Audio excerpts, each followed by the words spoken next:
That's the message I've been waiting for. It's time to colonize planet Mira, my friends. Here is legrandgrand running Xenoblade Chronicles X any percent offline. Let's take flight! What happened? Oh, hey! Oh, hey! It's Xenoblade X Yeah. for the Wii U. Woohoo! Yeah. So I'm legrandgrand. I'm going to be running this game, and we've got next to me. I'm Classic Ragu, and I'll be commentating. Yep. So Xenoblade Chronicles X, which is basically the only game left on the Wii U. It's going to be the game that we're going to run. It's a really, really intense game. There's going to be a lot going on. And, we've got a little bit of time before starting the timer, so we can set up our avatar and stuff. So what voices am I going to have? Blah, blah, blah, online stuff. Always skip that cutscene. Fine. Alrighty, let's refresh this page here. I want to make sure I got the most accurate. We have a total of $50 here for Karina Reeves' classic voice as the winner. All right. All right. That's my preferred choice. Yeah, so it's a cool feature. They added both Shulk and Fiora's voice actors into the game. Yeah, so we've got multiple if you wanted to hear what you missed. We're gonna do great. Shall we? Here goes. Huh? Huh? And Yay! We win! Karina Reeves, Fiora's voice from Xenoblade 1, is what we're going to play with. All right, so it's done. And now we can also choose a name. So I'm not sure why the name wasn't an incentive, but, well, I'm just going to go with Fiora. Because, Fiora, right? It's only the right thing to do. Oh, so you're not going to see me type, because that's a gamepad. And, all right, so time starts when I click confirm here. So 3, 2, 1, go. All right, so right off here, LGG is going to be doing some menuing to adjust some soul voices. These are going to be important for the first few chapters. The significant ones that you need to know about are toppled and dismembered. It's going to give us a pretty significant attack boost when enemies are, well, toppled and dismembered. There's also a critical attack boost that is also here. Also, Fiora sucks for now, so we're not going to use her for about 3 hours, so I hope you guys enjoyed the choice you made. She's really just going to be completely inferior to Alma, who is the main protagonist of the game for most of the game, so now we're going to play as Alma. Yeah, so conveniently, Elma starts with one of the most busted classes in the game, Full Metal Jaguar. And yeah, it's pretty good. We're eventually going to have Fiora on that class as well. And so soul voices, why is it good? So when you topple or dismember with a character that has a cool soul voices, it's going to allow another character to have extra damage options when they use an art. So right now it was plus 100% damage when you use a red art and plus 400% if it's formed behind. So obviously that's really, really good. And I managed to get that right away. So right away, we're actually seeing LGG use a movement strat here. By bunny jumping with your weapons out, very nice. That's actually a really hard jump that takes a lot of practice to actually get down. It looks pretty easy though from LGG doing it here. Every time I pick up this game again, it takes me like an hour to actually get the grip for it. Like legit an hour. I spent an hour on this stupid cliff. Oh, absolutely. I mean, back when I was running it, it would take me hours to learn it in the first place. But what you saw LGG doing there was bunny hopping with weapons out, which when you're targeting an enemy, you can take out your weapons. You move about 20% faster than when you're just sprinting. So it's pretty convenient. I should also mention that running and jumping is about 10% faster. Yeah, so running is slower than jumping, and jumping with your weapon drone is faster as well. But you have to factor in the fact that you have to draw your weapons as well, so sometimes you just want to run, to jump. You never want to run. Which is a shame, because this is the only Xenoblade game where you can run. Why is it not in Xenoblade 2 and Xenoblade 3? I don't know, but I wish it's coming back for the next Xenoblade game. Please. One day they'll bring it back. So welcome to Primordia, and this whole different planet that we're on. So quick idea of the lore. Planet Earth exploded. It was destroyed by aliens, and we left with our whale called New LA, and we crashed on the planet called Mira, and we're trying to survive. So we are Americans, baby. Engaging. Got it covered. Yeah, so some stuff that just happened there during the movement. You saw that Legrand specifically grabbed a bunch of base camp landmarks. The reason we get those is primarily for the battle points. Those can be assigned to arts later on to level them up. Just another note about bunny hopping here that Legrand actually just did. The bigger the enemy you target, the longer they stay rendered. So Millisaurs here stay rendered for a very long time. So even though there's other enemies that were in front of Legrand there for a bit, the Millisaur is going to stay spawned longer than them. So we're going to stay targeted on it to increase our movement. Target in sight. Flame grenade. Now these Grex, if you actually break their faces, they have a weak point behind their faces that deals additional damage. So we utilize that here in this first battle. I didn't build enough TP on the first fight, and you're like, Oh no. that's fine. So TP here, tension points. There are specific arts that use them in order to use the arts in the first place. Specifically, Stream Edge is the art that Elma starts with that utilizes this. Most TP arts are incredibly powerful, so it's nice to have Stream Edge for this fight. Flame grenade. Now. Melee attack. The more TP, the better. And one additional effect about Stream Edge that makes it incredibly powerful is that it combos based off of ranged arts. So if you use a ranged art like Sliding Slinger before it, it deals additional damage. It's very significant. It's like double or triple damage, I don't know. Yeah, it's something really huge. It's a big multiplier. The damage formula for this game is really complicated because there is a billion of different bonuses that you can have. But like basically just do the combos that make you deal more damage, and it's going to work out fine. The nice thing about buffs in this game is a lot of them are multiplicative instead of additive, so they add up. I mean, well, Well, there are some. There are still some. We'll get into that during if we see the Telethia fight. yeah. Oh boy. By the way, for the Telethia fight, it's probably the hardest thing I've ever done in a video game, and I offered that as an incentive. I'm not even sure if I'm going to manage to beat it first try. Well, the thing is, it's a strat that we use in the 100% speedrun, and this strat is done 18 hours in on a 21 hours long speedrun. And I managed to first try it in my PB, and also dying on the next boss right after that was significantly easier, just because I was feeling so stressed. It's just how Xenoblade X is sometimes. Yeah, like, this game and this incentive is insane. You really don't want to miss it. It's like an MMO fight, but in a single-player RPG. Really cool. All right, so we got Lynn. She's 13. She is our tank, as it should be. Oh, I don't know what I'm doing. So what LGG is doing here is Lynn's armor gives a melee attack bonus, and Elma's armor gives a ranged attack bonus. As it turns out, we want Elma to have melee attack, and we want Lynn to have ranged attack, so we just trade their armor. Yep. Otherwise, That's actually very significant for the next chapters. yep, otherwise it's now time for a bunch of tutorials and teaching us about NLA. Yep, New Los Angeles, ladies and gentlemen, with some kick-ass music. Music by Hiroyuki Sawano. You might know him from stuff like Kill la Kill, for example, or Mob Psycho. Very good composer. Very recognizable style, so if you like his style, you're gonna enjoy this game. And this is the only Xenoblade game that had him compose for it. Shame that he didn't say, because I like him. I Yeah. like his style. Hopefully we one day get another Xenoblade game with his music in it. Yeah, so you'll notice the music is very different from Xenoblade 1, 2, and 3. It's its own style completely. This game is actually just really different than the other 3 Xenoblade games. It's a whole different planet, basically. Exactly.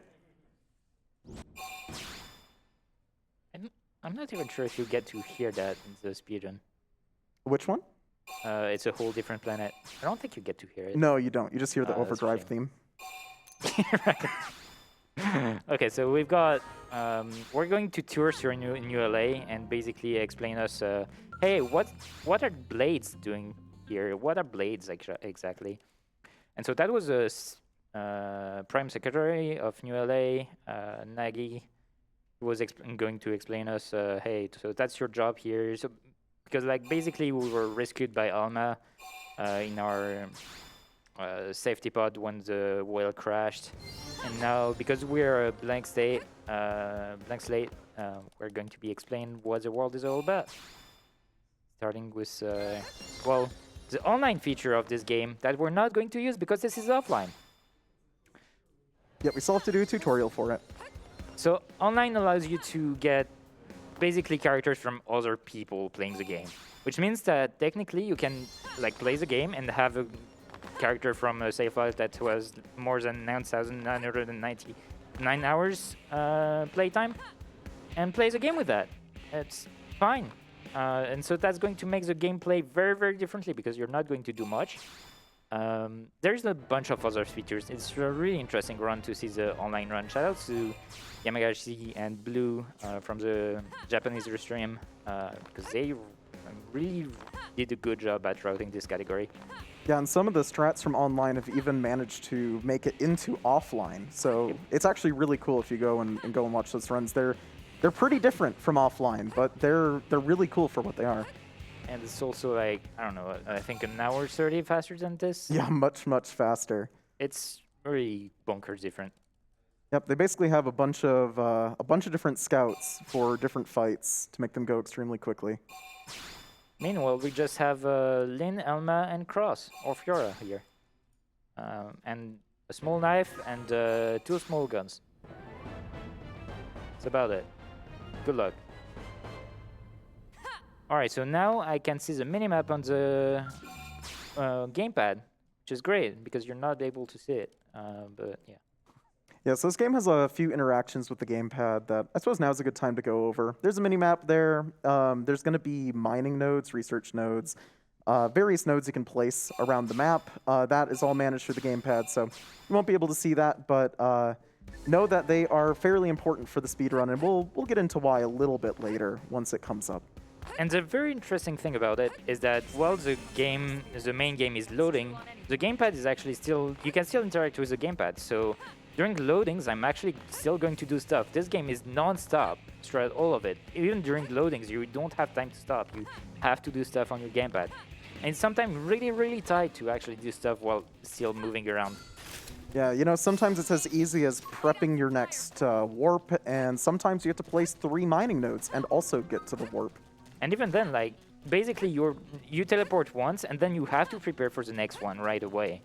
That's not something really easy to pick up when you start playing the game. Yep, you got to be really good at multitasking, using the gamepad at the same time as, you know, bunny hopping around the world of Mira. And also, while you bunny hop with your weapon drone, you can't interact with the gamepad as well. Yep. So that's another really annoying thing to do. Alright, so this is a boss. So this is actually probably, weirdly enough, one of the better tutorials in Xenoblade X.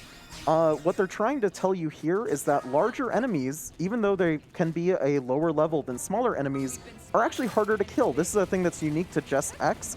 So if you see, let's say, a level 50 Millisaur in the distance, that Millisaur could be harder than a level 90 super boss. True story. This is actually true. There's a tiny bug in that's level 90. Oh, really? You have to guard? So now my damage is really going to be completely splitted. So as a note here, this bug takes extra damage to the face and the back. So LGG is targeting the face to start out, and then is going to switch to the back once the face gets broken.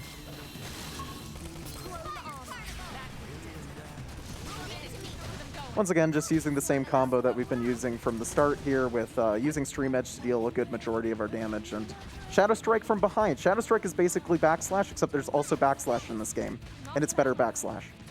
Also, I hope you guys enjoy this track, because we're not going to ever hear it ever again. Yep. There's going to be a lot of tracks like that when it comes to battle tracks in this game. And we didn't even get to hear the best part of the song. Nope. Either. We ended the fight right before. Yeah, so at about Chapter 6, the battle music's going to change pretty drastically. For the best or the worst. It's a great theme, but... It's a really great theme. mean, everything is great in this game. It really is. That's the story. Yes, the story is one of the most controversial things in this game. It's just a Hollywood movie story. It's fine. Yep. It's part of the lore, you know. ULA, America, Hollywood, we're in there. But some of the better parts of this game actually exist in the side quests. Yep. And if you want all the lore about Mira, well, not all of it, but a good amount of it, you have to do all the side questing. Yeah, because like there's still some stuff we don't know about this planet. Something about this planet. Something about this planet. Alright, so that was chapter 2 really fast. There is actually 12 chapters in this game. So you might be thinking, hey, you're going pretty fast through these chapters. Well, it's going to slow down a little bit. Yep, just wait. Sorry. Well, or not, because this game is great. And playing more of this game is cool. Alright, we're going into chapter 3. And now we're going to be able to pick our division. So there is 8 divisions in this game. Each are going to give you different bonuses and better way to get Blade EXP, which is based on your division basically. And we're going to pick the first one, Pathfinder. So Pathfinder give you more Blade EXP the more you explore, which is great because we're mostly going to do that to get Blade EXP. And well, we have to do exploration anyway, so just better. Yeah, so a lot of the chapters, you're not going to really see it because we're going to meet the requirements right away. But a lot of the chapters actually require a certain amount of exploration in Mira in order to start it. So we deal with that throughout the run. So you'll never see it, but it's an important note for the run itself. So if you see us like running around grabbing things that might not seem like they make any sense, usually it's for exploration. Sometimes it's for, you know, battle points and all that sort of stuff, but usually exploration as well. And I've heard some runners here don't actually know why we grab stuff anymore anyway. Engaging. Locked and loaded. It's okay. Yeah. Alright, so before going through chapter 3, we need to hit level 8, because otherwise the fight is absolutely bonkers too hard. So we are going to do some exploration. That we have to do anyway, and also we're going to take Nathan's quest here. So quests don't give that much XP, but at this point it's still like somewhat relevant. And also it's in the way of everything that we have to do, so may as well. Yeah, and conveniently this quest gives us some nice bonuses as well, so pretty convenient to do. You know what? I forgot again to go to Starfall Basin. I always forget. So there's That's a warp fine. that we have to go to just to get some exploration in early into chapter 3 here, but you can do it pretty much. There's a few places you can do it. It's going back to the very start of the game because you didn't actually get the frontier nav point there, so you have to go back and get it. Yeah, see those giant red beams? This is mostly how we're going to get exploration done. Because every time you hit a red beam like that, that's a landmark you can teleport to, and also that's how you can plant probes.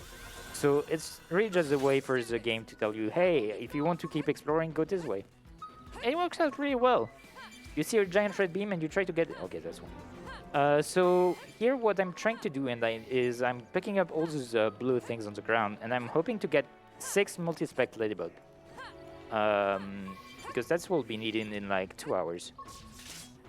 Yeah. Let's do this. Caution is the best weapon. There was... So yeah, now I'm going to jump around a bunch, a little bit everywhere, so if you've got anything to plug in, now is a good time.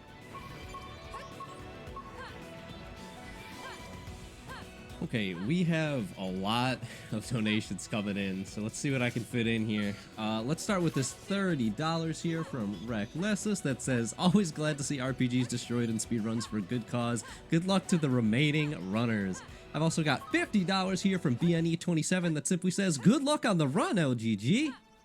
Thank you. Got a $100 donation here from Mikey that says Xenoblade Chronicles X2 needs to be a thing. The most fun I've ever had with the game is Lewis and Clarking all across Mira. Anyway, much love to you all, and thanks for putting another excellent event on, all for a good cause. And actually going I've got $20 here from... Whoops, sorry, go Nope, ahead. nope, you can go ahead. Doesn't matter very much. Yeah, I was just going to talk All about right, well, I keep seeing exploration. this in chat then, so... Oh, wow, so much exploration. I keep seeing this in chat, so this $20 donation's for all of you. From Hey Surrogate simply says, Xenoblade Chronicles X Switch port when? If only. Yeah, we joke about this every time we play it. I mean, I'd rather see Xenoblade X2 than Xenoblade exported, but hey, Yeah, one day they're going to finish the story. one day. One day. But actually, all those exploration, related donations, this is one of the only, actually, this is the only Xenoblade X game, really, where you can just go wherever you want. The only restrictions are up to the end of Chapter 3. So right now, we actually can't leave Primordia. If you tried to leave Primordia, there would be a giant wall that says, no, go back, you have to complete your mission or whatever. But once you get to Chapter 4, you can go anywhere you want. If you want to swim across an ocean for 20 minutes, go for it. You're allowed to. It's a very unique Xenoblade game in that aspect. And then it gets even better when you start to get a scale that can fly, or gears, or whatever you want to call it. Yeah, no other Xenoblade game that has had a rideable skull in it ever since. Mm-hmm.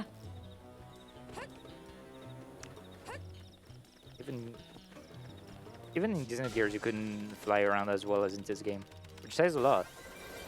Yeah, I would really, really like to see another exploration-based Xenoblade game, preferably with a better story. But Just finish this game story. yeah, honestly, Like, just finish it. Finish what you started. You just started the story in this game. Get going. I know you want it. But anyway, okay, I needed to go there earlier. That would have been better for my daytime management. Because depending on the time, enemies spawn at different time. Okay, that's much more reassuring. I think I'm at 5 multi-speculated bugs, which is important because this is like the last time I'll ever have a good chance to get them. And I need 6 of them. There's only one time after this that's not out of the way, and there's only about, what, 3 or 4 points that you can even grab during that section, so it's ideal to get all 6 here.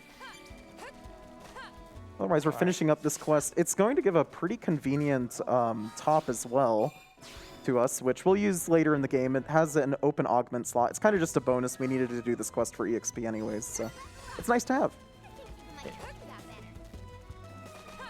Alright, so this is a Wii U, by the way. If you look at the graphics, yeah, this game is gorgeous.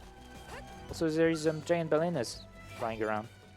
Yeah, this is one of the best games, well, Nice. best looking games on the Wii U in my opinion as well, if not the best. So on another note about enemies and bunny jumping here, large flying enemies have pretty much an even larger radius that they stay spawned. So if we can target a large flying enemy, we can stay bunny hopping for a very long time. Oh yes, that's the last one. Nice, nice. If I counted right, at least. Yep, I think you did. That's yeah. what I got as well. Alright, so we are entering Saltmire because we have to go there for quest stuff. Also, it gives quite a good amount of EXP, so... Yeah, this is a hidden location, so it gives a bunch of EXP. It's required for a quest that we have to do for story anyways, so it's pretty convenient. 300 EXP, wow! That's a lot of EXP. For now. Yeah. Later on, you'll see that this was nothing. Oh, yeah, so I need to hit level 8 on everyone else, and Elma will hit level 9, actually. Right. And at the end of this grind, Elma will finally get a new art. Yeah, that we're so barely going to use, but still. interestingly, the way you get arts in this game is not based on your levels, it's based on your class points. So it's a purple bar below, well, you can see on the UI, I guess. Every time you get a class level, you either get a new skill or a new art. And it's really how you get better in this game. Just classes. Levels really don't matter too much. Except like the early game. That is not going to matter much. Yeah, as we get further in the game, and the arts that we get more busted, becomes far less relevant. So yeah, get level 92. We're huge. We're not fighting it. Don't worry. Don't worry, somebody else did. There's somebody out there who beat the final boss at what, like level, not final boss, but this boss at what, like level 3? Yeah, something Yeah. really, really low. Took him like 50 hours. Don't ask how. I don't know. Like they just found a way to just put them in a corner where they can't be hit, but still hit them. And yeah, left the Wii U on, and it worked out. There is some really big fanatic about this game. There is two people, one Japanese and one American. The first one is, I think, Cross something, the name on Twitter. They both have more than 9,999 hours in game time on one file, excluding all the other files. That's just a casual file. There's people that just spend too much time on this game. It's a really fun game. It's single player. It's not even FF14. What? Yeah, a lot of people will actually relate this game to MMOs, so it comes up every now and then. I mean, that's how Xenoblade 1 was designed in the first place, right? It's designed like an MMO, but single player. This game pushed that a little bit. It didn't succeed really well because the multiplayer is kind of not really good, but it exists. Yeah, something we didn't mention when we were talking about online, there is a multiplayer aspect to the game. There's a bunch of missions you can basically go on with other people. They don't really take that long if you have a good build, so most people just kind of do them solo nowadays. You won't beat me. Yeah, like the damage you can have in this game is near infinite. It's just really stupid. It'll definitely make a lot more sense once we get Overdrive. And that's just going to be like not even 1% of the damage you can deal with a really good build setup. Oh, absolutely.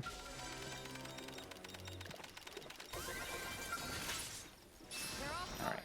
Stagger them with a melee. No, what you're going to see in this run isn't even scratching the surface on all of the crazy builds that you can put together in this game. There's so much freedom in this game for what you can do. Really just is an MMO.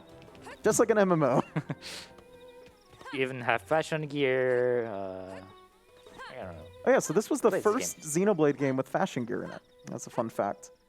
And they definitely put a lot of work into it because there's a lot of fashion gear. Yep. We'll say that on the incentive. Yeah, if you go, if you want to see his Telethia, you can see fashion gear. Yeah, I said that, but well, it feels like decent fashion with like very little time invested in it. All right, so we are back in the story. This is a force fight against prone. So it's aliens, basically orcs, because they're called prones. Yeah, so for the story, there was, you know, a skell that was destroyed or whatever here, and we see these prones, and they want to kill us. That's pretty much it. The goal here is to kill both prones about at the same time. It's just slightly faster. So you'll see a sliding slinger into the first prone, into a stream edge into the second one. That range combo does carry over when you are fighting a new enemy here. And sadly, looks like the AI didn't do too much extra damage here. No, it's just that I got a double soul voice, so double soul voices are really good. Oh, and that's a kill. So Lane for now has one art that is really good. It's called Fire Carnival. It scales really well for now. While we have Stream Edge on Elna. Yeah, so there's all this stuff we're doing with like soul voices and stuff that we're talking about now. I promise it's going to be completely irrelevant in about an hour. True. Okay, so on top of having a really bad class, Fiora also has really bad gear at the start of the game. It was like minus 25 defense on everything. So we just fixed that. That way she doesn't get insta-killed by the boss coming up. So we have to infiltrate this base, this prone base. Because we want to find the survivors of the skull crash. Turns out they're all going to be dead. But we still want to investigate anyway. And you'd think we'd have to fight these prones at the point, but no, the moment we get the point, they despawn. So Yeah. there's no point in fighting them. So you were supposed to go around, take the bridge up there, fight a bunch of dudes. Or you can just wall jumps. Easy. Yeah, a lot of really precise jumps here. We're going to try and get an archaeological point at the top of this building before going into the boss fight. This Oh. jump is... Yeah, this jump's a bit hard to do with bunny hopping. Yeah, if you're trying to go super fast, it just really doesn't work out very well. All right, so here is the final boss of Chapter 3. Glenar. The first, what I would consider to be mildly difficult fight in the game. Of course, we're going to make it look easy.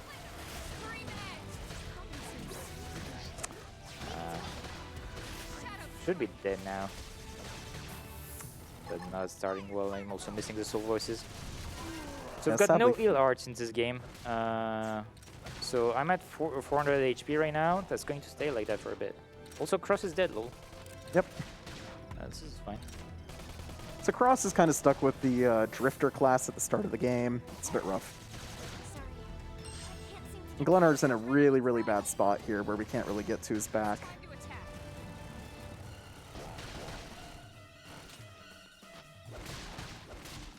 Stop hitting me, please.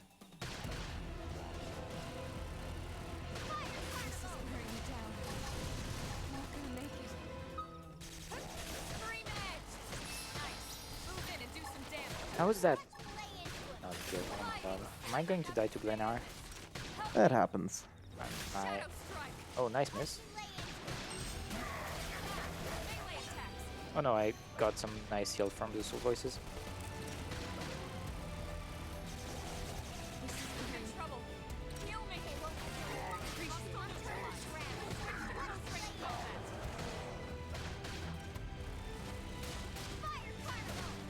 I think this is going to kill. Not quite. Close. I played that very, very badly. It's all on me. You still didn't have to reset. It's pretty good. Still a decent time. Ooh. All right, and that's pretty much it for Chapter 3, because the next part's completely irrelevant, because it has the best character in the game in it. It's a potato. Yeah, Yeah. definitely. Look, there's potatoes This is around. Tatsu, the best, second best Nopon in the series. I'm not allowed to say that Ricky is worse. Yep. I cannot allow that. Tatsu is, I hate to say it, generally kind of hated among characters in Xenoblade, but we love him here. Okay, I have something really important that I have to make you do, Ragu. All right, what? Can you find my charger? Alright. It's plugged in somewhere. That's a good question. Found it. It's okay.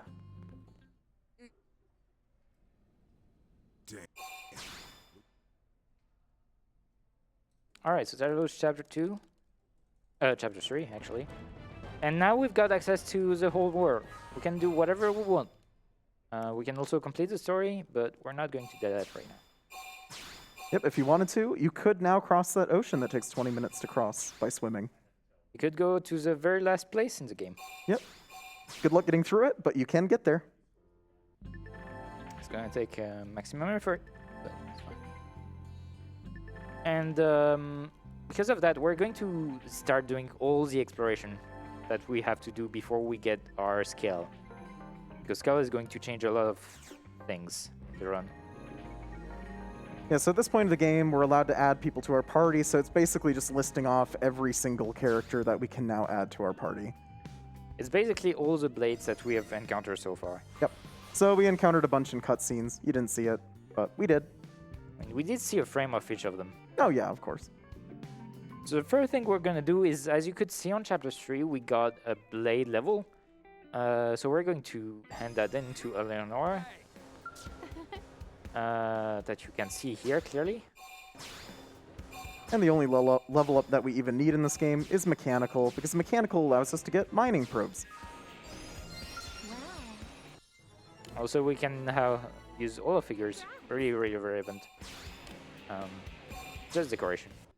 Yeah, basically in this game you can decorate your barracks, you can change the color of your barracks, you can add some hollow figures to your barracks. It's just a fun, nice feature. What am I doing? I believe in online people can go to your barracks if they join your party, basically. So that's kind of what it was used for. All right, let's see if LGG gets the actual hardest strat in the entire run here just in a sec. I managed to get that first try in practice. I don't know how, but... All right, superhero landing. No! So if you land perfectly, you can talk to Doug without going through the fall animation there, so or the get up animation from falling. And we're going to be using Doug for all of our exploration. We've got Buzz Lightyear here, ready to help our exploration. Ready just for one thing. And the main reason why we pick him is because he's level 18 and we're level 9. So that's quite a few more levels. That's not going to change the fact that he sucks in combat. So we're not going to use him for fighting. He's really just here to help our exploration. Yeah, so if LGG did not get the multi-speckled ladybugs earlier, this would be the place where he would have to try and get them. And there are very, very few nodes that you can pick them up at here. So yeah, now we are going to explore for about 30 minutes. So if you've got stuff to plug or stuff you want to mention, go ahead. We've got time. Okay, then time I will sure to be using. Here's $15 from AI there that says, use Frontier Nav to locate 3 lumps of Enderon lead. Hey LGG, sad I won't be able to join you over there, but I'll be watching from home. Glad to see RPGLB back for its good cause with Nami. I hope everyone is having a good time and we can see LGG fight Telethia. I love when y'all get to do my job for me, because at current, we are, for the fight Telethia the Endbringer incentive, we're at $1,074 of 3,000 needed. We're a third of the way there and we have plenty of time. I'm very excited to see that fight. I feel like it's gonna have to happen at this point. You are really going to want to see that. Yeah, it's like pretty cool. Honestly, when I arrived here, I just did that. I just practiced Telethia. Yeah, I've been just watching LGG practice it for 2 days. It was fun.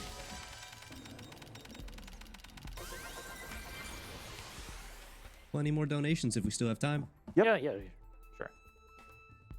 Awesome. Then here is a $100 donation from Aeon Frodo. It says, hey, Yo. good luck LGG and Ragu. It's fantastic to meet them both in person after knowing them for years of interacting with them in the Xeno speedrun community. Putting this towards the Telethia Endbringer fight since beating Ansem first try in my Chain of Memories run. That was at the start of the marathon. Thank you for the $100.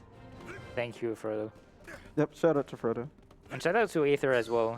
He was part of the community for quite a long time. It was my first rival, quote unquote, of this game, though he really didn't touch my times. But it was nice to have some competition in this game.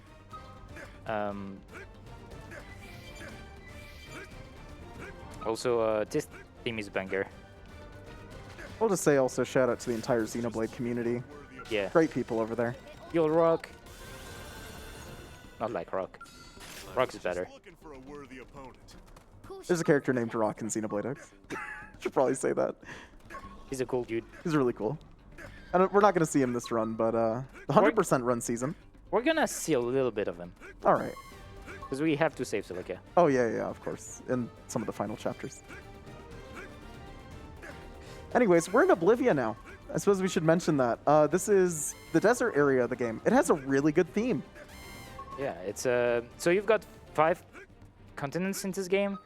Primordia, which we've been in since the start. We've got Oblivia, which you can see here, which is supposed to be the 3rd continent you visit. Noctilum, the 2nd one, and then on the other side of the ocean, you've got Sylvalum and Goldross. We'll go there eventually. Yeah, Sylvalum and Coldress are the continents across the ocean. It's not very convenient for us to go there on foot. It's possible. I've Oh done yeah, it. you can. I had to do it casually. It was really fun.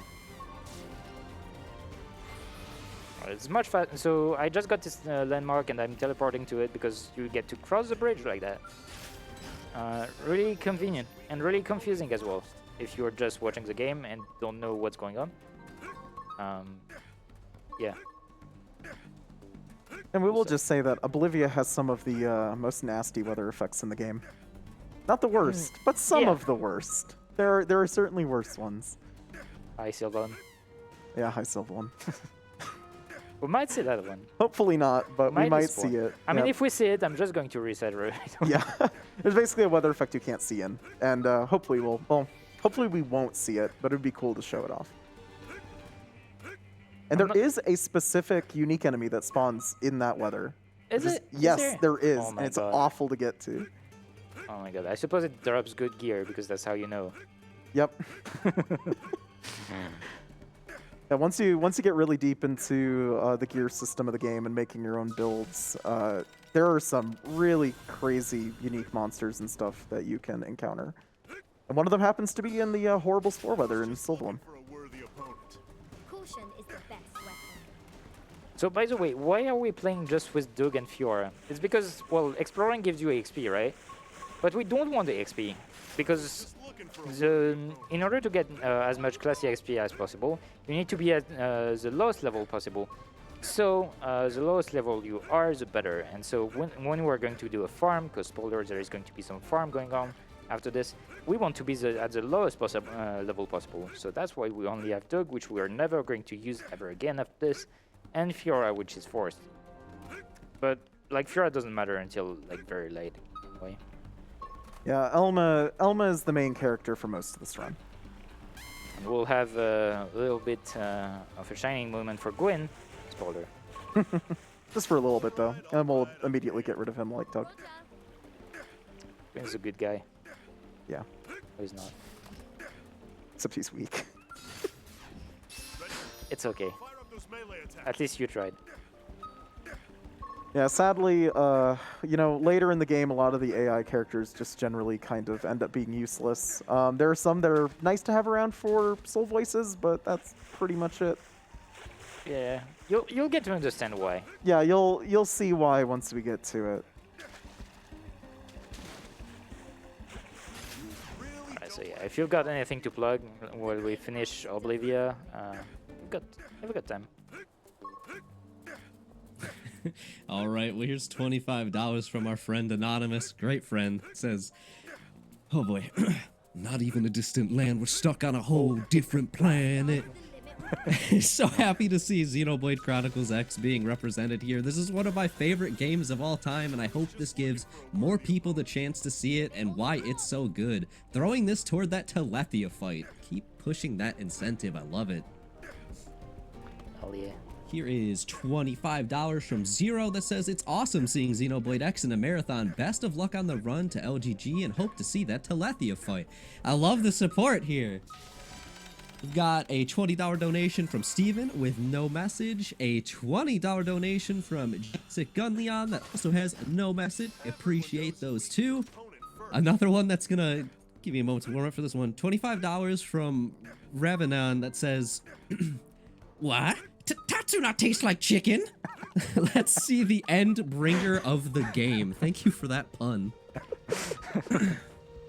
I'm glad I got a chuckle out of you two. Now I don't feel as bad. I mean, we're down for Tatsu jokes. Oh, absolutely. We're probably the only two out here who will be here for Tatsu jokes, though. Yeah, people hate Tatsu specifically for the well- jokes. Understandable. I actually do have another very relevant donation here. There's $25 with no message from Prof NES, but a $5 just came in from them as well saying, so what are the runner and commentator's favorite ways to prepare tater tots? I'm not sure what this bill is. English, I'm sorry. But the best thing is you find a knob on first. Yeah, that's the important step. Everything after that doesn't matter. Alright, so we finished exploring Oblivia. Now we have to do all of Noctilium exploration. So we've got to explore 20% of Noctilium. It's quite a bit. But we'll do it. We'll manage. And once again, you know, a bunch of just level 60 enemies running around right in our path. Just Xenoblade moments. Yeah, pretty normal Xenoblade stuff here. Worth noting that if an enemy target finds you and tries to attack you, they'll try to attack you for like approximately forever. This game, it's really bad. Yeah, the enemy follow range in this game is much higher than I think all of the other Xenoblade games. Oh yeah, for sure. You really feel threatened when you're targeted by giant Rex that is 20 levels higher than you. Especially when they have a ranged attack. Mm-hmm. Yep. Definitely have been killed by the Ictus, that level 60 Ictus we saw earlier. Oh, on everyone many did. occasions. Everyone has. All right, so here we have a chance to get catnips because, you know, it's cool for cats. Because cats are great. It's a really story important quest. Yeah, there's going to be some cats involved. Spoilers. So if you like cats, stay around. There's Cat's Quest. Maybe not Cat's Quest 2, but Cat Quest. Yeah, and I will add here that Kieran Catnip, while nice, is not really required. Although I see that we've already got one, which is great. We could potentially come back here later with the Skell if we need to make up for it. This is nowhere near as important as the multi-speckled ladybugs from before. I'm still trying to get as many as possible because like they're kind of rare and it's annoying to have to get all three later on. You have to go here anyways already. You might as well pick up some on the way if you can. All right, so there's a guy that's supposed to spawn here. Oh no, he's looking the right way. Okay, no, we're good. So Yes. this sniper there can absolutely just one-shot me if he sees me. Really unfun when it's right before hitting the landmark. It's fine. Yeah, and if you die to that enemy before hitting the landmark, you get sent, all the way back to the plains, just like Yeah. west of NLA. It's Yeah. like 5 minutes lost. It's really bad. That's really, really bad. And of course, you have to see the tiny, tiny character model because that enemy can be facing either way. It can be facing left or right, so you need to pay close attention to it to go around it on the right side. Yeah, at first I thought it was always facing the same place, and I didn't understand why. I thought it was my mistake that it was targeting me every time. And then I tried practicing it a little bit, and I was like, wait a minute. This is very stupid. And from there, I realized that I had to pay attention and try to realize what's happening. Yeah, All so right. it's a fun note. You're entering Noctilum now. Yep. The second area of the game. So we went to the third area first there and on to the second. This place is a mess. It's a jungle, and as you know, in the jungle there is a bunch of scary enemies that are all trying to kill you. Especially in Mira.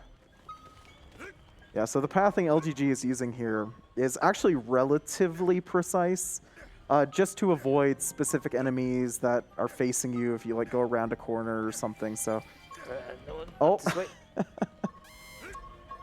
I was baited. yeah, so this just happens sometimes. It's Noctilum. There's enemies everywhere, and they all want to kill you. Supposed to pick up this treasure, but I won't be able to because I'm targeted. Oh wait, never mind. Okay, fine. See me. Jump above it. All right, I'm game. Got it covered.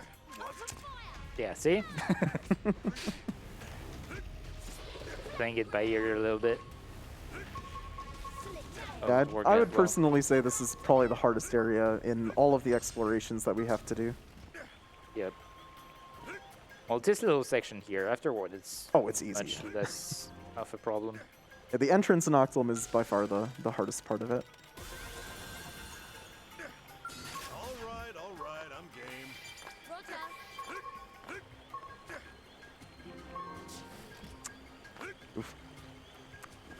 I was targeting a small enemy. That's a little bit my fault. All right. So as we enter this next part of Noctilum, the next collectible that we're looking for can show up, and it is rock armadillos. We'll need that for specifically the Skull license part of the game, much later. And But it that's is one. convenient if you can get a few here. We actually have a lot of chances to get rock armadillos, so not getting them here isn't really the end of the world. But it's really nice. Yeah, well, we enjoyed the nice music. If you got anything to plug in, go ahead. All right. Well, here's the first update. We've officially passed over $26,000 raised. I can get a hand for that from everybody. Thank you so much for that, y'all. I'd like to help, but I'm sorry. All right, and then we still have a lot of donations filtering in here, like a $25 from Hybrid question mark that says, when I saw Xenoblade X on the schedule, I had to donate ASAP. Good luck on the run, LGG. Let's go, Hybrid. There's also a $20 donation here from Mutsky that says, Oh, it's Mutsky. hear that, Legrand? Shem wants something a bit meatier. There you go. Best of luck on the XCX run, my friend. Looking forward to catching this one live. Have a great time at the marathon, especially after your travel to Salt Lake City was worse than Pyra trying to travel back to Oh the my- World Tree and all. Oh my Take God. care of the delicious dinner called Tatsu. Do it for Turters, your speed pal Mutsky. Let's go, Mutsky. Oh man, my trip to Salt Lake City was painful. I thought 2019 was terrible, but this one topped it. I'm not going to go into details because it's really not cool, but yeah, I got delayed by 24 hours because plane delays is fun. I can feel myself getting stronger. Yagami's Vista. Really nice scenic point of view that I totally missed because I was too busy looking at the cave. I'm sorry. Hey, the cave has important rock armadillos in it. You can't miss it. Yeah, fun fact about that tiny cliff that I LGG was knew going it. around. Oh. I knew it. I knew it. I knew it. I knew it. Grenade. Yeah, so that cliff there has a bunch of enemies that if you step on them, they will pop out of the ground. And I think they're in like the level 30s or something. They're really nasty. 30, 40, yeah. something Yeah. like that. I really need that treasure. Yeah, this is I an cannot important take one. it later. It's a research probe. Yeah, so I should probably mention some more stuff about probes here as we get further into the run. There are multiple types of probes. There are mining probes, research probes, storage probes, duplicator probes. I'm not even going to go into the full list. There's a lot of probes. We only care about mining probes and research probes for the most part in this run. Mining probes, they do what they say they're going to do. They're going to mine resources for you. They're going to get Moranium for you. That's kind of the two things that they do. So the main thing that we're looking for in this run is Enduron lead. I'm going to mention it now because it's going to be really important. It is a run killer. And to the point where we do have a backup save in case we don't get enough. To sum it up, the system for how mining nodes and research nodes and all that stuff work is I'd say, what is it, 15 or 20 minutes? 15 minutes, yeah. 15 minutes, you basically will get a tick on your mining probes, and you have a chance of getting certain resources from each of the points that you've placed a mining probe on. Enduron lead is a relatively common drop, but when the run only takes 3 hours and 40 minutes, suddenly it becomes a much harder drop to obtain. So we need 3 of them for the entirety of the run, and it is the faster you go, the less chances you have to get Enduron lead. It's kind of a rough scenario to be in. There's other resources that we care about as well, but we'll go into it if we don't have enough. And they're used to make augments and stuff throughout the run. Worth noting that I'm going to give $50 for every Enduron lead that I'm missing as an excuse for having to load a Noser save file. And I will be doing the same. And just to quickly mention research probes, they give you credits. That's what they do. We need them for a quest during Scout License. That's pretty much it. And it's just nice to have the extra cash around. All right, So I'm now game. we are going to get the Miriam probe that we're supposed to hit when doing the next quest. So we're just getting that early.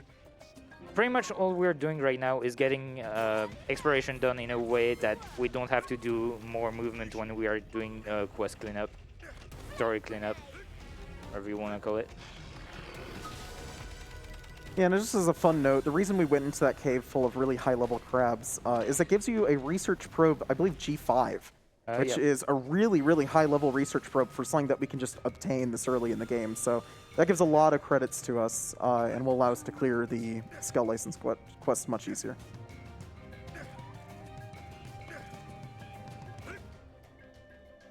Otherwise, we just have some more exploration going on here. We're going to be finishing up Noctilum and going back to NLA, and then we'll be back to Noctilum again after NLA. So if you have any more Just donations, do things. now's the time. Celebrity. Roll out the red cup. All right. You know what? I want to throw my hat in the ring. I will match both of you. All right. That's the donations later on. Just someone keep me straight, and I'm happy to throw my hat in there. Let's have fun with this. Sounds good. So just a We note. have a $5 donation here from Summer that says, "Hi RPGLB. Today is my birthday, and Xenoblade is one of my favorite Xenoblade X is one of my favorite Xenoblade video game series for the past 10 years. I've poured hundreds of hours into X in particular, and bought the LE Day 1 limited edition. Wow! Thank you to all of those running the event for a good cause. Money goes to nuking the Endbringer to a different planet. May I ask, what are the runners' favorite songs from this lovely game?" Favorite songs? That's a hard one. Oblivia's theme, obviously. When I finished this game, pretty much, I listened to Oblivia's theme for a week non-stop, and I didn't get tired of it. So that's going to be that one for me. That's a but- really hard choice for me. Yeah. There's so many good songs in this game. Maybe Ares Boss or Telethia theme for me. Those are both really good. Kiwi Lost is also good. There's just too many good themes. So Kiwi we've lost. So really good. It's a theme we won't hear, but it's a really good theme. So this is commercial district. You can go shopping, buy hamburgers, pizzas, all that kind of American food. And it conveniently gives us a blade level up so we can level up our mechanical level once again.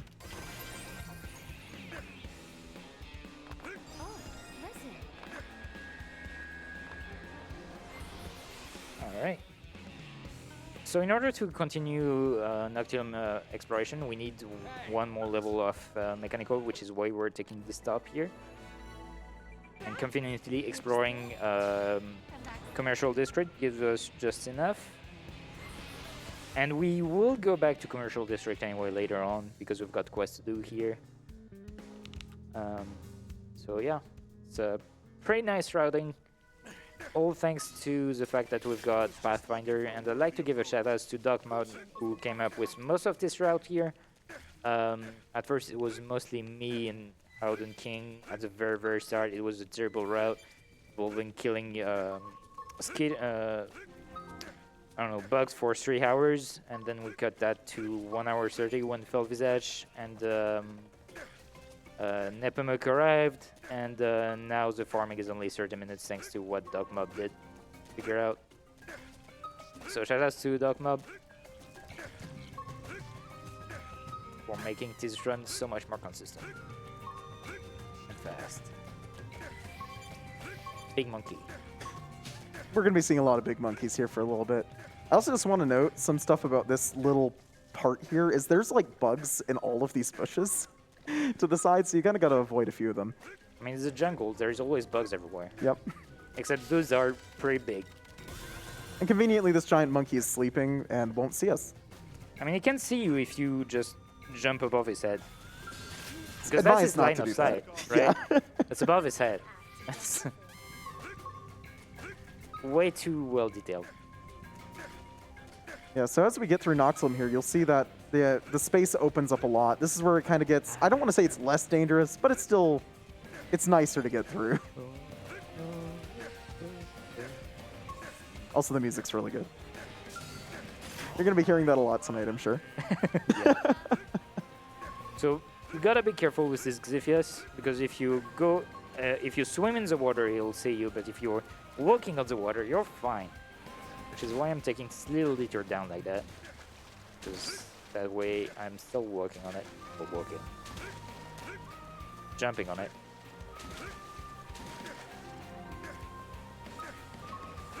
Also, this is our boy up there.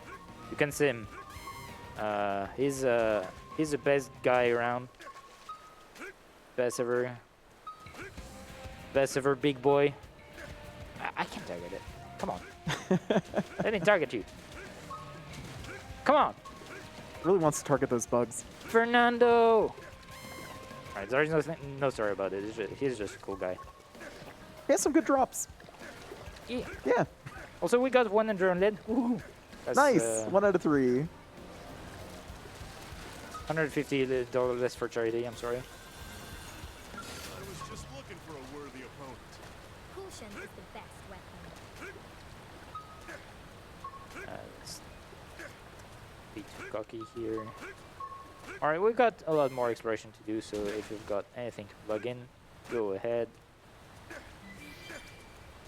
Alrighty, well, there's a $250 donation with no message from our great friend Anonymous. That was the one that pushed us over the $26,000 threshold. I'm glad I finally got to that one. We've also got another $20 donation from Prof NES again that says, okay, not saying this is a bid war or anything, but what's the best Miran creature to take as a pet, and why is it a Terebra? Terry bears are pretty cute. They There's really no are. PP-toes in this game, right? I mean, that's basically what they are. Yeah. They're very similar. Don't you want a cute Nicholas as your pet? Like, come on, Zert. I think I'm I good. don't know. It doesn't look too big. Yeah, I think that's a small enough pet to keep in Yeah. in an apartment. Yeah. There's so many monsters in this game. Yeah, this game, it does have an enemy encyclopedia, doesn't it? Yep. Yeah, And they all it's have huge. description. Yeah, it's really impressive if you start filling it out and reading all of them. This game is actually quite massive It is. for a game that's stuck on the Wii U, which is really too bad. And it's also like, what, 20 gigabyte? Yeah, I think it's 22. Oh, hey, it's our boy. But I mentioned you earlier. That we can see up there. Oh, yep, this enemy that one's weather-based, isn't it? Yep. Yep, so we're kind of lucky to be able to see it today. Yep. Travis. Absolutely not required to finish 100% of the game. But yeah. It's cool. There's only 2 enemies like that in this game. And they're all unique monsters. So yeah. Fun stuff. And I believe they're bug enemies, too. They don't look like it, but they are. Yeah, it's just a giant bug. Yeah, so everything in this game has a classification and various augments you can use to make yourself stronger fighting against them. So that's how we find out about these things. It's all in the encyclopedia as well. Or in the giant Excel sheets that people have made since like month 1. Yeah, this game has plenty of info online for everything related to monsters, everything related to grinding. You It's want like a specific it's an piece of gear. MMORPG. Yeah, exactly. Oh, hey, it's Travis. Hi, Travis. This game has some incredible resources for if you really want to get into it. The pointless grinding that you can do. Yeah. That's not pointless, it's fun. And it's still only just PvE. Yeah. And there's going to be a Telethia that's going to spawn. There we go. Yeah, but there's something like 6 final classes that you can set yourself to 8. in the game. 8. Oh. No, 6. No, it is 6. It is yeah. 6, yeah. And that's only counting the final ones. There's so many classes, so many arts, so many skills, so many different weapons in this game. It's really crazy. So many augments. So many augments. Like at some point, there is a guy that managed to just... yeah, it's a Xenoblade in the community that just managed to press the overdrive button and it was dealing damage and healing him. So he was just mashing that button forever. It's a very stupid build, but it works. Yeah, there's some very funny builds in this game. There's builds where you can even hit the overdrive button, which we'll get into that later, and it actually just gives you TP instead of taking TP, and there's some really crazy stuff out there. All right, this is a moment where it looked like I'm drunk moving around. That's because I'm planting probes at the same time. So I'm not looking at the screen too much. Yeah, all the exploration portions of the game have some really wild probe placement. I can't plant that yet. There we go. Nope. Ah. And a lot of these probes are specifically getting placed to raise our chance of getting Enduron lead and some other things like Lion Bone Bort and other fun things that we need for skill augments, basically. Armadillo. Nice. Oh, nice. I didn't even think you could get it here. Yeah, but it makes I've never sense. seen one here. But yeah, Just looking for a worthy opponent. having 2 rock armadillos going, leaving Noctilum here is pretty nice. Alright, so exploration is nearly done now. We just need to cross that bridge and do the one skip that was found by Frodo here when she was playing casually. So shout outs to Frodo for finding that, because now I don't know how to get there normally. To get there normally, you have to go through a really horrible cave behind that base camp that has a bunch of enemies that are like attached to the walls that'll pop out at you. It's really not good. This is definitely the better way to get there. Yeah, so say that you're not supposed to be able to climb there, but you can, because you can jump. Come on. Yes, this wall has some really funky geometry going on. I'm stupid. This jump is much easier. You know where to jump. This is a really convenient point here. We're going to be using this later in the run as well. True. No. That's true. All right, we're done with exploration, but now we're going to do something even more fun, which is Grinding. continuing the story, right? Oh, no, yeah. Continuing the story. Yep. Yeah. We're continuing the story. We are absolutely continuing the story. And first, we're picking up our friends, starting with Gwyn. Certainly, Gwyn is going to be an extremely useful character for the entire game. Why we're using him here. And Darina as well. Very, very important. Wanna team up?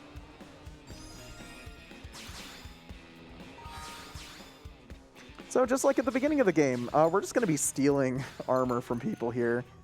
Gwyn is going to be using Arena's armor for the most part, so... And we need the whiskers. They look funny and they look like they might not do anything, but they actually increase drop rates in this game, so they're pretty important. And so, yeah, say goodbye to Arena. That was the last time you'll see her in our party. And you know that cave that we went to earlier in the run? This is why it's important. Yeah, because we have to finish this quest in order to continue the story. Did you actually? And I will say, even though we're going through these options extremely quickly, the options selected here are very important for things like affinity throughout the run. So it might look like we're just kind of hitting buttons, but it is actually useful to us. Yeah, so we need to hit tier 1 affinity with Gwyn and Lao that we'll see that will appear in this chapter. So we are trying to set up that while we do story stuff. Okay, let's move out. So now we pick up Lin, who was about to cook Tatsu. So we are just saving our favorite potato, Need help with anything? Stay sharp. and Elma. And so that way we can continue the story. And we are definitely continuing the story. My computer. Oh. Running? Alright, so we are going to cook something braised here. So beef braised in wine. It's totally not going to try to cook Tatsu here. Yeah, it's not like every single chapter starts with a Tatsu joke. Yeah, Yeah. I see no problem with that. No, it's really great. I think it really adds to the game. It never gets old. Nope.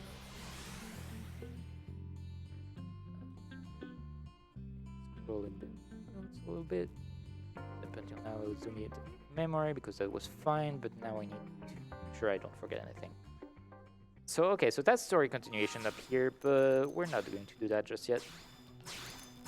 Yeah, so this is the, we're not actually doing the story. We're grinding, which is far more fun.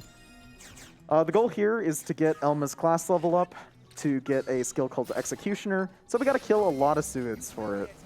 A lot of Suids. Destroy. Move in and strike. Now, I will say it is very convenient. These enemies also give us various materials that we can use for augments. So the grind kind of is actually pretty useful. And just as another note, you'll see the yellow art on Gwyn's hotbar right now. You will never see LGG hit it. It is actually a damage loss over just auto-attacking with the sword. So it's not worth using.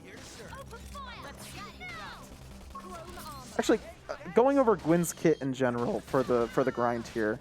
At the very start, Gwyn just has these 3 arts. Power Dive, the yellow art, that doesn't matter, so I don't even remember its name, and Rising Blade. Rising Blade is going to be our main DPS here at the very start. Wait. Oh. But yeah, Rising Blade's going to be our main DPS here for a little bit. It basically does more damage if you have aggro on Gwyn. So it's pretty convenient, because Gwyn is pretty good at getting aggro in these fights. The other one gives Power Dive, gives you Supercharge. You're not going to see that used until the very final grind. So I'm trying to destroy appendages because every time you destroy appendages, you've got more different drops that can spawn. And I need bulges drops, most importantly after this section of the farm. Yep, and they're kind of they're a lowish drop rate, so it is nice to always ensure that you break those appendages. So I hope you like those whiskers because they're staying on. They're going to be on for a very long time. It's supposed to be just fashion gear, but it's actually like pretty relevant. Yeah, a lot of the fashion gear in this game will have some additional effects on it, which is nice. Some of it doesn't, though. This is just a very convenient piece.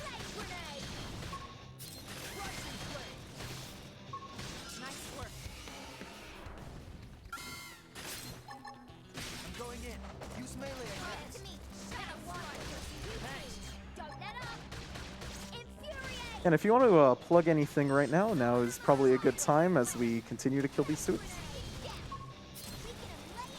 As soon as I can get myself to stop intently watching the gameplay, I got you.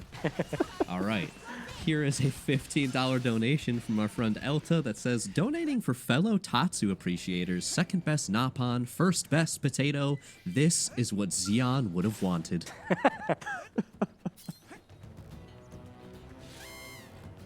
All right, here's a $25 donation from Aranath with no message. Thank you for that. And a $20 donation from IO Moore that says, let's see this fight. They put that towards the incentive to fight Telethia, the Endbringer. And let me refresh my page here. That brings us to $1,389 of the $3,000 needed to unlock the incentive at the end of the run here. We're almost halfway there, and there's still definitely more than half of this run left. We can definitely make that happen. Yeah, that is something you absolutely want to see. I know we've been pushing it all run, but gonna keep doing so. It's a good fight. It's a really cool fight. It for sure is a glitch too, so. Yeah. Xenoblade X has actually a pretty reasonable amount of glitches and out of bounds, but sadly the speedrun doesn't really utilize them anymore. So we had one out of bounds, but it was taken out of the run for a much faster strat that we'll get into once we see it.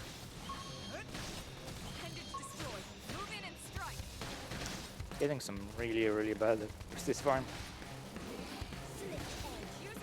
Yeah, these Suids can have some. They're very RNG based, so. Annoying me too much.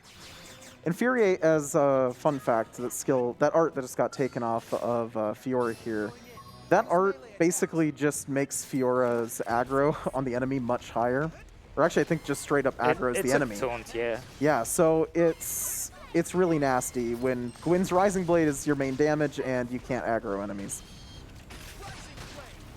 Also, Gwyn has obtained Magnum Edge. It's kind of nice. I believe it lowers the defense of the enemy ever so slightly, but it's not too important to us.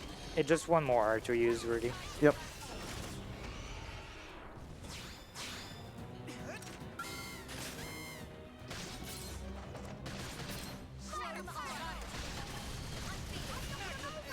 Now, Gwyn's kit here will get much more interesting as we get further into the grind. There we go. That's what I want to see.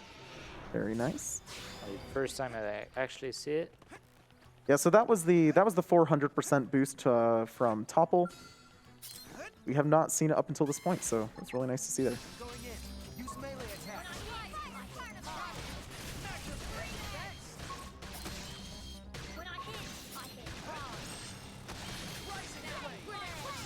Yeah, so Soul Voices actually will make this grind go much faster if you get the right ones.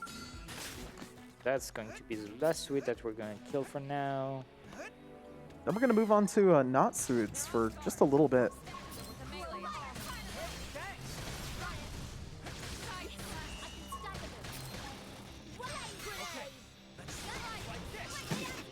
That was a hit. Alright. So we got a bunch of bulges. We got level 5. Now we can move on to do some actually not none too RNG fights. Because this fights up until now has been like very, very tedious. Because it's RNG. No, here. Yes, we're going to get Gwyn just a couple of augments here to boost his damage output, specifically on melee attacks. And that is really too bad to see. We didn't get the correct drops from our mining probes, so Follow sadly probe can't get that. RNG, Yeah, and sort just of- missing this, all that's going to really do is it's just going to slow down the grind just a little bit. It's not too horrible. So Well, rather it has more chances to make my ranges fail on the last part. So for now, it's not going to be too relevant, but it will eventually.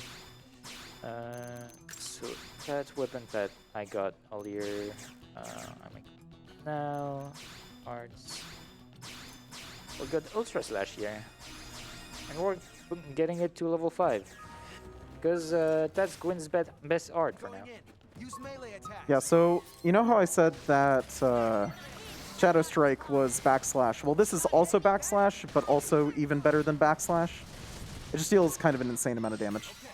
Use an aura. And we specifically wait for it to get to tier 2 to deal even more damage. We picked out today's menu list. 8,000 damage. It's pretty good. Perhaps you can make it or not. You know what I mean.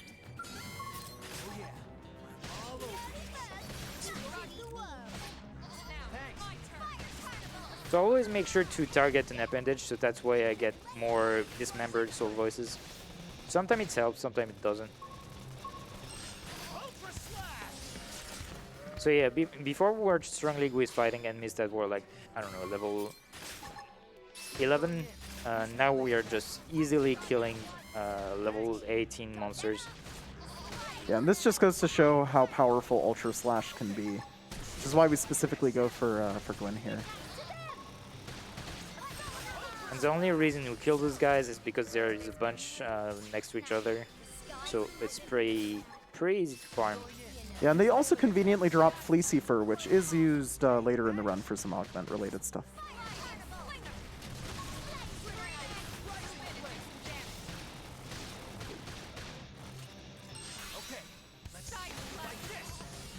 There should be still one more. Yeah, and the nice thing about this grind as well is this is one of the faster ones. The next one is going to be a little bit slower, but for that one we actually get some even cooler arts, in my opinion, that start showing up later throughout the grind.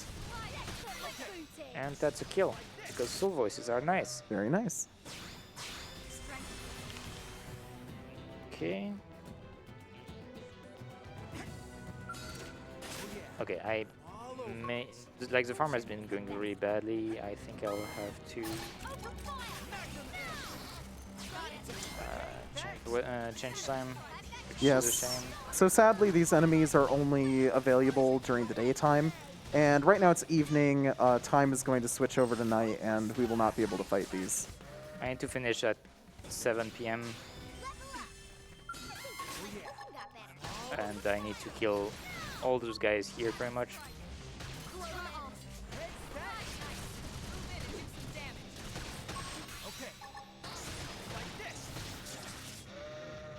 Okay, expect Drifter.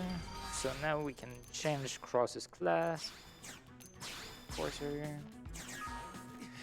So one kind of downside about Xenoblade X compared to other Xenoblade games is to change time, you actually need to go to certain designated locations. There's no set menu that you can just go into to change it. So you'll see that we end up, if we do have to change time here, we'll have to go back into NLA or somewhere. Just in one more kill, so this is going to work out just fine if I can find the last one. It says, don't confuse the Ovis with Statsu. It's very easy to do. When I hit hard.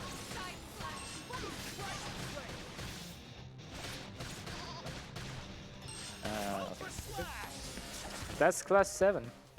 Very nice. So we've been fighting enemies level 18, now we're going to fight them level 22 to 24, and even 29, potentially. Get my So this is sweater. probably the part of the grind where you can make the most mistakes generally as well. Just due to these, if you aggro multiple enemies, basically you have to run away. They're quite powerful at this point. So offensive stance. It's really strong. It boosts your melee attack. It also boosts the damage you take. So it's a little bit risky, but the damage you take, whatever that bonus is, it's not really that bad. So it's still worth using. I mean, we're killing enemies faster than they're killing us. So Yeah, that's the main exactly. thing. Skills. It's also a really powerful art that is used in a lot of endgame builds. It's the best aura in the game as well. Really. Actually, no, knife has better, right? No. It's one of the best at the very least. Yeah. Yep. There are some auras that are nice in certain situations, but Oh, right. offensive stance is usually the best.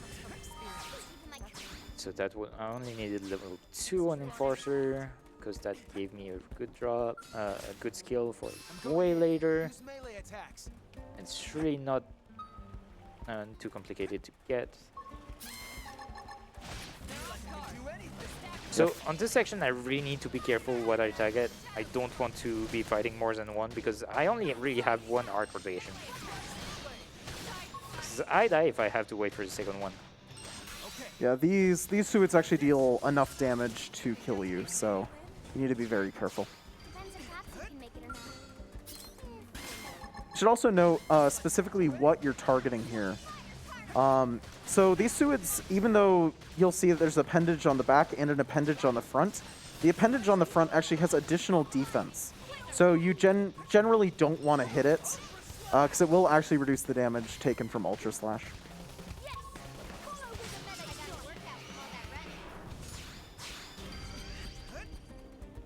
No, I'm not finding those. They're too close to each other. Yeah, and one really nice thing, LGG is here at night. During the daytime, Oblivia has a really nasty weather effect that actually can lower your melee attack. So it's really far better to be here at nighttime, so you don't even have to mess with that RNG in the first place. Okay, good. Turn around.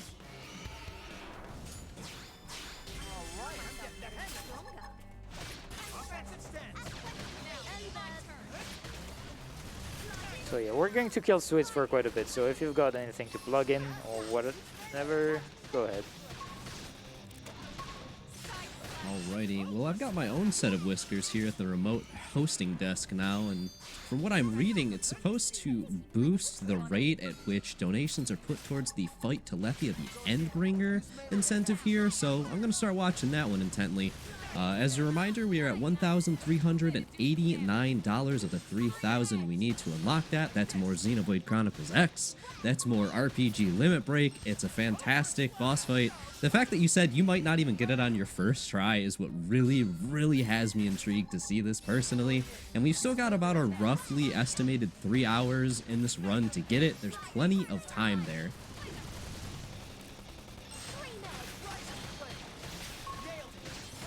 Yeah, I'd say I have like 50% chance to get it first try.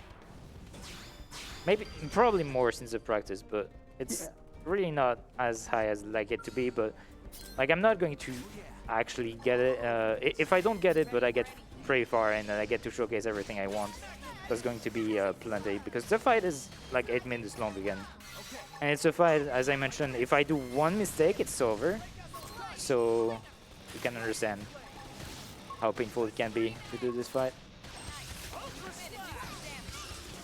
It's a really incredible fight, because LGG is gonna be using a speedrun build, the 100% speedrun build for it. So it's not gonna be anything crazy that you would have playing on a casual file. It's stuff that's only been bought from the shop in the game. Nothing that's been grinded. So it's really cool to watch. Just what you can do with very little resources. Yeah, it's a setup you can have 18 hours in, basically. Like optimal playing, sure, but it's only 18 hours in. I believe you can set it up in 15 hours if you're fine. Yeah, probably if you know just focus the quests or whatever to unlock the gear, but Yeah, it's definitely a strat. No, I'm going to be Senpai's Pro. It's not a good idea.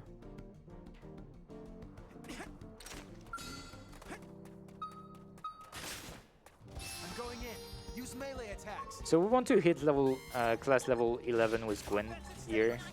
Oh no, it's turning around. Oh no. Yep. Okay, so it's time for backup.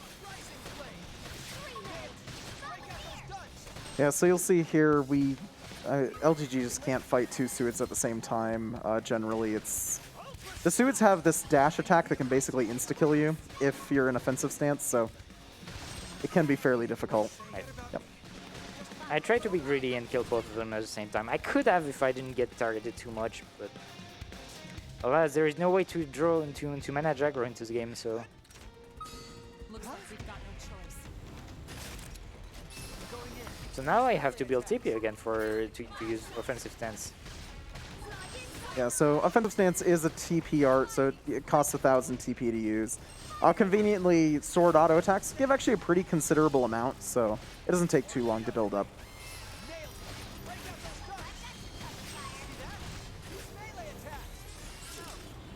Yeah, as long as you don't die while you build it, you're fine. Going in. Use melee attacks.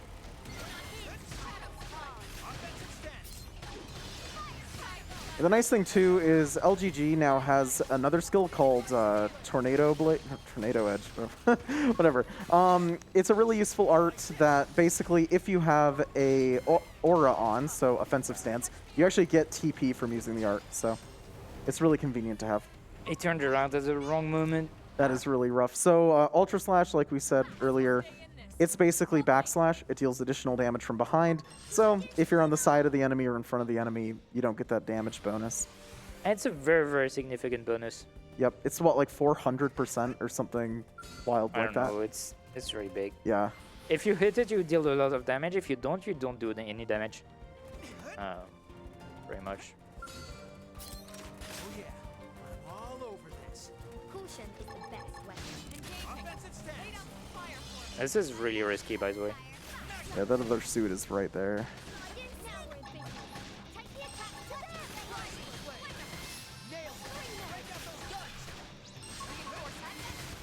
Really? Oof. Work.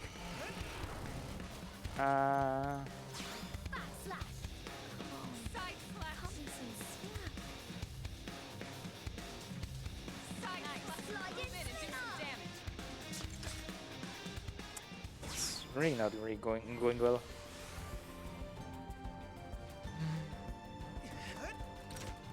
Oh, come on, give me some better spawns. Yeah, so these suids are spawning really close to each other, so if they even just turn a little bit, it can immediately just ruin the farm, so it's better to just to reload the area sometimes.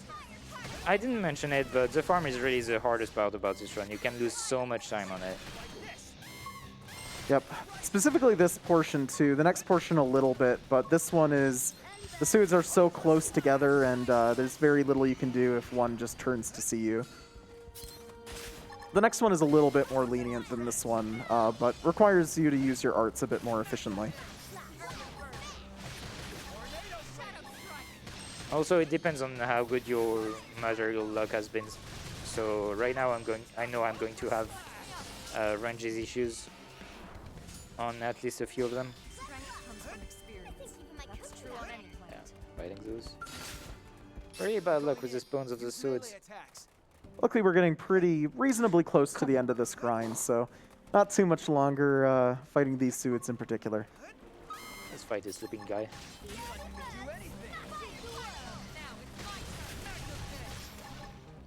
So yeah, again, we're fighting those guys in a way so that we get a maximum amount of classy XP without getting too much actual EXP, because that way we keep getting a bunch of class level. I was about to use my buttons to survive. Alright, you can do it, guys. Yeah, so the whole point of this grind, as a reminder, is to get Elma's class level up so that we can get a art called Executioner, which is going to be our main damaging art for the entire run. I got lucky there with that Suid kill with the NPCs defeating it. I knew I was gonna get it. Too unsafe. I think I would have been able to kill one of the two, but I don't want to risk it. Lost enough time on this. All over this. Ready for We're any. trying to be consistent here, not too fast. Lay down some fire for me. Shadow Alright, building TP again.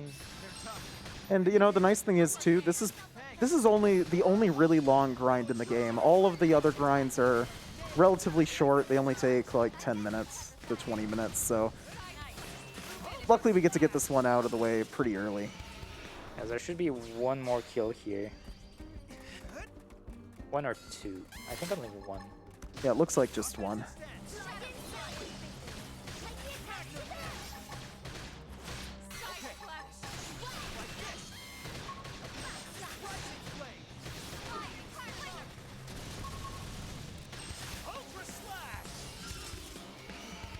One. And sadly, not quite enough, but it's still nighttime, so I should be. no bad weather. Yeah, it's been like quite a lot of time lost. It's fine. This farm is super hard. It's expected pretty much to have a bad time here. Yep. And that's a kill. Yeah, this farm can actually be pretty surprisingly hard to optimize. Alright, so last spot to farm. So yeah, now we're level 16. We're going to fight Suids level 32 to 34. So double our level. Goes to show how strong we're gonna be. This is the first time where Power Dive has any sort of relevance. We've had it on Gwyn's bar this entire time, and you might see it actually used here.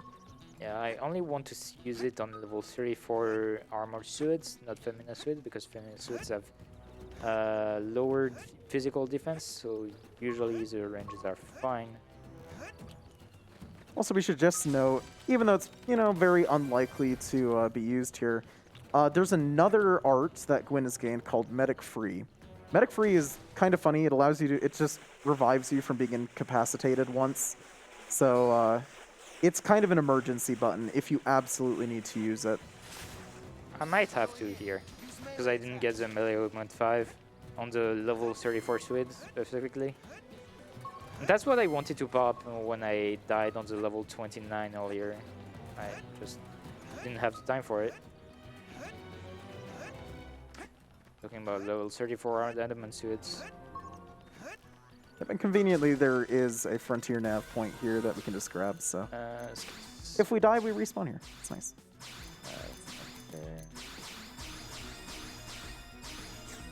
And these are high-level Suids, so we do need some skills to make it easier. Raising our accuracy, raising our attack. And we're actually setting up some stuff on Elma for later in the run, specifically background noise. It's a 25% boost to attack from behind, so that is going to be relevant specifically, mostly in Chapter 5. Not too much before then. I don't want to fight you first. It's fine. But so now I need to hit the Rising Blade bonus. It's not targeting me.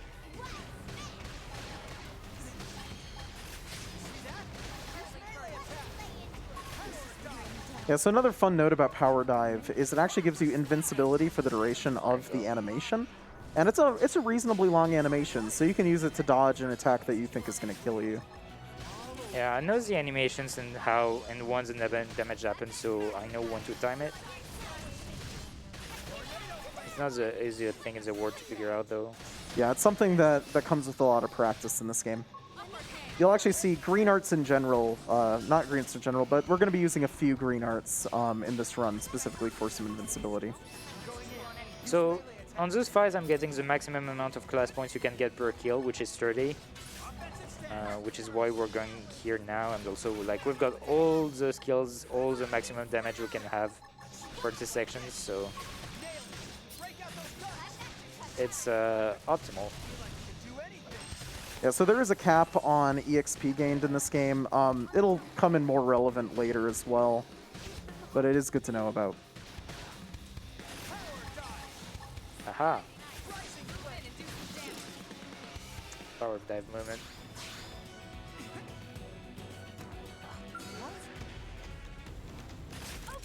So yeah, you can see here little Suids here can aggro off of sight, but the other Suids here actually don't aggro off of anything, so sometimes this situation will happen where one will just see you. And you do actually have to be careful here. If you use Tornado Blade, you can end up aggroing multiple, so you need to kind of make sure to be at max melee range here, or max art range, in order to hit that without attacking another one.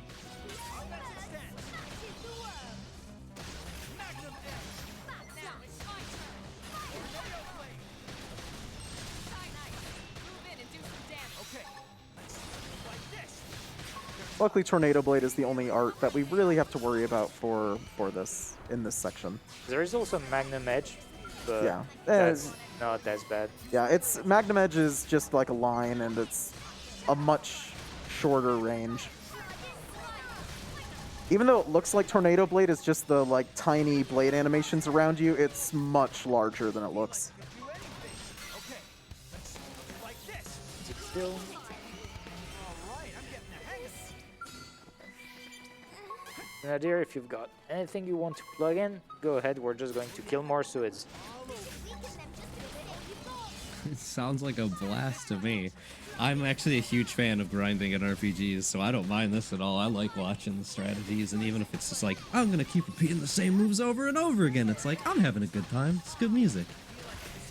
Alright, with that, RPG Limit Break 2022 is coming to you from Salt Lake City, Utah. We are raising money for NAMI, the National Alliance on Mental Illness, which was formed in 1979 as a grassroots advocacy organization by a group of parents whose children suffered with serious mental illnesses, and NAMI has maintained that focus to this day. NAMI is the nation's largest grassroots mental health organization whose work is focused around 3 pillars: education and support, awareness, and advocacy. And what does that mean when I talk about education and support? Well, via their 48 state offices and nearly 700 affiliates, NAMI offers a host of signature programs, presentations, and support groups that are available free of charge. This includes a national helpline that can provide information, resources, and a compassionate understanding, trained to volunteer to support anyone who calls in. We can all use some help sometimes. Never be afraid to ask for it.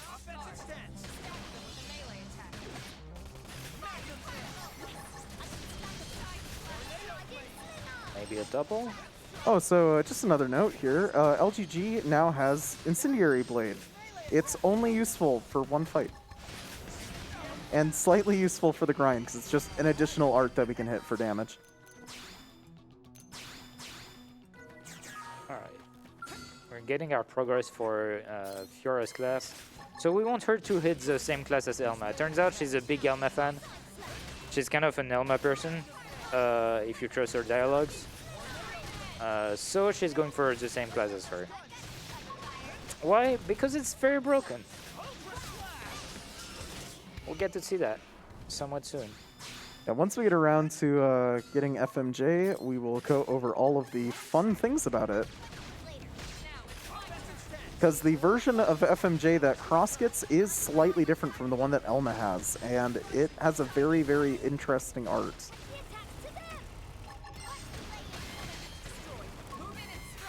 Just making sure I kill with a soul voice. Not what I want. You cannot actually customize the soul voices of your friends. You can only customize the soul voices of Cross, which is a shame. But for the most part, it works out. Yeah, there are some really useful soul voices on our allies here. Lyn in particular has one that's really good for TP game. We might end up seeing it in a later fight. I think one more fight. No, 2 more fights. And we're good to go. So again, we're doing all of this to hit class 15 on. I was about to say Amelia, but no, it's Selma.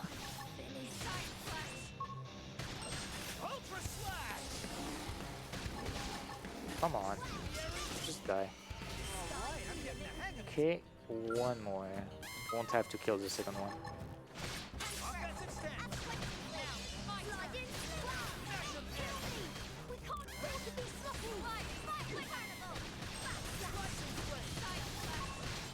And after that, we're done farming for quite a bit. So next time we'll be farming is going to be ultra funny. It's And gonna you'll be not even notice that it's farming. it's gonna be so fast, and it's gonna be actually. I think it's actually kind of really cool. It is really Yeah. cool. So like we used to have a strat where we were one-shotting the giant mouse horse that we could see at the entrance of New LA, but it's very inconsistent because of the natures of the art you're using. So instead we're doing something that is much more natural. But Oh yeah, of course, natural. it's like there is an art in this game that says, oh hey, if you are controlling an enemy, if you use this art, so you either gain TP or the enemy dies. That's it. That's the whole thing. So if you manage to control, you can just one-shot stuff. So that's literally the One Punch Man build. It just works. It's very funny. And now we have a much, much cooler build that you'll see after Skell License. And I'm not going to spoil it, honestly. You'll have to wait to see. The setup is cool. It's a really cool setup, and it really really utilizes everything the game has to offer for on-foot combat. Alright, so Gwyn is strong, and these guys are really easy to kill. Starting with you. Yeah, so just as a quick note, this is Chapter 4. We're now actually back yeah. to the story again. This is the boss fight for Chapter 4. There's one more fight after this. But yeah, we are significantly stronger than we were before, so we're just going to shred through these enemies. Yep, Gwyn's strong. And normally, this would actually be a fairly hard fight in a casual playthrough. If you run straight here right after Chapter 3, it is kind of a wall. It's definitely a wall. Back when I was trying to route this game, I did this fight. I was just rushing and trying to see when we had to farm. And this was a time where you had to farm. Yeah, this can be a very, very scary fight casually, but we're just going to kill the boss in a few arts and it's going to be over. Dead. It's surprising that she hasn't died yet. Just supposed to die. That's going to make the other kills sketchy. Yeah, ultra sketch. Yeah, luckily these enemies go down fast enough, so... And they're not very dangerous, it's just the main boss there that is dangerous to us for the most part. Well, the problem is I don't have offensive sense anymore. It's okay, Elma got stream edge. Elma is good. Yeah. So I hope you guys enjoyed this Gwyn segment, because he's now back to the sideline. Yep, now it's going to be Elma for a very long time. Alright, everyone, don't forget to stretch and to sit properly on your chair. It's very important, especially on a long speedrun. Thank you. Yeah, we're also going to be upgrading gear here, I believe. Yeah, after the story. Yep, so upgrading gear. It's going to be Elma's gear for a very good chunk of the game. So. Yeah, basically, so far she has physical gears that deal physical damage, but that's something most enemies resist, and instead we want to use electric gear because that's something that most enemies in the story actually are weak to. So we'll get that. Electric and ether a little bit. Oh, actually, I was about to teleport for the story stuff. Alright, so we finished chapter 4. That took forever. Also, we got Lucifer on the way. I'm not joking, that's his name. It's El Cypher. It's an alien with horns. He's the only one of his kind. That's it. Alright, so Elma gets Gemmels. And I suppose now is a good time to talk about TP arts again. Just a little bit. So Executioner, this art that we've been talking about this whole time, is a TP art. And it's a really, really powerful TP art. TP arts mostly scale off of a stat called potential, and right now we actually don't have a ton of potential, and we're not actually going to have a ton of potential this run. But potential is a stat that has a massive multiplier on it for whatever reason, so even an increase in, let's just say, an increase of 5 potential, even though you might look at your melee stat and it's 1,000 or whatever, and your potential's at 100, 5 potential is massive. So every bit of potential that we can get is a very significant damage boost to Executioner. That'll start coming up here momentarily, so it's just good to bring up. It's something that the game actually never mentions for whatever reason, is that TP arts are actually based on potential and not melee attack or range attack. Yeah, it really wants you to think that potential is for healing for whatever reason, which it's not. I mean, it is, but you shouldn't be using it for that. Yeah, but you should be using it for damage. You can do much larger numbers by having a huge potential stat, so... Alright, it's time to set up Elma. Yeah, so this is going to be kind of a fun little fight here. It's going to go relatively quickly. But you're going to see Executioner and pretty much everything it has to go for it. Not sure about my menu point. It's fine, I'm just going to improvise it. This is a very good idea.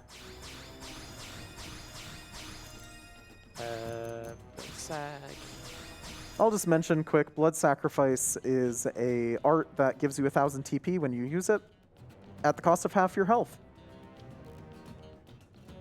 I blame not using my usual setup for this.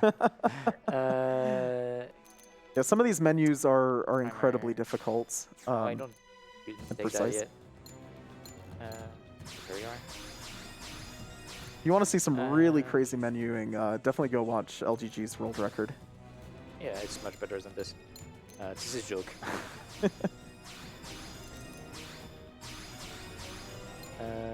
Trash.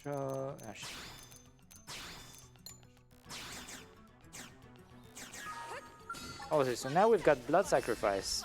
I sacrifice 1,000 HP to half my HP to get 1,000 TP. It's really good. There's a really convenient thing in this game too, where if you happen to go into the active members list and just hit confirm, all of your arts get refreshed, so we can just keep hitting it as many times as we want. I forgot to do industrial district stuff. Oh. I was like, where is my snorkel? Yep, there's a snorkel item that we get from Industrial District here, so. Normally we do this with Gwyn at the very start of the grind. We just forgot about it this time. Not really the worst thing that we could have forgotten about. Only takes a second to go through. We have to do that movement anyway eventually. Yep. Yeah, so here's the snorkel. So why are we going to use a snorkel? Well, it has an empty slot for a moment, and also I think it's potential boost as well. I believe that's correct, yep. And also, oh no! What LGG was trying to do there is jump across the gap. If you get close enough to the other side, you actually get the landmark, so... I messed up the movement there. Yep. You'll get it in just a sec. It's not too bad if you fall down. I just don't know how to set that up anymore. If you go to the right... Oh no, that's yeah, you not just have to here. go around this ledge. It's this ledge. And get this. There we go. Yep, so it's just enough distance for us to get the Outfitter's test hanger. And we can move on now that we've gotten all that dealt with. Blood sacrifice. Get in close and land a blow. So okay, now I can set up my snorkel. So now Elma looks absolutely terrible, but it's fine. Yeah, so you'll It's see... for the sake of damage. Yeah, and you can see that LGG put on that potential up 5, so now we're going to be dealing a lot of damage.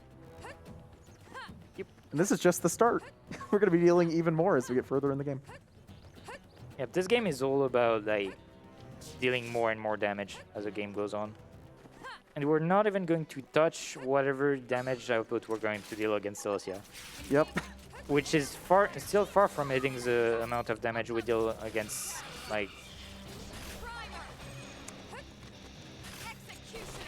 Yeah, there are builds out there made for insta-killing super bosses. So your Yeah. damage can get really high in this game. I messed that up so hard. Oh, nice. Thanks for the kill. Yeah, so 100 shells here. This is a art that you're not going to see too often, but it's worth bringing up. It's a melee attack that's used from behind enemies. It's another backslash, but it's a TP art this time. It's useful in a few fights here, but you're not going to see it too much.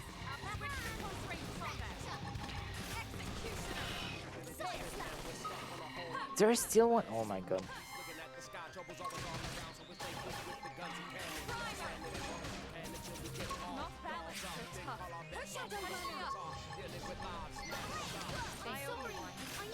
And I should mention too right now, Primer, it's not an insanely powerful art at this point in the game, but it will be very strong later on. And it also gives 200 TP, which is just nice. It's nice, yeah. It's just nice.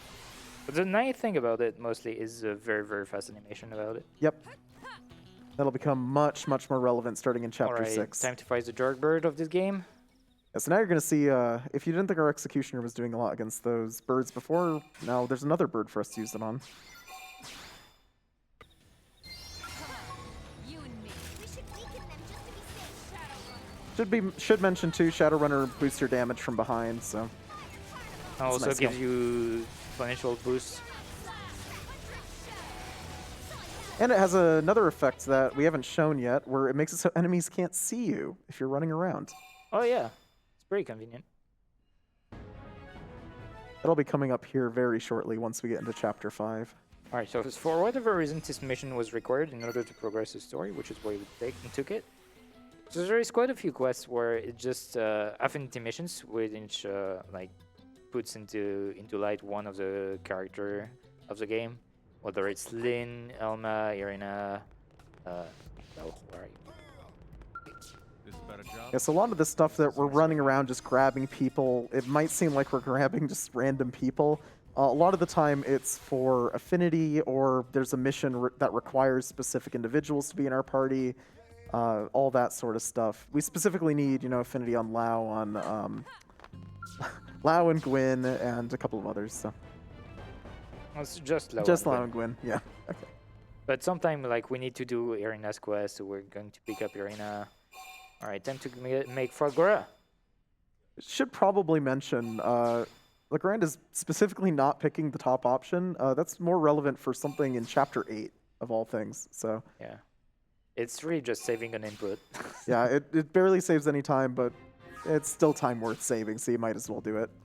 Alright, so remember Oblivia? Well, we're back in there, but this time it's for story. So in order to start this quest, you are supposed to enter Oblivia. That's it. We've already explored 5%, but that's just because we're going to do quite a bit here, actually.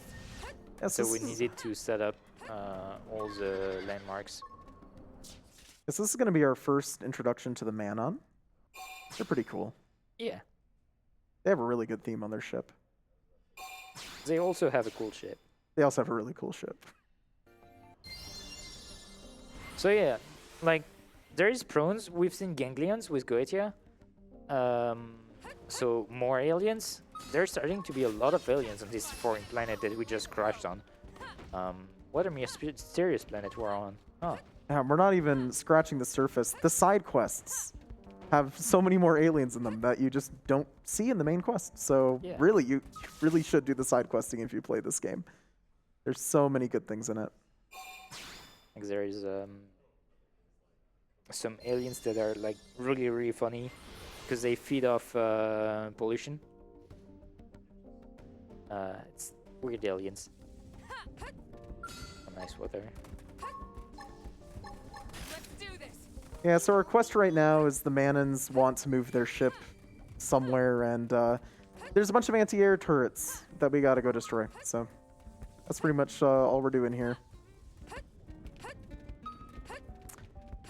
That's my target. Yeah, so we're gonna be killing these targeter zigs very quickly with, you guessed it, Executioner and Stream Edge.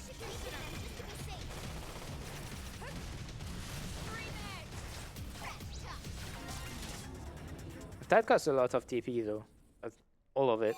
But thankfully we've got Blood Sacrifice to build that back up. Yeah, nothing is a problem when you have a button that restores 1,000 TP.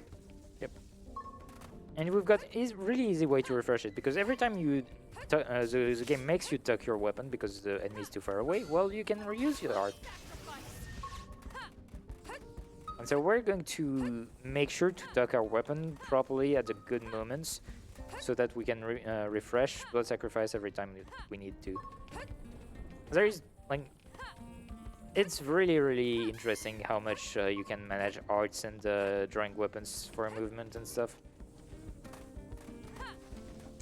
Could go in depth in that in tutorials and stuff, but And I don't think we mentioned this earlier, but it's worth bringing up here. There are certain landmarks that are faster to teleport to once you've unlocked them than to actually walk to.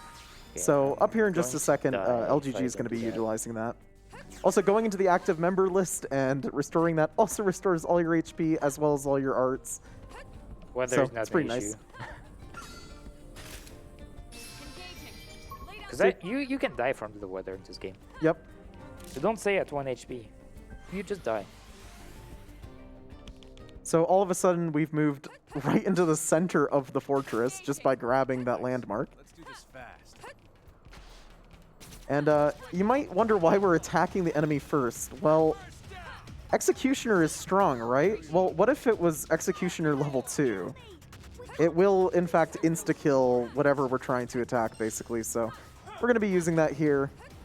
Once we jump up this cliff, we'll be seeing the enemy here shortly. I have to do this quite fast because otherwise I die.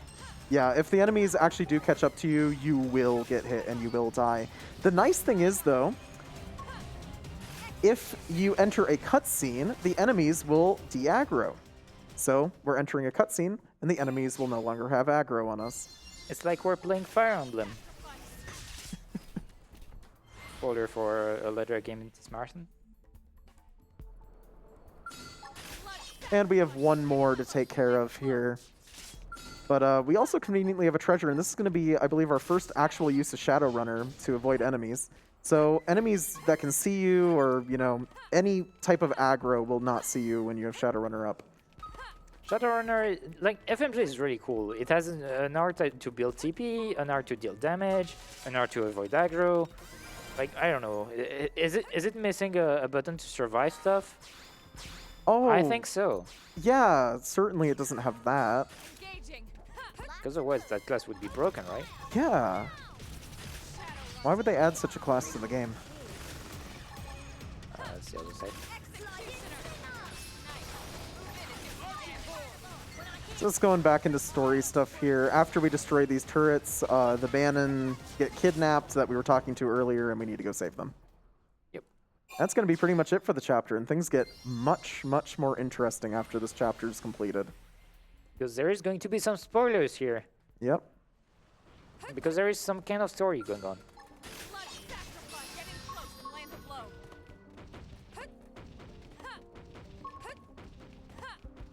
Like, yeah, again, the story isn't great, but there is so much lore in the side quests, and there are so many side quests that are so interesting. Yeah, Like, most of the game is in the side quests. if you only play RPGs for story, don't stop at the main story. Just try to do side quests. They're really good. Treat the side quests in this game like it's the main content. Yep. Honestly, it's pretty much, it covers everything that the main story should have covered. And it hints at so many stuff. Yeah, there's so many things that they go into that they never follow through on, because this game was expecting a sequel that we have not seen yet. Was expecting a sequel very badly. Very badly, very long ago. Alright, so we're going to fight 3 giant robots. Sounds hard, right?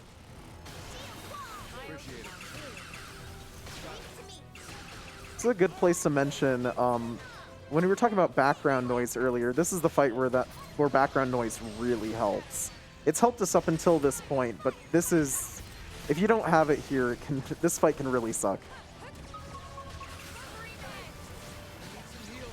Basically, we're just going to shred through enemies with TP arts here, get it done pretty fast.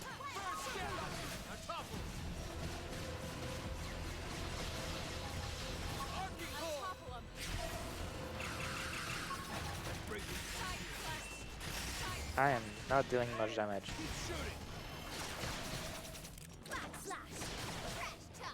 They're getting kind of unlucky here. I'm in trouble.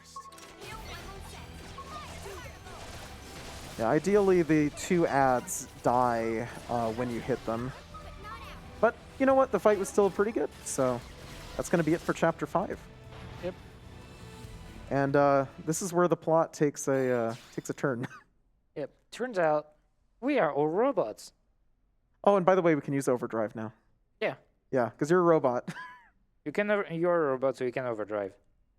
And now that you know it, they let you hit the button that completely breaks the game. Yep. And they showcase it by making you fight a bunch of crabs. Yeah, like, if you don't understand overdrive, you're going to understand how powerful it is here. Yeah. It's something that's never really well explained in the story. Like, there is a tutorial that tells you, hey, you've got overdrive now, cool stuff. And they never really explain you how it works. You have to go in the manual to have a good idea. And even then, if you're going to use it, you're going to have like 10 seconds to try to understand whatever is going on. You're not going to understand anything. You're going to notice that it costs 3,000 TP. You've got no really good way to build TP. And that's going to be it for you. And we should mention too, the manual only gives the basics to overdrive. It doesn't tell you pretty much anything about the intricacies of using one art before another, how combos work. It really doesn't explain enough, in all honesty. So luckily, the Xenoblade X community has figured out overdrive pretty well at this point, so we can use it to its full potential. Aha, potential. Get Well, yeah. Okay, Armory Alley, then Blade Barracks. So now I'm going to get even more potential because a new shop opened with the Manons. So now we can get armor that gives potential. Yeah, so it should be mentioned too, each of the aliens, as you progress their quest lines, it actually unlocks more gear. So side questing is really useful in this game. Specifically, like the Manon give you additional potential.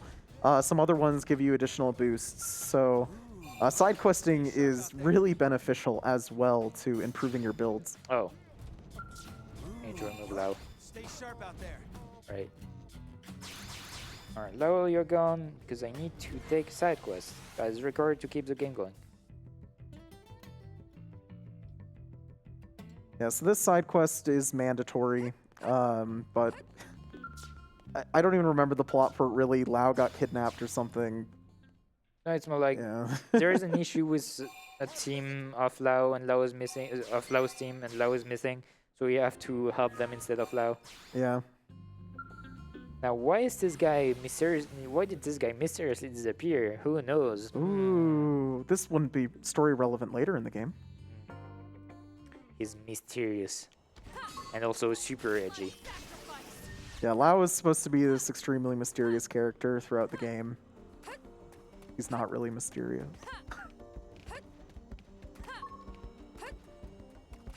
Oh, we've got some nice weather. Oh. But we're going to have to teleport. So this weather is really, really good. Aurora in Oblivia gives a potential boost. Alright. So more potential, higher damage. Where is it? Streak. And I should mention quick, Violent Streak. Okay. Oh, actually, I guess we now need to explain all of Overdrive in general, Yeah. which I'll go probably ahead. get into once you start doing the crabs. So let's go over some basics right now. When you hit the Overdrive button, This it button uses right here. yeah, it's the one right in the center. It uses 3,000 TP, and you have 10 seconds to renew it. Otherwise, it ends. Basically, it's a counter based on the number of hits you deal to enemies or yourself, as a fun note there. So basically, we want to use arts that maximize the number of hits that we deal so that we can get our count as high as possible, as fast as possible, so we don't run out of that timer. So to kind of sum it up, what we currently have in our kit, we have Executioner, which is a TP art, but it deals what, like 12 hits? It deals a very large amount of hits. Yep. You have Sliding Slinger, that's 6 hits, and you have Violent Streak, which is an AoE, and AoEs are convenient because every AoE hit counts as an additional hit. So if you're fighting 3 enemies and the art hits all 3 enemies, you now have 3 hits. So Violent Streak's going to be really useful here because that's going to be really high count because we're going to be fighting multiple crabs at the same time. Generally, I believe the number is about 3 or more enemies is ideal to use Violent Streak. It has a really long animation, so we generally avoid using it. And it also has, 3 hits by default, so it's not that crazy I without feel like it. there is something weird with my setup. Well, it looks good to me. Maybe the TP? No, you have that equipped. Yeah, you should be fine. But, yeah, the next thing to explain about Overdrive, and this is the point where the game doesn't explain it to you at all. There are color combos. So if you use one color into another color, certain effects will happen. I'm not going to go over all of them, but the main one you need to know about watching this game, that's really too bad. These crabs are really difficult, by the way. If you aggro too many of them, they can kill you very quickly. It's a balancing act with these crabs. But the one that you need to worry about is green art into yellow art. And that's where Primer comes in. Primer is a very, very fast green art. So we can use Primer into Sliding Slinger, and what that's going to do is it's going to double the hit count that we get. So that hit count of 6 that we get on Sliding Slinger now turns into a hit count of 12. So we always want to be, when we're building count, we always want to be going green art into yellow art, or green art into red art, or green art into whatever art, gives us hits for our counter. Including Blood Sacrifice, by the way, which is why I had to add that one additional comment. It actually does give you a hit. So yeah, that's pretty much the basics. There's some other things that are helpful to know about. Blue arts boost your timer, and it scales based off of your count. So once we get up to like the 70s or 80s, blue arts can actually restore a massive amount of our timer for us. Purple arts will restore TP for each hit they deal. Side Slash is a 2-hit art, so we get a very significant amount of TP from that. Green arts alone give a small time boost, far less significant than the blue arts. And that's pretty much it. There's some other things like using one art into another. I think it's like blue into green heals you, but you're not going to be seeing those as much in this run.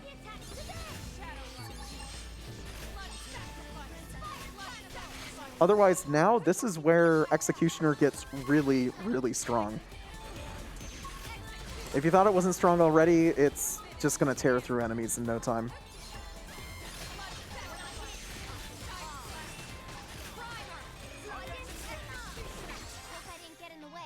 That was, tier 1 the Executioner.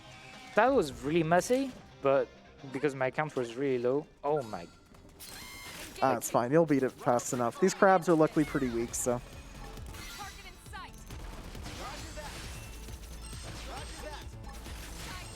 Should be noted, this is the only time, so LGG is going to take a little bit to get count up and stuff here because this is the only point where we can actually build TP before the next boss. So I need to be a little bit careful with TP management here. I have to improvise the next fight.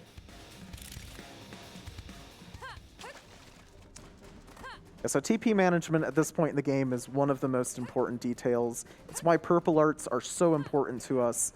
And Primer, it's 200 TP. It's kind of nice. It's not, it doesn't affect us too much, but purple arts definitely do. 8 HP. Alright, so this boss is probably a wall to many people because they don't understand how to use Overdrive. It was definitely a wall for me. I never understood how to use Overdrive casually. So it led to very, very scuff gameplay. Yeah, out of all the people I know who've played this game, I only know one person who knew how to use Overdrive, and that was someone who was told about Overdrive beforehand.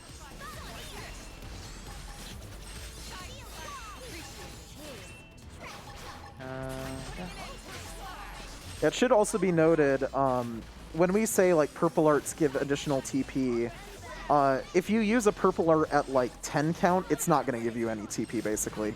But if you use it at, let's say, 30 to 50 count, all of a sudden you're restoring like 1,000 TP per hit. It gets really good, really fast. And you're going to see that boss get taken down in no time. Yep. And that's going to be pretty much every boss going forward. This is a really good example of kind of what our kit is going to be for the rest of the game, up until we switch off to Fiora later in the game. And that change is not going to be very major. It's going to be cool, but it's not going to be very major. It's just going to boost our survivability, basically. Yep. Because, like, the nice thing about Thelma as well is that they thought about her kit and they realized that most of it was, like, TP arts, so potential based. So she has the highest potential of everyone in the game. Outside of Fiora. So, yeah, turns out she's pretty good at her job.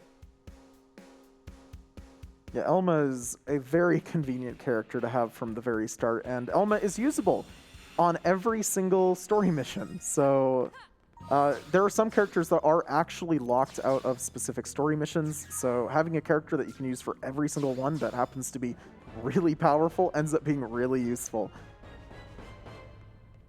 Alright, so chapter 6 is going to be really short because we already hit the landmarks that we're supposed to travel to. Yeah, so remember when we climbed that cliff?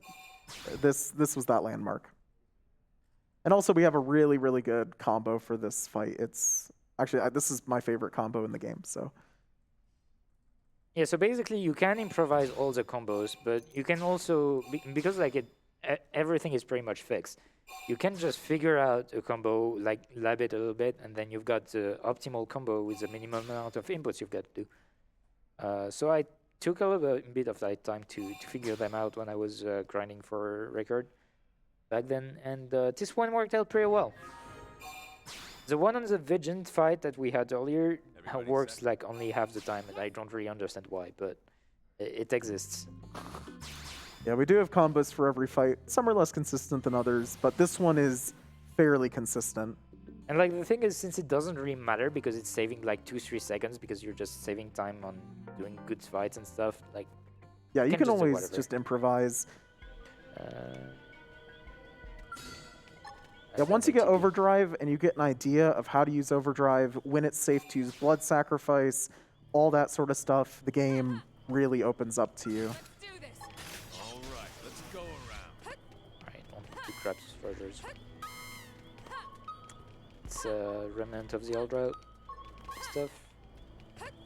So yeah, those carrows are supposed to target anything on sight, but since we're machines, they don't actually target us because we're not living beings. But guess who is not a machine in our party? That's Conveniently. right. It's our little food friend, Tatsu. And so he's going to aggro all those guys, because he's a very smart guy that wants to help. Conveniently, we have to fight all of them. We're putting an end to this.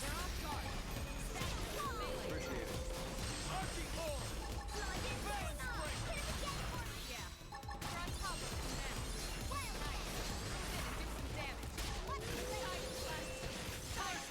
now. I'm putting an end to this. But yeah, you can see just how fast we managed to get count in this run. Our whole build is about getting count really, really fast and then utilizing it to basically just pull off executioners and stream edges. I don't want to press that button, but it's fine. Yeah, and LGG does have to get a little bit of TP for the next phase. That's what's going on here.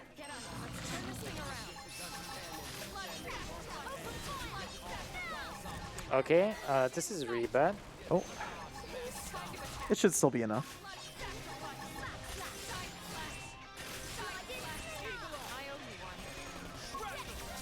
Okay, nice. I might die right away. Yeah. Probably just dead right there.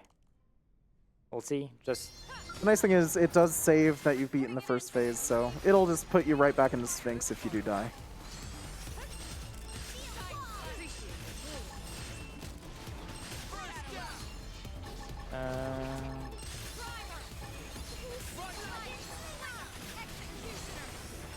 Okay. Nice, It didn't target me, nice. so I didn't die. Well, Yeah, that so was- this boss has a nasty AoE, and you got lucky.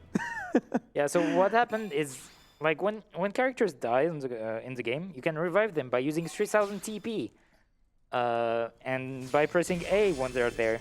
And since I'm not paying attention to my allies because clearly they're really not helping, well, Fiora was right there, and I helped her at the end of my overdrive. Really conveniently bad.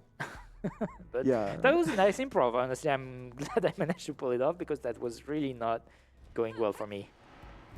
Yeah, and we should mention too that reviving allies is more important than hitting an art. So you'll want to hit an art, you'll press A, and you'll just revive an ally instead. And yeah, considering how useful my allies are at this point, because like the problem is allies don't know how to use overdrive. They're just going to press random buttons, and so yeah, they're not really that useful at this point. All right, so chapter 6 is done. We are about halfway through the run. Like a little bit more because we did a lot of front loading for stuff. Yeah, so the game is telling us to get a Skell license now, so that's what we're gonna get. Yep. So best theme right there. NLA night theme. Working hard out there. Once again, we're just building some affinity on Lao here by selecting the right options. Fandom is going to give us a ton of quests in order to get a Skell. In a casual playthrough, this can be rough because there's a lot of things that are like, pick up this collectible, kill this specific enemy, and stuff like that. It can kind of get rough to do. We're going to do it in like 15 minutes. Yeah, we're going to do it in no time, of course. You know, this is why we've been picking up the multi-speckled ladybugs from earlier in the game, and rock armadillos and all that sort of stuff. We've been doing some prep for this. That research probe we placed way earlier in the game, this is where it's relevant.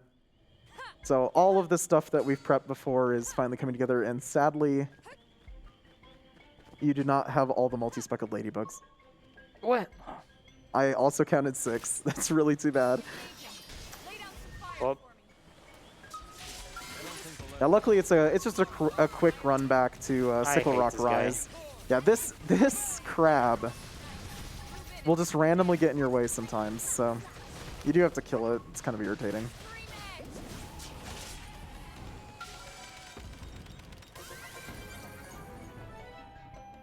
Alright.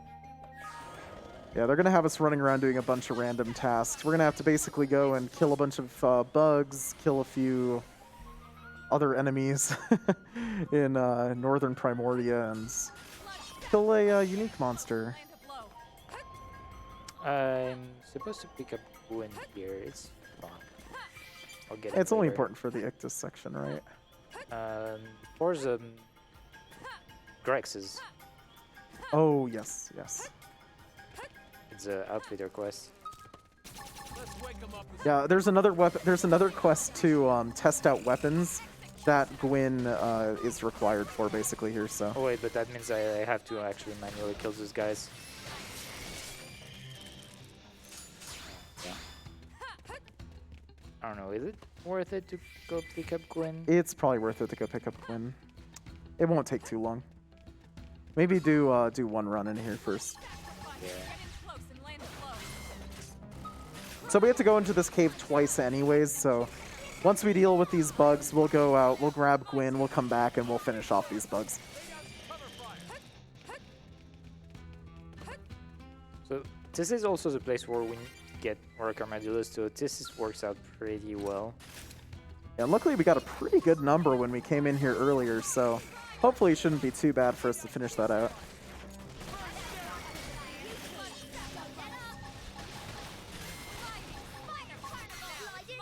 It should be mentioned too, these bugs are ever so slightly important to us.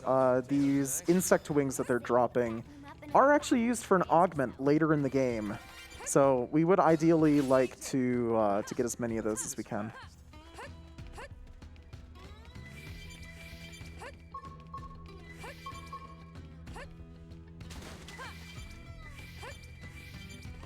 So while we do all of this, Xanavier, if you've got anything you want to mention, go ahead. Alrighty, then let's start it off by saying we've officially passed $27,000. Ooh. Got another 1,000 raised during this run. And we've got plenty of donations coming in here. We got DShmoo6 with a $100 donation and no message. We have a $200 donation from Frazif that says, patiently waiting for Xenoblade Chronicles X on Switch, sad face. You and me both. There's a $20 donation here from Amelia, no message. A $50 donation here from DShmoo6 again that says, coffee and chocobos baited me into doing this, shrug. And important note, we have officially passed $2,000 for the Fight Telethia the Endbrinker incentive. We're at $2,109 out of the $3,000 needed to unlock it. Over 2/3 of the way there, we can absolutely make it and get more of this game. Close and land a blow.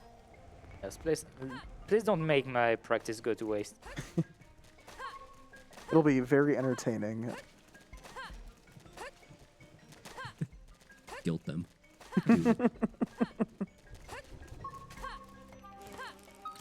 Anyways, we're back to kill more bugs. We weren't done yet. Target in sight. Lay down some cover fire. Target in sight. Follow with a melee strike. Alright, I'm gonna let Gwyn do it. Yeah, so the nice part about this is these bugs are really, really weak. And Gwyn can actually just kind of kill them with like Ultra Slash and stuff. This is actually the last place where he has really any use to Oh us. my god, already? Wow. That was really lucky. So that quest is specifically completed by getting a certain amount of credits dropped from your research probes. And yeah, you need to get a research probe tick in order for it to go off. So LGG got lucky there in the middle of the Scout license questing to actually get that. Well, the thing is, it's a global timer, so normally you're supposed to get it like super late. So it just means that I'm very much behind compared to the times that I want to get on a record time. But well, I knew all about it. It's fine.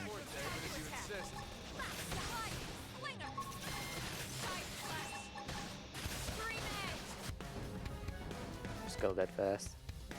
Yep, so we're done with bugs. Oh, But we're not done killing various enemies for these quests. How many of these are there? Are there 8 of them? What, bugs? Proficiency exams. Yes, 8. Yeah, One 8 proficiency. per blade division. We've done the Pathfinders, the Interceptor. We're finishing the Curator quest right now. Engaging. We've done the Prospectors. I think that's the name. Yeah, so it's kind of funny. This game, you know, goes from giving you Overdrive one chapter to immediately giving you a Skell the next. So even if you really wanted to learn Overdrive, you might just be inclined to just go and do Skell combat instead. Engaging. Which we'll be doing a little bit of this run, There you but go. nowhere near as much as ground combat.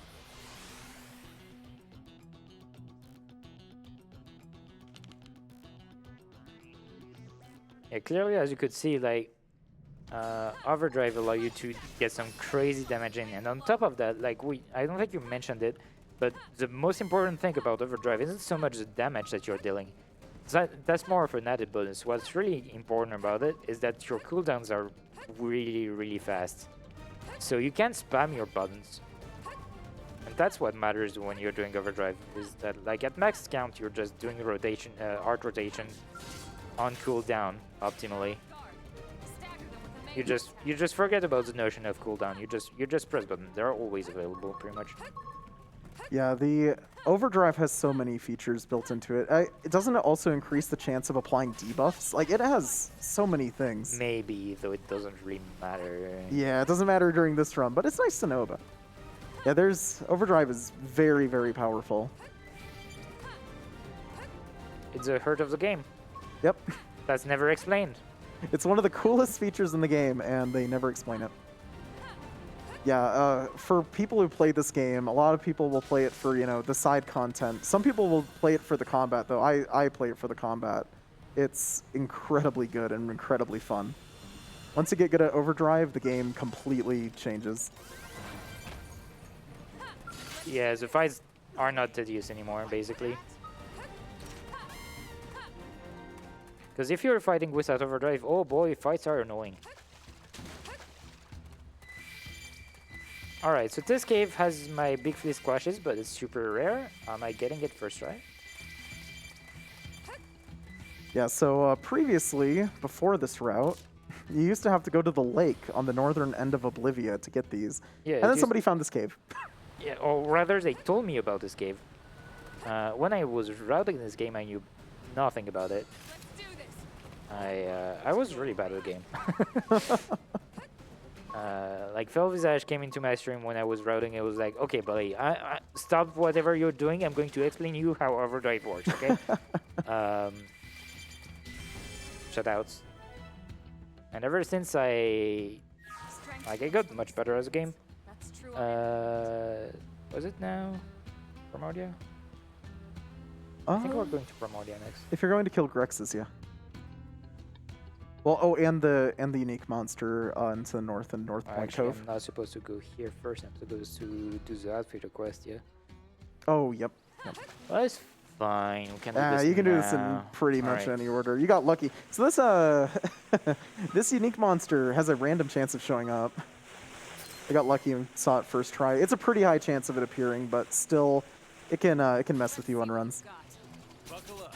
Bring an end to this. Target in sight. This boss is really easy. Yeah, it's really fast. It'll only take a second here.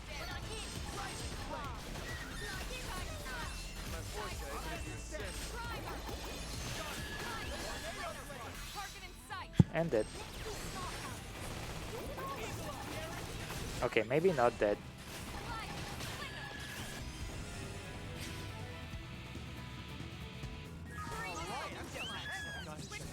Also, I don't think we mentioned it, but I hope you like the overdrive theme. This is the only combat theme you're basically going to be hearing for the rest of the game. There's a few exemptions, but not many. Like this one, there's a mess going on. Yep. We're only hearing this because we're still in combat here. And you still won't get to hear the best part of the song.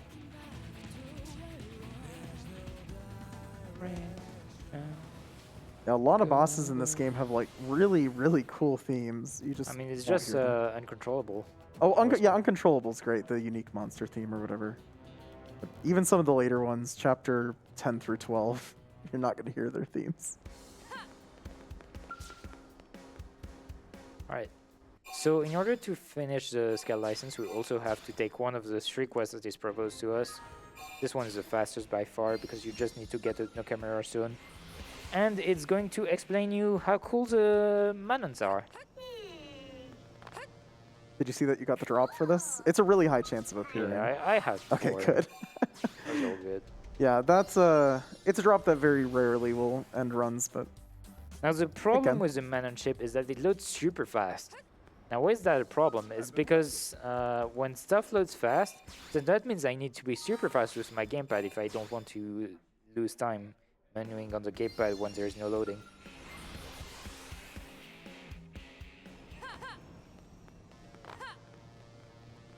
Alright, so now we are going to try to find a way to trade stuff with the Manons, and we're going to be very American and try to trade our culture with them. And what's the most cultural thing in America? oh, certainly it's hot dogs. It wouldn't be frozen pizzas. Yeah, it's definitely fast food. So Yeah. we're going to try to throw at them all the fast food there is, and probably they will enjoy at least something of it. Yeah, hopefully.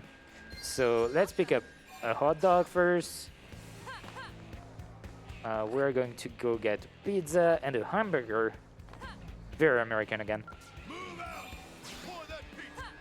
Also, shout out to the pizza that is 1,000 credit. It's a pretty expensive pizza. Yeah, it's 1/800th of a high-level skill. And then we're done. Alright, and we're going to give them pizza, and they are going to realize that it's the best meal in the world. Shout out to pizza. This is really important for the side questing in the game as well. Yeah, there's a whole giant problem getting pizzas. I was supposed to go to administrative. Forgot about that. That's the whole reason I'm doing that, is so that I can do administrative. Yeah, so that gave us Or another level up so we can grab mechanical level once again. Our final mechanical level of the run, though, isn't it? Yep. Yep, level 4. Level 5 requires you to do a quest, and it's a very silly quest. It requires you to get some stupid collectibles from Cold Ross. Yep, and it's You kind of know a pain about to it. do without flight as You well. remember about it. Everyone knows about it. Yep. Everyone And they're has all riddles, too, aren't they? Yeah, Yeah. but it's not a riddle if you've got Wiki next to you. Okay, so I have to change stuff on Quinn, otherwise I'm going to go very stupid if I do this quest without doing this. Blood sacrifice. Getting close and land a blow. And we are going to set up better stuff on Elna. And this. I am 1 BP short, it's fine. Yeah, so basically we have to kill a bunch of Grex here in order to test out a weapon. Yeah. The Outfitters want us to. But we have Overdrive, and Gwyn is probably just going to die anyways, so... Putting an end to this. Are we really testing the weapon? Probably not.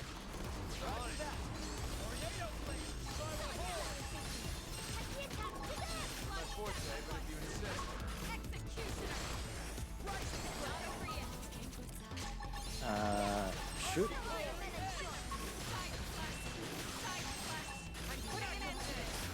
Can press the buttons I wanted to press.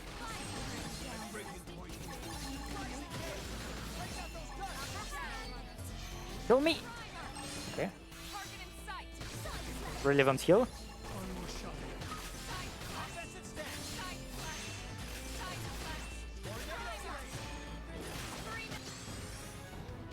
Alright, there we go.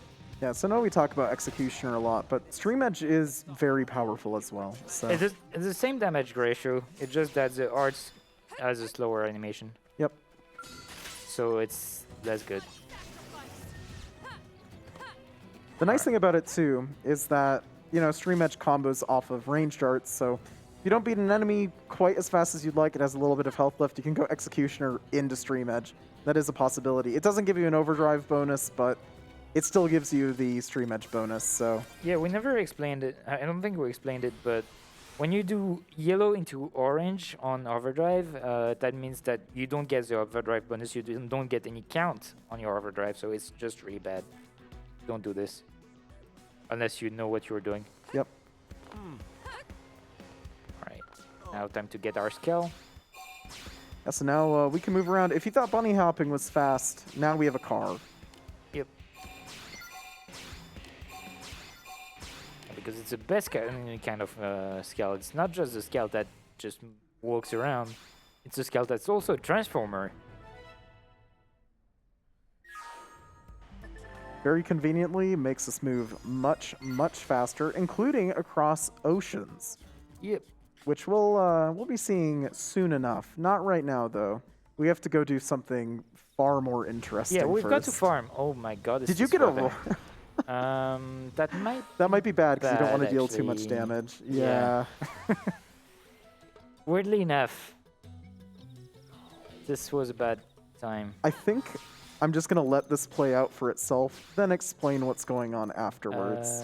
I don't want this. I want upper hand. Level 2. This is one of the coolest uses of overdrive in the entire game. I'm putting an end to this. Follow with a melee strike. I'm supposed to do this disorder. What do you mean you're already dead? So one thing I want you all to look at really quick is our level. We're level 23. And we're just killing level 11 enemies right now. This isn't a huge deal, but you'll see what's going on here in a sec.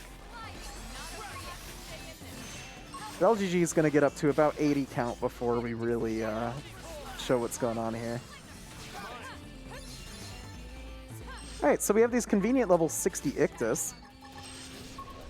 Surely I can't kill them, right? No, you wouldn't. They're level 60. You're level 23. So, in case you didn't think Overdrive was busted at this point, I think this kind of shows what it's got going for it. I can even only just use tier 2. Yep. It is absolutely absurd how powerful it is.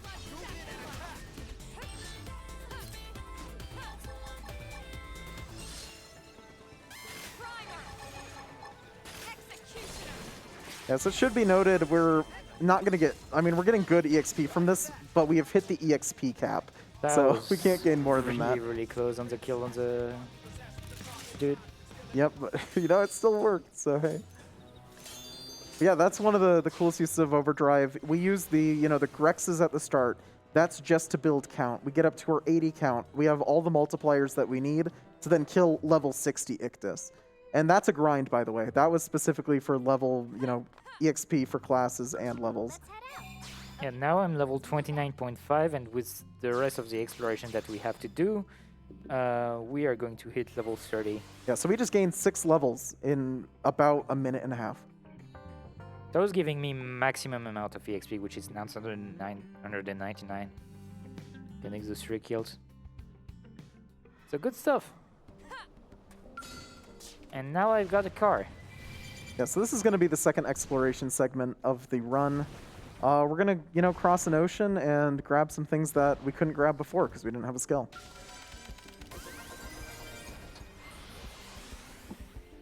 So while we finish the exploration of Oblivia, we're at 11%. We need to hit 20%. It's an idea. If you've got anything you want to plug in or mention, well, we're just going to ride around for a bit. All right, good to know. Have fun driving. With that, we are actually at $2,124 out of the $3,000 needed to unlock the Telethia the Endbringer fight. With fantastic donations like this $500 donation I missed earlier, with no message from Fourth Strongest, that pushed us over the 2,000 earlier. Fantastic donation. Thank you so much for that. We also got $25 here from Triptych that says, thanks for the great event. No, thank you for the great donation. There's also an $11 donation here from Anonymous with no message.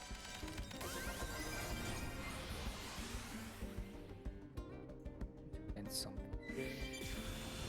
Yeah, so just like, you know, the past exploration that we did, a lot of mining node placement. This is just going to, you know, keep getting us resources. There aren't too many Enduron node or Enduron led nodes going forward, but we can get other useful things for creating augments for our skill. Which, by the way, we will not be using the skill for anything pretty much but exploration. We will be getting rid of it relatively soon. Yeah, this guy actually, if you look at this weapon, I actually don't have anything to target, but it has no weapon. Yep, and I think it's what, the lowest level skill in the game. You can't even like buy gear for it. It's a really buy bad gear skill. for it, but it's level 20 gear. Yeah, it's just not worth using. Like it's nice to say, hey, I've got a gear, cool. Now, when we can get a much better skill later on with, we can pretty much insta-kill certain enemies. Most enemies we're going to face in the story, yeah. Yep. Also, now running away from enemies is much easier. Like, really, it's crazy how good having a skill is. Who would have thought? Yeah, skells are incredibly broken for movement. They can jump extremely high. They can, you know, they move extremely quickly on ground, and they have something they get in chapter, what, like 10 or 11 that makes them really good? Yeah, it's chapter 10. Yeah. Before chapter 10 that you have to get it.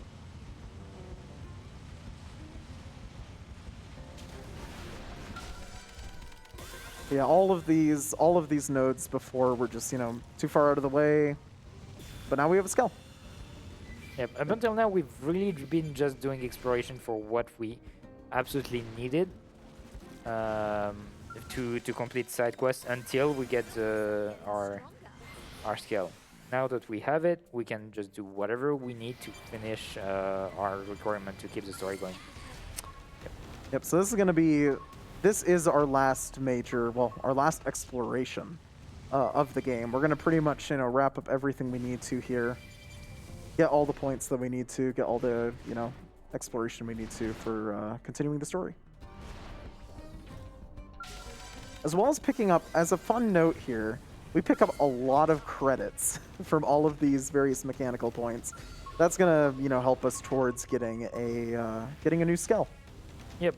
Now, like, money starts being an issue a little bit. So we need to get as much money as possible. And, like, most of the money that we're grabbing is actually also useful for exploration. Because every time you, like, depending on the segment you're on, you have to either, well, get the Millennium Probe or get the treasure, defeat Tyrant, finish a quest.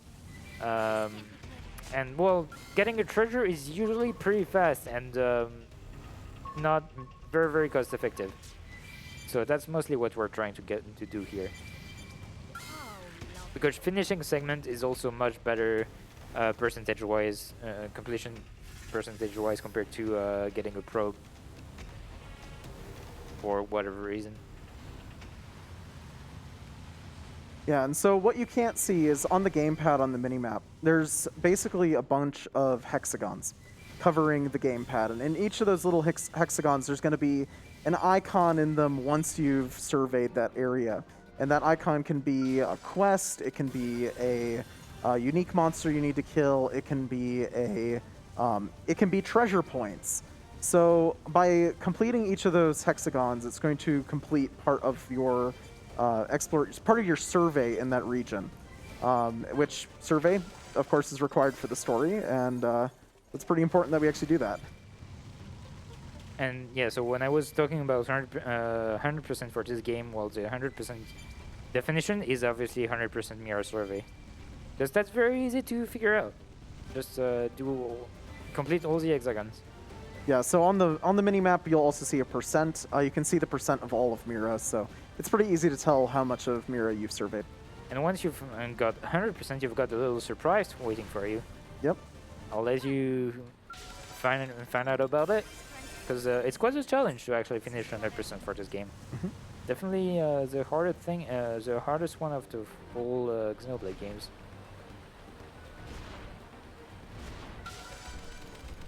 Maybe not the most tedious one, I love Xenoblade 2, but definitely the hardest one, the most challenging one. Yeah, because as a fun note, because Telethia is an incentive, Telethia is a required boss to kill in this game in order to get 100% survey. A lot of super bosses are actually for that note, so... Well, actually... Is it really just Telethia? It's Telethia, you've got Xern in Sylvalum, you've got the giant monster in the Ravine of Oblivia, and that's about it for the big monsters, I think. You also have the giant coronet in Sylvalum. And these are any big giant monsters that you have to deal with in Goldrust? Not really. I don't think so. Goldrust Cultist has is a lot of quests. A lot of unique monsters, Yeah. but not like very giant ones. You don't have to kill the giant tyrant that spawns only on Meteor Storm. It does have some fun, Thankfully. unique monsters that only spawn in certain weather conditions, though. Yeah. Yeah, so in each region, there's some weather that is just really hard to get. There's one called Electromagnetic Storm in Cultras, and it's really bad. It's only there from 4 a.m. to 5 a.m. Not any other time. So it's really, really stupid to actually get. And of course, it has a mandatory unique monster that only spawns in that weather condition. It's absolutely terrible to get. Even in a casual playthrough, that one is a struggle. The other annoying one is the fog one in Noctilum. Yep. That one's a pain. Oh yeah, welcome to Sylvalum, 4th area of the game. Yep. We had to cross an ocean to get here. So this is snow. Well, it's not actually snow, as we might see with the weather, but it's actually yeah, full of giant weird bubbles. It's this really cool, like, supposed to be like desert-like area with various weird plants, and it's my favorite area in the game, at the very least. Yeah, it's pretty cool. And it has some really cool unique monsters. Oh, absolutely. Shoutouts to Atreides. Also, this is basically Noctilum 2. Both this and Cauldros are Noctilum, but I don't know if they're worse. They kind of are, but because you're in a skull, it's Gonna not that bad. die. Yeah. Oof. That's a problem. So, if your I was skull about gets to broken, run out to get out of my skull, but I felt like it was fine. Get fired up. yeah. So the downside of skull getting broken, you need to go back to the barracks to get your skull insurance back. All right.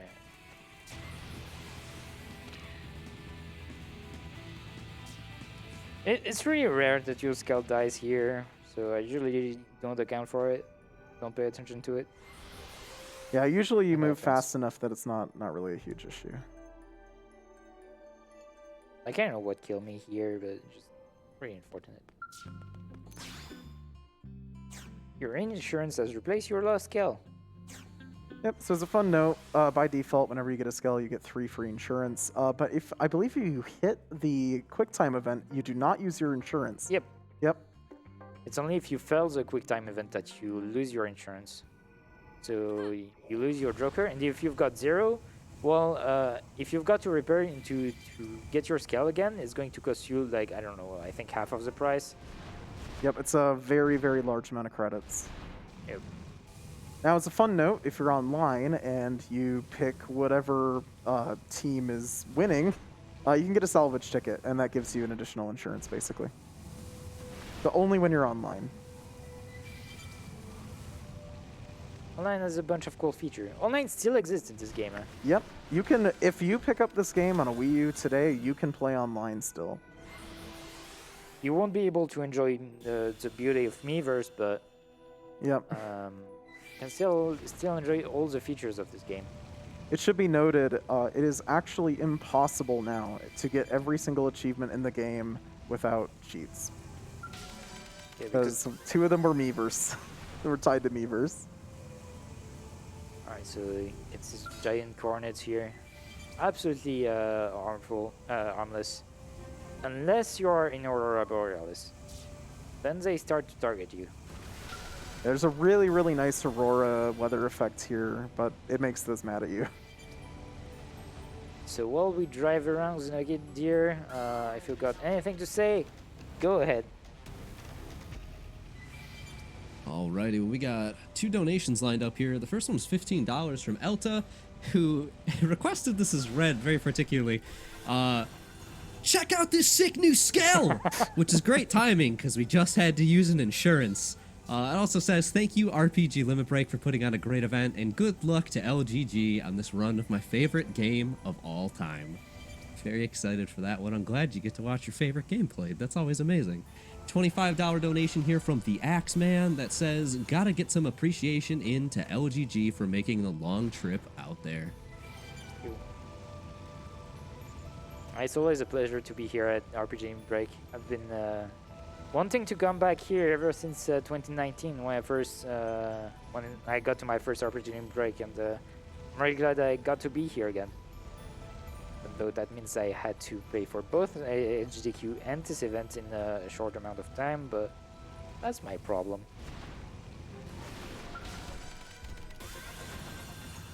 Alright, so we can say hi to a known guy. If you've seen Dune and read it, it's Mr. Atreides here. Looks like we've got no choice. A giant sandworm. Should be noted too, that sandworm has some very fun appendages to target. One of them has, I don't even know what its defense modifier is, but it's absurdly high. It's one of the highest in the game. And actually, in order to finish a segment related to that guy, you have to fight it, and then at some point there is an event where it's going to spawn his mate, which is Gaceres, which is again a Dune reference.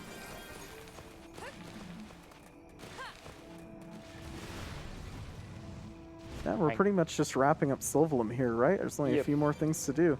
Sylvalum, you know, once we get a skull, everything goes much faster. Now imagine doing all of that on foot. Yeah. not fun. To cross an ocean, then cross all of Sylvalum. Everything here wants to kill you. It would be very rough.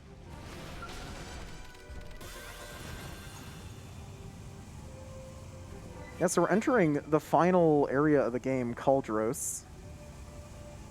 This area has, what, like ganglion bases in it and stuff. Yep. It has a lot of lava, you know. It's fun. We had the snow, we had the desert, we have the jungle, we had the grass. Now we've got the volcano. Yeah, we were only missing volcanoes, so. Volcano. Kaldros is a relatively small area, but it has a lot of really cool things in it with side questing. It has a lot of annoying enemies that always target you, whatever, even if you're at max level 2. Yeah, that too. That's the one thing I remember from Kaldros. That's why I don't like it. Even though I love the theme. It has, yeah, great themes. It's the end point for most of, well, not most of, but a lot of the major quest lines of the game.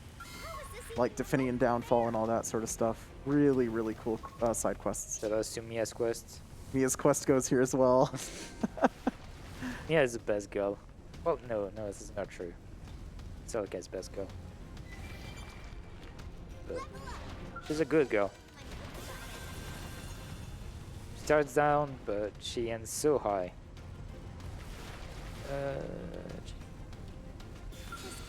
Yeah, sadly, we're not going to see Mia in this run. To unlock Mia, she's really late into the game.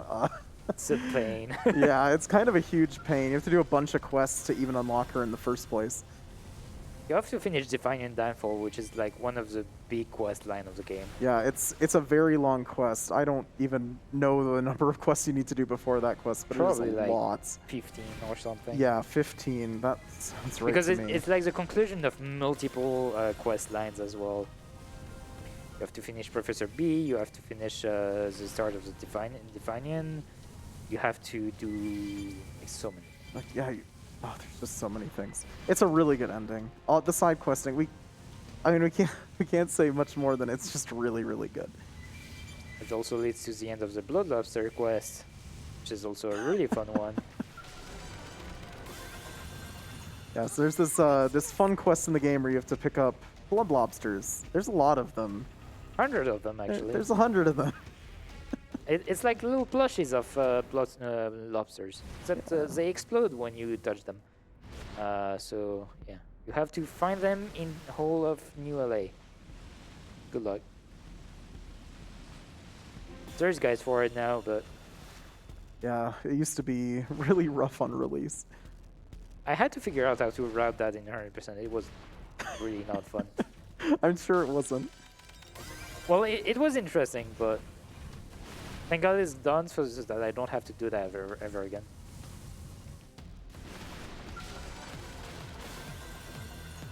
Alright, we are done with Kaldros exploration, and we're done with pretty much all of exploration. Oops. Yeah, so now we just kind of do the various chapters and all the side quests that are required to do them, so yeah, now I we still just kind need of go for the rest of the game. A little bit more money, so Yeah, so normally this would be where we would buy the Skell, but LGG is a little bit short, so I think. hopefully not. That'd be nice. Well, anyway, I'll need it later on, so. Yo, I got Mariner's Hill. Is it worth getting something Yeah, there's like one that? down here, right there. Yep. You might grab the one by the church as well. Yeah, it's Yeah. right there. Alright, we're done with exploration now. And we are going to get a scale frame. Ambitious. Yep, we just conveniently buy the most expensive Skell we possibly can. It is a very strong Skell, so it's going to carry us for the rest of the run.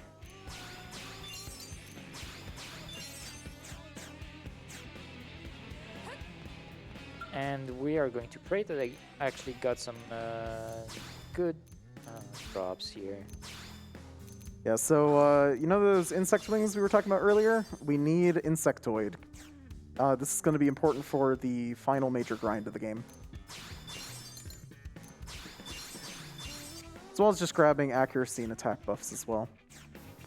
Alright, I'm just going to save here because Yeah, we've I run. soft locked here.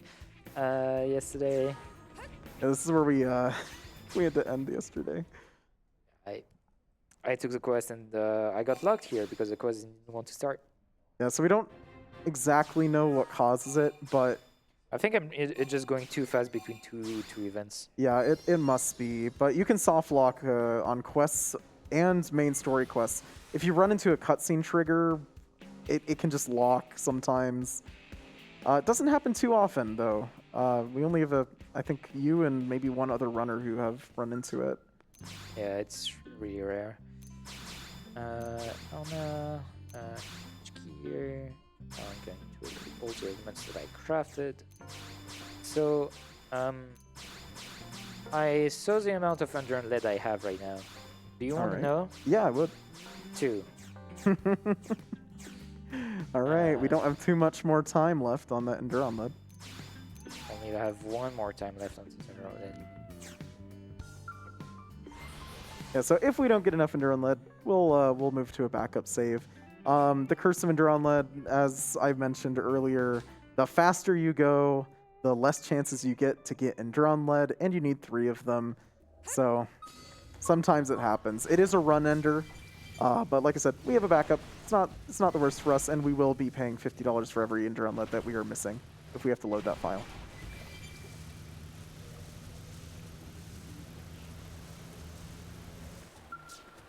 So now we're going to drive through Noctilum, get those weird plants, and then you're going to be able to see the power of my skill. It's a good baby. Yeah, so I built it myself. Totally didn't pay for it. yeah, it doesn't have all just store-bought parts. But it's the stuff you can get from the store is all you need to beat the game. It is incredibly strong.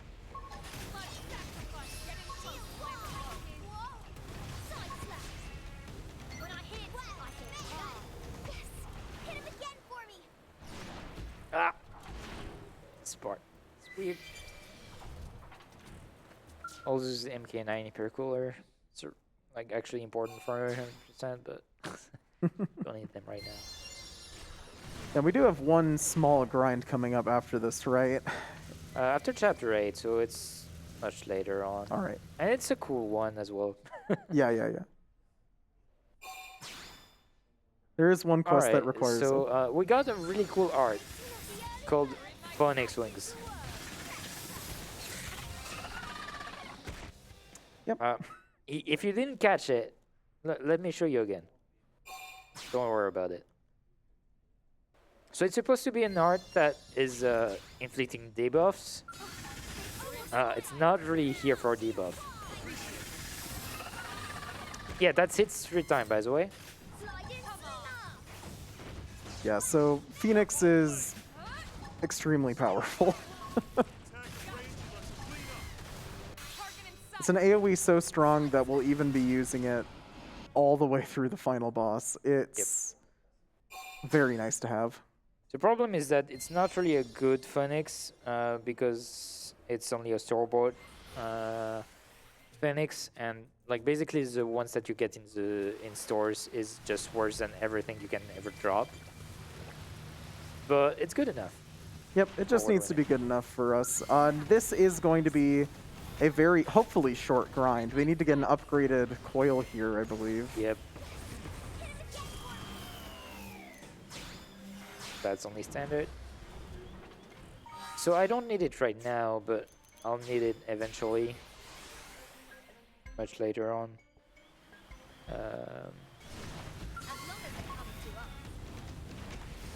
Yeah, this just happens to be a reasonably good place for us to grind these. So, randomly, when you're writing a skill, you can get this cockpit view here. This is going to refresh all your arts. It's pretty cool, but it's completely random.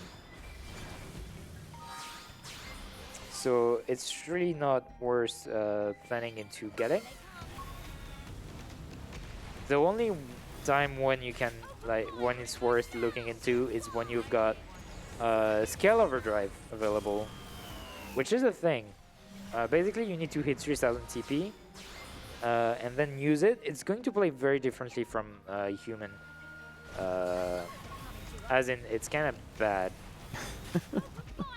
It's really not good. Like it's useful, but it's not really great. Yeah, it's RNG dependent. It doesn't Upgrade do all the goal. damage you do is on foot, so it's It really just is here to improve your cockpit view amount, the amount of cockpit view you can have, and like it boosts your damage, but like it's really not worth it compared to human. yeah. We are gonna use it.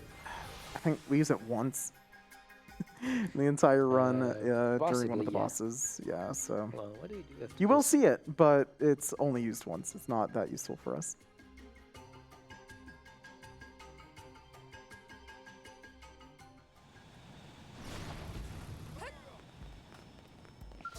Yeah. Hello, Leo. Alright, I have to take Lao after this.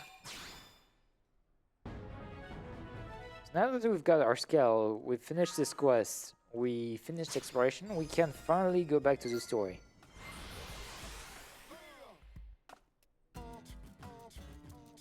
As I said, it's America. You can clearly hear it with the music. Better job? Guess this ain't so bad. So this is what I consider to be the least memorable chapter of the entire game.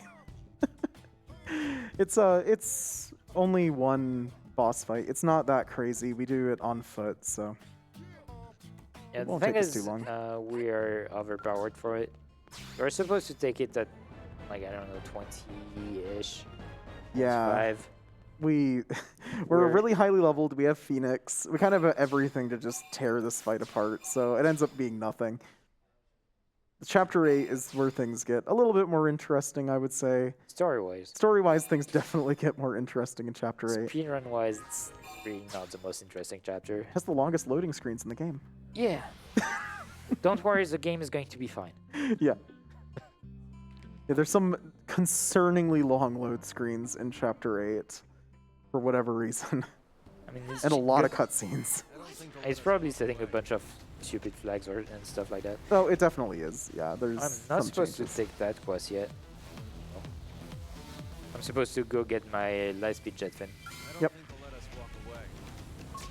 first, but that's fine. We can do it in different order. Yeah, so Lightspeed jet fins, it's the same thing as the upgraded coils that LGG just got.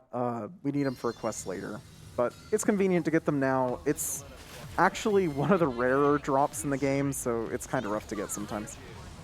So hopefully we get good RNG on it today. Phoenix, baby. Yep, and here's Phoenix, by the way. Target in sight. Get a cockpit view as well, nice. So you can see there is some fuel on the right. It's not relevant for the speedrun, but casual you'll have to refuel your scale. Yeah, and And, once you... Yeah, like for now it's not going to be too much of a problem, but once you can fly, spoiler, well, it's going to be a problem. Yeah, once you can fly, and once you get the really wild stuff for skells, the super weapons, you just start tearing through fuel. It's actually something that I had to route in 100% as well, because you have to refill like 2 or 3 times. Last speed jet fin, nice. You got it immediately. Yeah, Wow. yeah. That's much better than the 7 minutes it took me last playthrough. Oh, it was really not fun. Stop laughing. Yeah, Lightspeed jet fins are a gold level drop, so they are the maximum level drop in the So- game. So yeah, this guy, see, level 55. After killing Telethia by 100% PB, I died to it. It's just a random boss. It's very easy. I died to it. Yeah, this game is fun. You are really just made of paper in this game. It's really funny. Which is why we Alright, have so convenient Armadale- skills. Is a pretty free fight. Yeah, so this is the boss of level 7.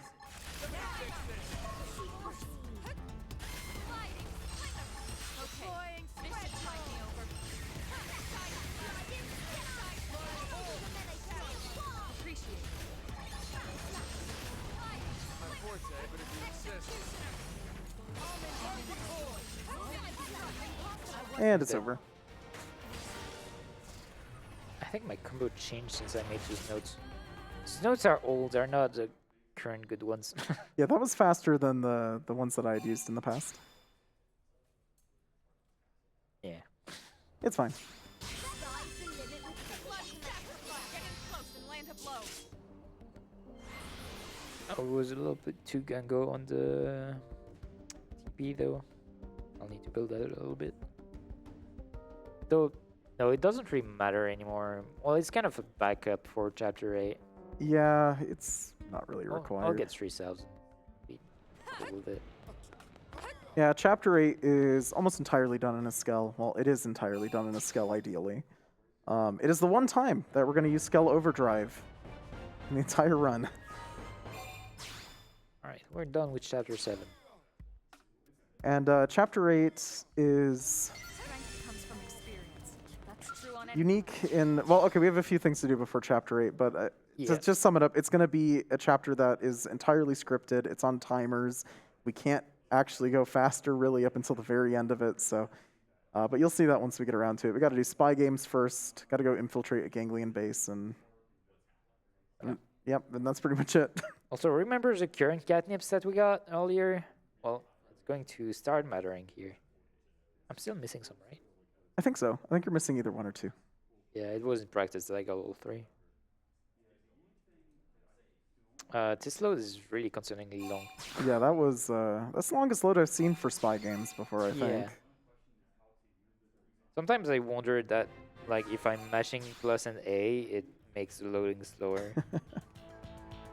It feels weird. Alright, so we gotta infiltrate the base that we were next to in Oblivia. That's basically the point of this quest. It's pretty simple. It's very easy when you have a Skell. There's supposed to be like a bunch of enemies that you kind of like go past, but we just jump straight through all the enemies, so it's not really going to be a problem for us. blood sacrifice. Get in close and land a blow. It didn't have to be like this. And just as a fun note, we're supposed to do this quest on foot for the later part of it, but you'll Oh, see yeah? what we do. Mm-hmm. Wow. So buildings, you're not supposed to go in them with the Skell, Alright. and we don't go into them with the Skell because we're not supposed to. I'm just parking my scale here. Yeah, I've seen better parking, but that's good I enough. guess it's good because it's not blocking the way, you know. Yeah, no, you can still walk out of there. I've got my license, okay? Yeah, so there's no point in fighting those on foot when you can just Phoenix from outside. It's aggroing everything else outside, but it's fine because there's a cutscene. Yep, and cutscenes, they get rid of all the aggro, so it's not a problem. Yeah, it's infiltration, you know. We're being stealthy. Here. Yeah, there's a cutscene at the start of it, and then there's a cutscene at the end of it, so there's no point in not just jumping straight through it with the Skell and then using Phoenix on the enemies.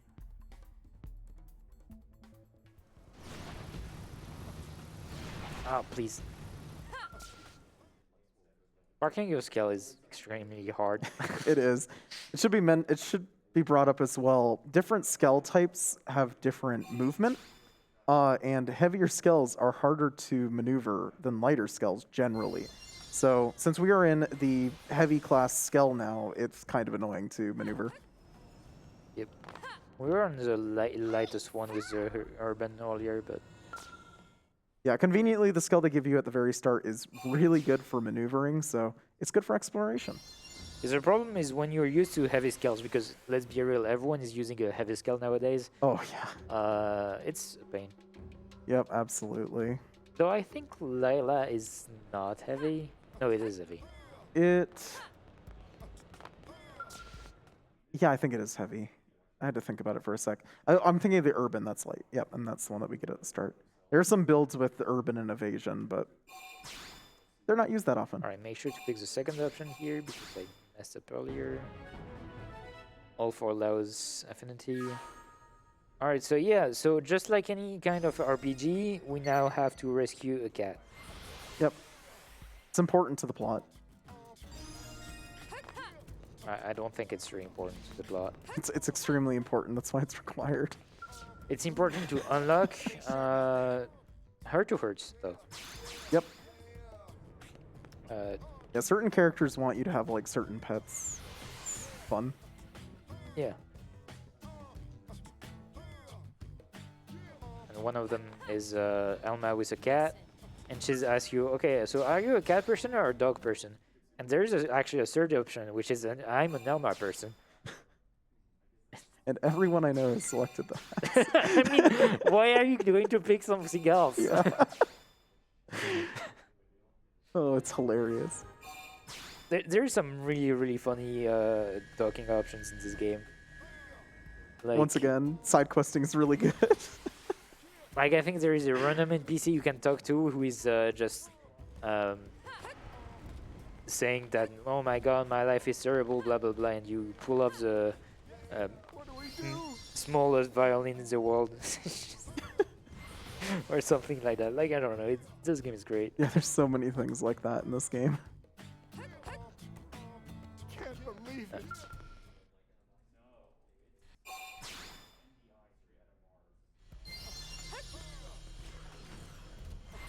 Yeah, so I gotta get info on this cat. Yep. It's And really we know where the important. cat is. We're gonna save the cat. First, we have to get catnip, which we hopefully have. Well, first we need to locate the cat. Then we need to get the cat. Then we need to get the catnip so that it goes in the box. Oh, there's also a boss fight. It's really difficult. Yeah. Yeah. And I like going behind to actually save animation time, but I'm lazy today. Yeah, so this enemy goes about how every enemy does at this point. We just Phoenix it. Yeah, as long as Phoenix- it's not a boss, it's just going to die to Phoenix. Yeah, it's just strong enough that it just deals with it. Some catnips. So okay, Two well, more. we'll pick up some catnips. If you got anything to say, Xenoblade, have fun. I will be sure to. Big fan of cats. I'm a cat person, by the way, because my opinion is important here. Thank you. All right, let's have this $25 donation here from our friend the Ardanian Soldier. Another request asking me to read it. Think you can take me? Don't forget me. Glad we finally got to that one. Here's a $50 donation from Burger Don that says, please bring back Xeno X Overworld Movement Monolith Soft. Agreed, me and the other like 3 dozen Xenoblade X players would love that, and the rest of the people don't know what they're missing, so... There's just Absolutely. $100 donation here from Pup Erebus with no message. Thank you for that. And a $25 donation from our great friend Anonymous saying, gotta see the Telethia fight. And with their donation, the fight Telethia, the Endbringer incentive is now at $2,249 of the $3,000 required. My big brain has done the math, chat. But we need $751 more, and we have around an hour-ish left in the run. We can absolutely get there. I believe in you. I believe. We're gonna get it. Oh, by the way, here's the cat. Cat. Kirby, where are you? Didn't have to be like this. Open fire! No! Oh, you know, we talk about Phoenix all the time, but we also have that art. It's / again. And it's really good. I wasn't sure where to teleport here, so I picked the wrong place.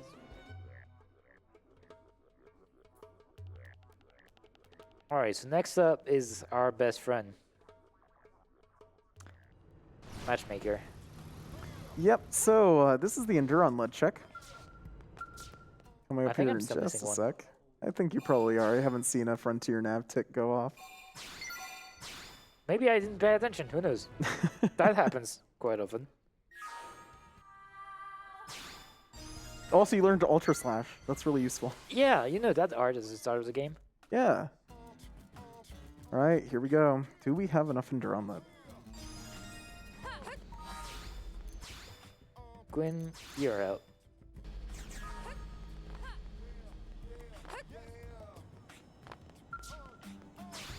I actually have affinity with slow. That's great. Nice. So I can start this quest and be stuck on it as long as I don't finish it. Yeah, so normally in a run, if we don't have enough Enduron lead, it's either a run that we're probably just going to give up on, or you just wait and hope that the next Frontier Nav drop is going to give it to you. I mean, there is a quote-unquote backup if you don't get it, but it's not great. It's not worth it. All right, here we go. Oh, yeah. 2 out of 3. All right, we Alright. do have to load the Enduron-led save. We're just going to do this certain last farm first. So that's possible that we get it during the farm. Yep, so as like a backup, Just- you can do the farm that you're supposed to do after Chapter 8 slightly early, so that's what LGG is going to do here. Okay. Just trying to get the bear skill. If you need insect wings, you can go to the point in the prone base in Primordia and just do a single phoenix. Fine. We're fine. I've got like 20-ish%. It's not ideal, but it's going to be fine. Okay, so in order to finish the game, we need to hit like level 40-ish. And yeah, we're going here to do that. Yeah, so this is the final grind of the game. Phoenix is strong, and so are Insectoid Slayers. Ah, come on. Hit the skill gear. Thank you.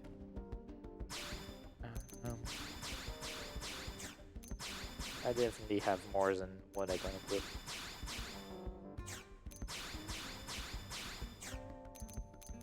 Alright. We've got max damage that this file could give me. Looks like we've got no choice.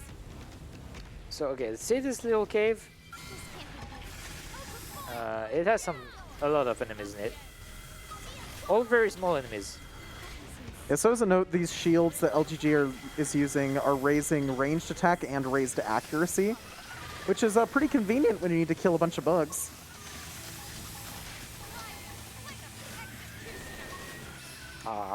Yeah, it might be just short. Did you get any EXP for No, that? I did get a few Okay, kills. okay.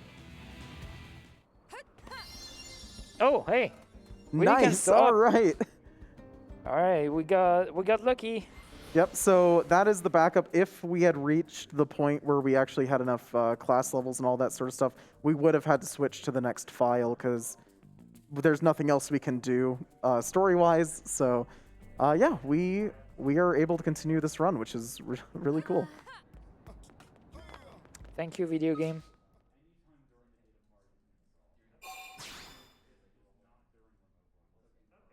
Alright, so we can finish this quest, which means we'll be able to do chapter 8 and then do our farm. And I didn't grab that menu correctly because I'm not used to that working out, actually. It usually doesn't. It's a backup that has never worked for me, so... Yeah, no, it never worked either, but I knew it was possible. But hey, for the first time, the backup That never finally happened worked. before. Gone good. Alright, so now we need to get some pizza for each Manon, and turns out the pizza is not 1,000 credit anymore, it's 10,000 credits. Hi. Because, you know, like, Manons have become so hooked on pizza that, yeah. Raising prices because capitalism. Hey, so? It works out, they're still buying the pizzas. They're addicted. They're even going to try to make clothes to make pizzas like a currency or something. I don't know. There's a whole side quest line about this. that you Two should side just do. quest lines, actually. Yeah. Like, at some point, they're going to try to elect the alien deputies or whatever so that they can interact with the politics in ULA, and the men just are all on pizza lozo and whatever, and the intelligent alien lives are like, we can't have them win the thing. We're going to drug them so that they say bullshit. Yeah, that is the whole quest line. It's a great quest line.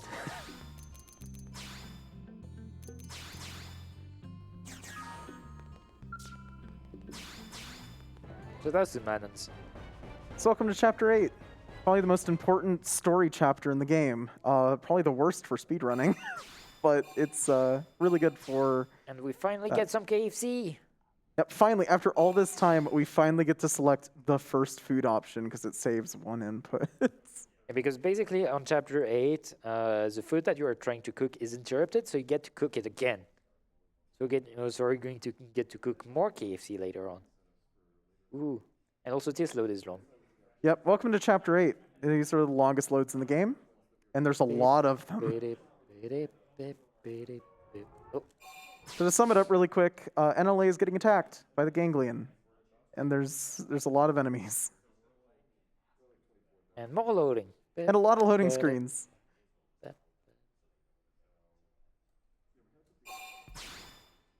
Yeah, this is probably the chapter with the most number of cutscenes you have to skip and the most number of loading screens.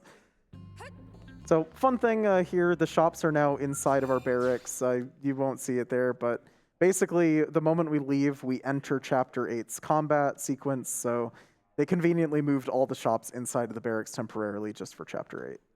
But we didn't have to use that this time. Normally, that's where we might make some of the insectoid, but since LGG picked that up a little bit early, we didn't have to do that here.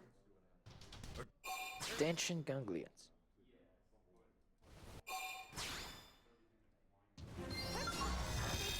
Anyways, Phoenix is good, and we have to use it for, what, 2 minutes? Or 3 minutes? Well, first we've got this compulsory fast. Yeah.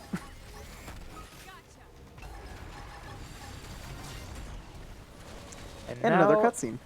And now it's a timer. So during that fight, I'm just going to do random stuff. So, Xenodier, you've got time to fill it. Time to fill would help if I unmuted my mic properly this time. Alright, then let's start us off with a reminder that RPG Limit Break is proud to once again partner with The Yeti to bring you 5 amazing t-shirts that are now available. You can head over to theyeti.com/RPGLB to take a look at the designs, pick up the ones you want, and know that $5 from every t-shirt purchased will be donated to NAMI. Remember, Yeti is a fantastic pun, so it is spelled Y-E-T-E-E. That is theyeti.com/RPGLB. And we got some donations showing in the queue here. $5 from our friend Loon that, bear with me. Hello? Is this thing on? Am I all alone? Is anyone there? I need a bigger gun. I like all these donations coming in that are referencing the game because I feel like a nerd that I'm very much having a great time getting to roll with these. There is $83 donation here from Font that says $1 for each day it took me to 100% this game. This is going towards the Telethia fight. Thank you for that. And a $100 donation just came through as I refreshed here from, I'll pronounce this close to properly, Dimoito.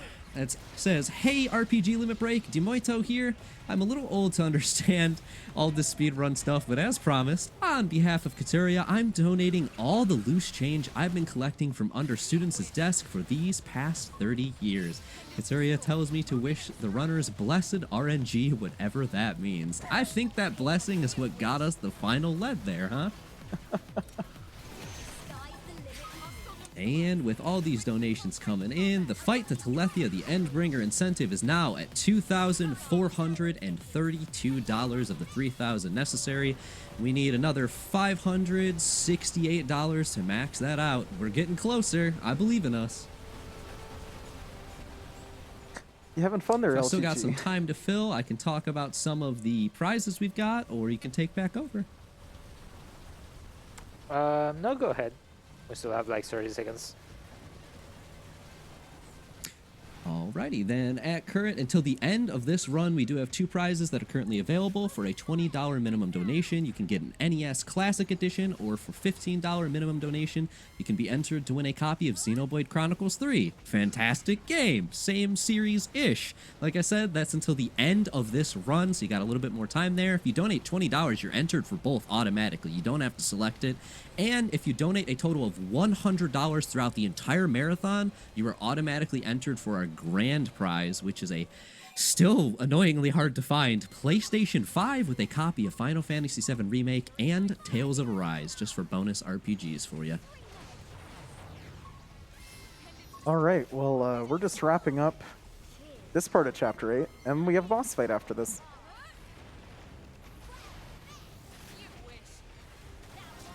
So this boss fight is going to be the one place that we use Skell Overdrive. Think you're right. Yeah, mostly because we had like 3 minutes to build it, and in the time quest thingy. Yeah, it's the same thing as normal Overdrive. Skell Overdrive costs a 3,000 GP, not TP. It is, for whatever reason, slightly different. And yeah, it's a completely different Overdrive system that doesn't really have too much more to say than you get cockpit view a lot. Just press buttons and win. Just press buttons, and that's it. There isn't too much strategy when it comes to Skell Overdrive. Even scale combat overall. Like scale combat is all about the gear you have. It's not about the skill of the player. Yep, exactly. Yeah, eventually you get Skell Scoop super weapons, and it trivializes a lot of things. Didn't have to be like this. Oh, I wanted to. Okay, this is a problem actually. there's staircases I think you can climb. But yeah, it might honestly be easier to emergency exit after Okay. aggroing something. How do I climb back? I can't say I've ever fallen down here before. Okay. So we are taking the stairs. I guess. Oh, it's the first for everything when it comes to this. I've done that before, and every time I've done that, I don't remember what happened. So, the stairs are really long. Okay. Where do I have to go again? Behind you and then into the middle of the city. Right. This chapter 8 is going great. Wait, I don't have TP. Oh, well, that's fine. Reinforcements. Watch out. Yeah, so I'll get we my might get to skill see in the something. cutscene. Okay, you will get it after the cutscene. Cool. Yeah, don't worry about it. I'm pretty sure I got my Hopefully. skill back. Worst case, you have to build some That's TP. usually how this happens, right? Nice, yeah. Oh, it doesn't have any GP. Well, I've got multiple problems here.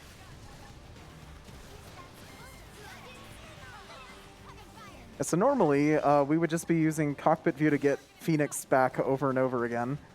If you wait too long, I believe one of the characters gets decoy and a lot of it. Yeah, So you need to be very careful in this fight. please cockpit view.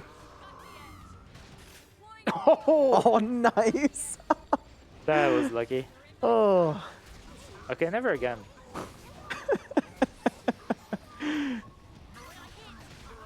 Yeah, so scale JP is really weird. Yeah, so Skell GP is gained every time you hit something basically with an art. And every time you leave your scale, you're losing JP. Yep. Switching to ground.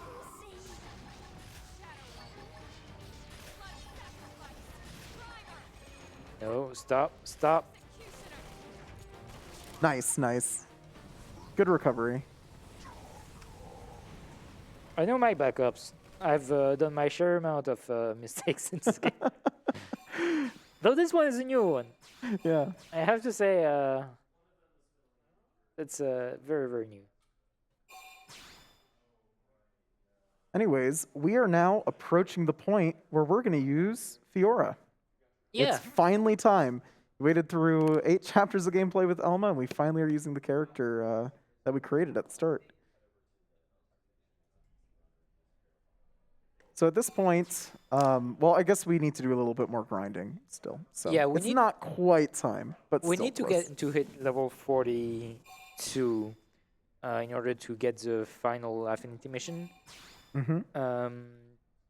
So we'll do that, and in order to do that, the insect spot that we had earlier is pretty good.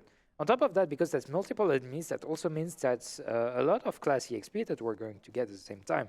So that means we can get cross EXP and cross class EXP much higher than what it is right now, and therefore hit FMJ class 2, which is a big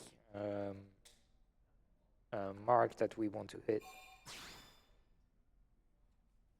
Yeah, and once we get FMJ Class 2, we'll point out why FMJ Class 2 is so powerful. because There's one button. there's one button it adds to the game and it breaks everything. I hope Anyone you- who's played this game probably knows exactly what it is. Yep. It's so notorious.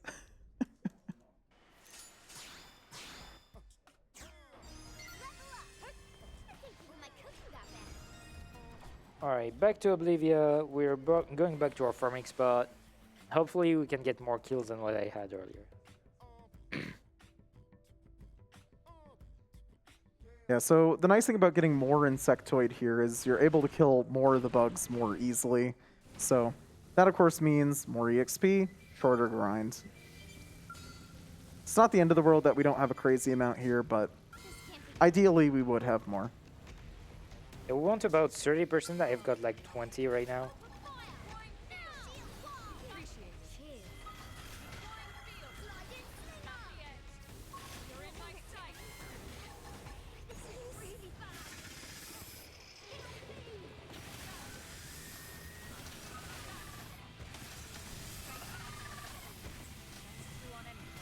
Drop down.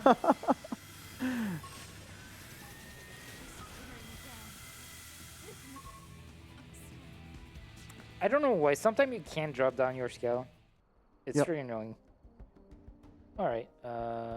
Sadly, we do have to go, of course, do skill insurance stuff again, but it doesn't take too long. So much comedy. So much fun. Xenoblade X, everyone. Luckily, this is the final grind of X. After this, it is just chapters straight to the end and one side quest that we have to do in like chapter 10. Well, before chapter 10. It didn't have to be like this. Sure. I don't mind that at all.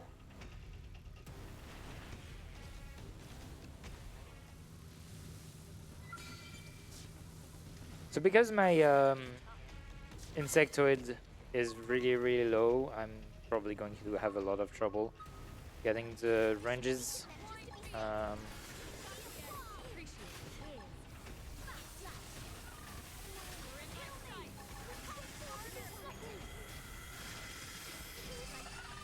That was a good one. Now kill me, please. Okay. So dying here resets me much faster, and also I don't get all the drops from the encounters, so that's really fast. Alright, Full Metal Jaguar. Yeah, so all we're here for is the EXP, nothing else. So it's very ideal to not have to go through the giant menu that would be there if we did manage to kill all of them.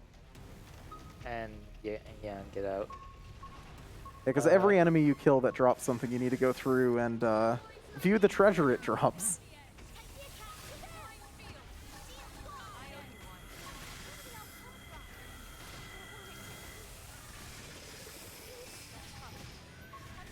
I didn't get any kills. Oof. Nice ranges.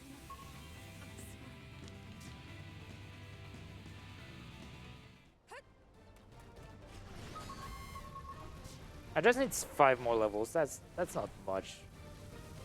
Yeah, it's really not that bad. If you get a good kill, it shouldn't take too long. Get a few of them. I need like 2 good ones. Yep. Or 1 good one and a bunch of bad ones.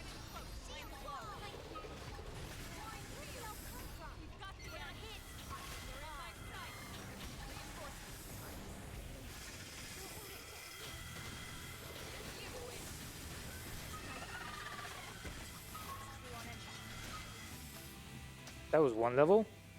Right? Really would like to see cockpit views here. Because that would make all the ranges work out. And also, when you are in cockpit view, you can't die. You can't actually take damage even. It's pretty nice. Too bad it's just completely random. And we should add, since we didn't get to see it, even in Skell Overdrive, it is still completely random. You can Skell Overdrive and still not get cockpit view, and it is devastating. Nice. I think I killed everyone of them. Yeah, I think you got all of them that time.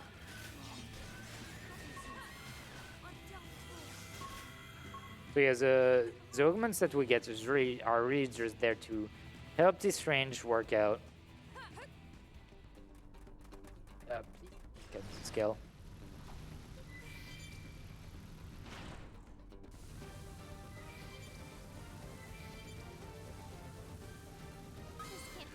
So yeah, all of this is just because I got some really, really bad luck throughout the run with materials. Just to show how annoyingly RNG dependent this run can be. Yeah, because for the Insectoid, you need to get lucky with the Blattas that you kill earlier in the run for Skell License. You also need to get lucky with the material drops from mining probes. So there's a lot going on that's it's really rough when it comes to this grind. Alright, one more level and we're good to go. So hopefully one more kill.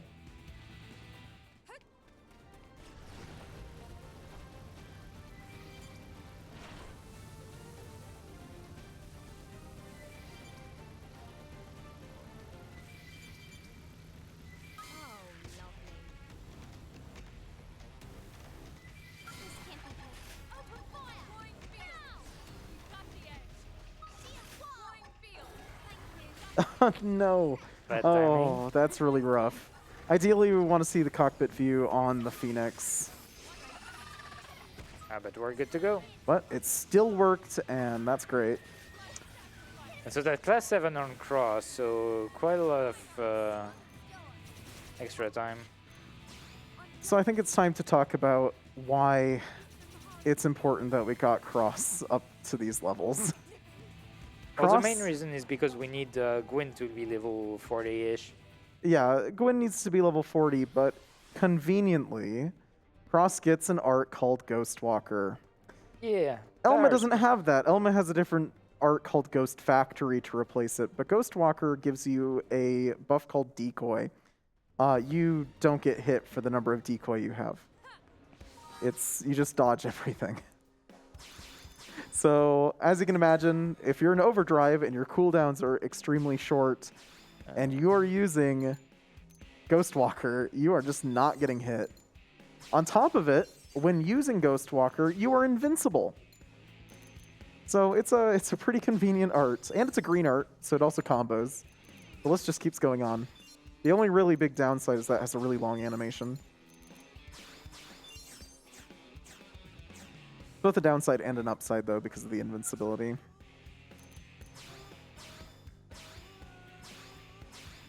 Yeah, so as you see here, we are equipping Fiora here with a bunch of potential, really making it so that we deal even more damage with Executioner. And this is going to be our build for the rest of the game. Yeah, hitting about 130 potential. Pretty decent. Yeah, pretty good for just store-bought gear. That's a one.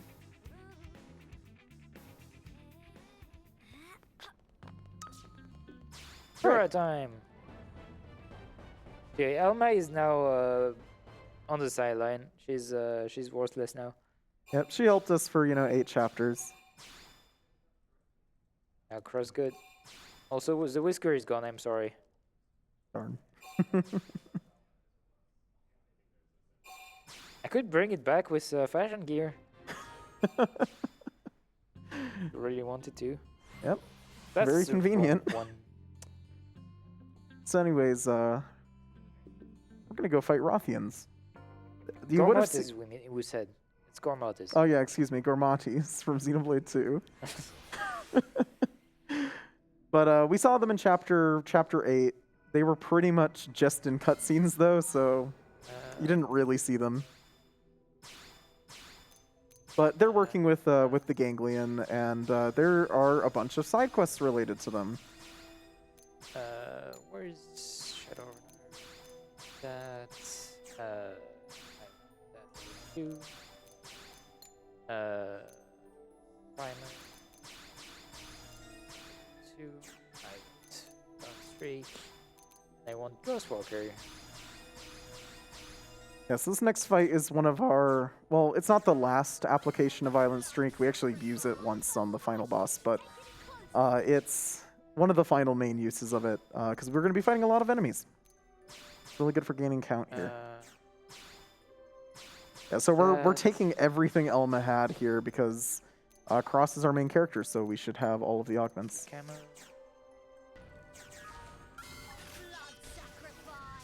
Also, using blood sacrifices between menus just to get that TP built up. Because every time we do all these changes in the menu, it's going to reset the art cooldown for blood sacrifice. Also, Trigger Happy here is well, all of these skills are really strong. But basically what we're doing here is we are increasing our TP. We are, I don't know why I'm totally blanking. We're making our ranged combos deal more damage, and I think we're also boosting our potential, aren't we? No, it's really just potential. It's okay. It is just potential. Potential, time, overdrive time, Oh, you do use Hellhound. Okay. and trigger happy as well. Yep. I mentioned that. Sorry, I was busy menuing. No worries. But yeah, very, very strong set of skills. It's going to carry us through the rest of the game. At this point, we have our character, we have our arts, we have our skills. The arts are going to change a little bit. We're going to be getting rid of blood sacrifice at some point, but that's pretty much it. And that's not until pretty much the very end, so. Now it's time to save Lao. Yep. He was attacked. Here.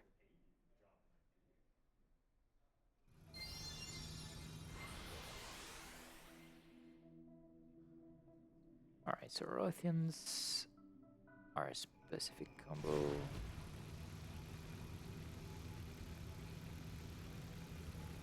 Yeah, so as a fun note, we can't do the first phase in a Skell. There's a lot of enemies, but we're not allowed to Phoenix, so. They want to fight us on foot for story reasons. Because they're proud. Yep. Proud cats. And yeah, Anyways, here we go. Violent Strike is nice. Violent Streak with a lot of enemies means a lot of count really fast, so immediate 54. Which is of course enough to insta-kill all the enemies with Executioner, so that's pretty much what we're doing from this point on.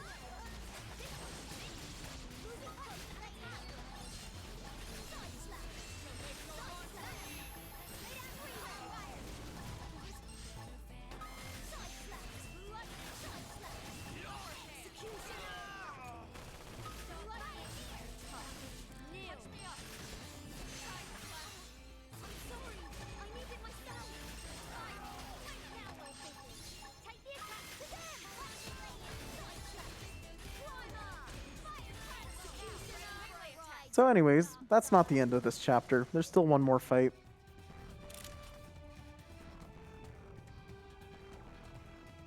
Wouldn't be the end of the chapter without a fight against some Skells.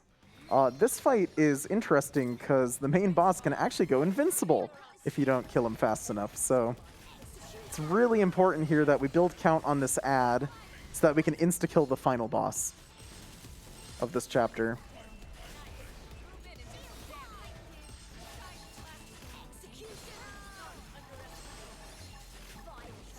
I didn't want to press Violent Strike. Oof.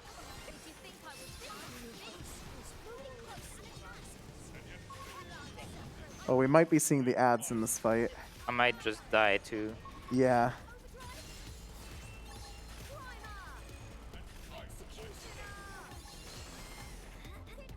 But yeah, now that we've damaged Visara, he's gonna go invincible. Oh wait, already? Yep. Damn. It's kind of rude. He goes invincible really fast if you don't insta-kill him. Are you sure about that?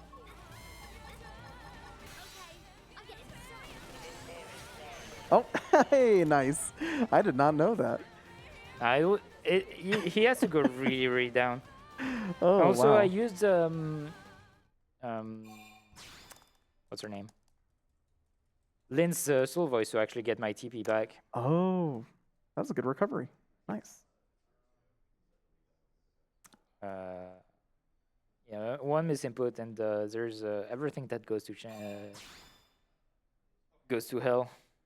Yeah, so if that had been messed up, we would have been seeing. God, there's a lot of ads that spawn, a lot of other skills that spawn in that you need to deal with. So Thing is, like I saw immune at some point, and I thought that's what I was it seeing meant too. invincible. Yep. I was like, oh no, I have to fight them. I didn't see them spawn, and I was like, okay. Yeah, I was a bit confused there. So Because I that's can good. fight them again, but I've got no time. Executioner. Okay, it works. Hopefully, I had good enough time. Like I think that's how you can see that. Like I'm pretty good at the game because like I can improvise this kind of stuff. It's Yeah. very scuffed stuff. I'm really proud of myself for managing to do all that. I gotta say. Yeah, that was impressive. Like throughout the run, I've had so many things that are going wrong in my combos and stuff. I had to improvise so many things. And it worked out for the most part. Like the one thing that killed me is the crabs, just because I got unlucky. Yep. Yeah, it goes to show, if you once you really get this game down, you can figure out how to get out of bad situations. Yeah, you've got options. Like again, I'm not saying that I always had the best options used because like you get take options in the split seconds, and that's really the difficulty of this game is that everything goes super fast. You have to take decision on the fly. Yep. Uh, Oh yeah, but- so the flight module quest yeah. requires you to go to the general quest board. So there's like side quests, and then there's these weird Normal quests. like they're normal quests is what they're called, and they're not really story relevant. They don't have any lore to them It's or really anything. just fetch quests. They're just fetch quests. Yeah, but for whatever reason, flight module is in there, so we do need to go grab it from that board. Yeah, we need flight module in order to do the next mission. It is actually required for the final mission as well, so even if you somehow do this mission without flight module, you need to get it at some point. Alright, so now we are going to hunt down the two people that attacked New Los Angeles. So it's supposed to be a big guy and a small girl that was seen earlier. And yeah, it still looks like recent, whatever the name of the big guy is. Make sure to pick option 2 here because that way you don't miss one fight. Two of the best characters in the game, but sadly, any percent, this is all we get for them. So Yeah. we go into a cave and we use Phoenix. Dagan, there you go. Thanks, the game, for telling me the name of the guy. Alright, look, it's Rock. He's right there. It's Rock, the big guy. The only time we get to see him in this run. He's just a giant ball of love. Hold you. Weaken them just to be safe. And this Anyways, guy's really like that. difficult enemies. Easy.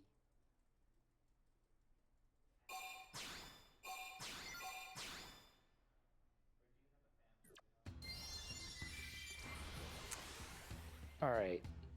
Then we are prepping for flight module. Finally, we're going to be able to fly. That's been hinted since the beginning of chapter 1 that people have been trying to make Scale fly. I think it was also one of the selling points for this game.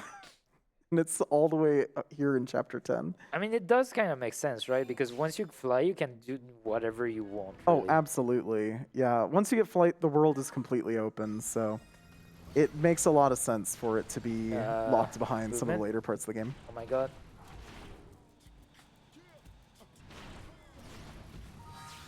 Before I forget.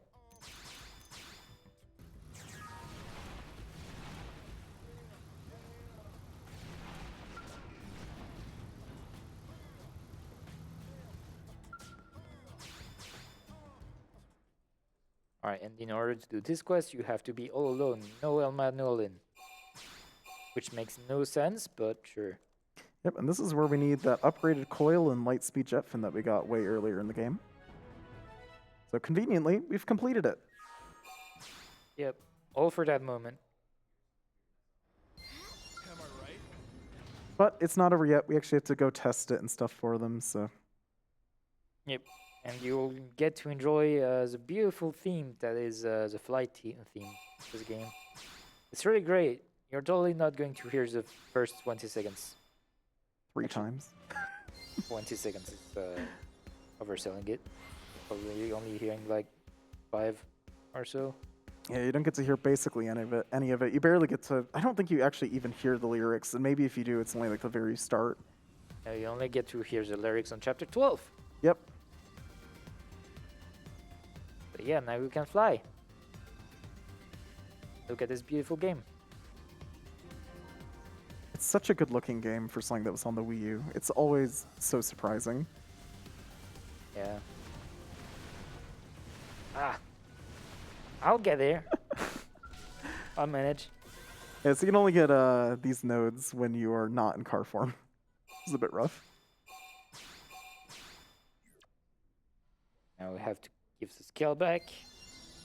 Yeah, so this actually temporarily replaces your skull, so you actually have to go back to the barracks and reassign your skull back to yourself. On top after of getting this. Elma and Lynn again. Yep. But conveniently, your skull will now have a flight module equipped, so it's a pretty small price to pay. Yep.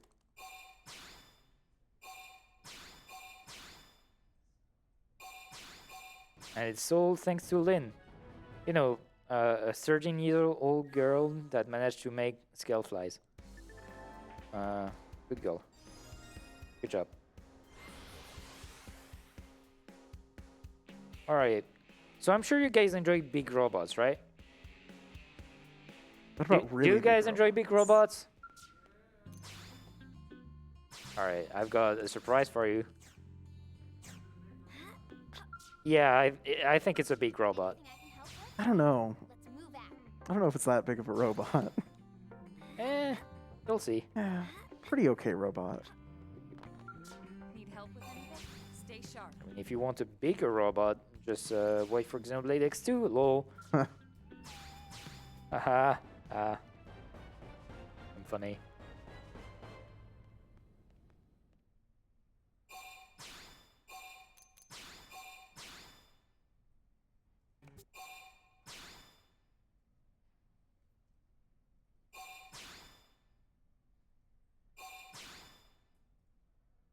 Yeah, so chapter 10 is actually just a pretty quick chapter here too. Yeah, it's Just really just a One boss fight. two-phase fight, really, and that's really about it.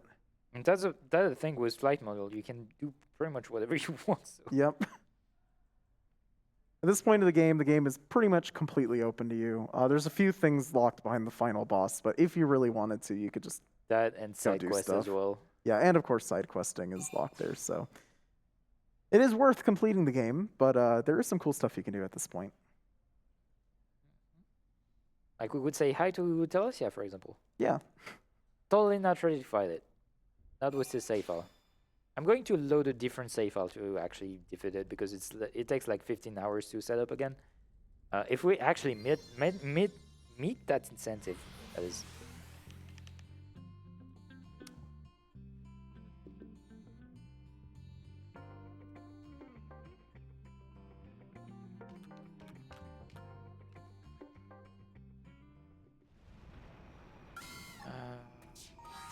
Fine. Just alright.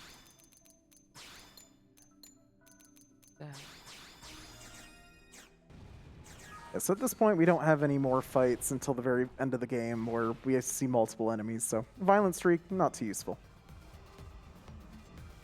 Sliding Slinger ends up being a much more useful art at this point. Oh hey, Under and Lead! Woohoo! That's fine, we don't care about that anymore.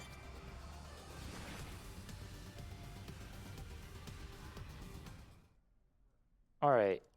So yeah, I promised a giant robot. It's called Zufar. And it's big. Pretty reasonably sized robot. Also, it's got a cool theme. Sadly, we won't hear it for long because of Overdrive, but it's a good theme.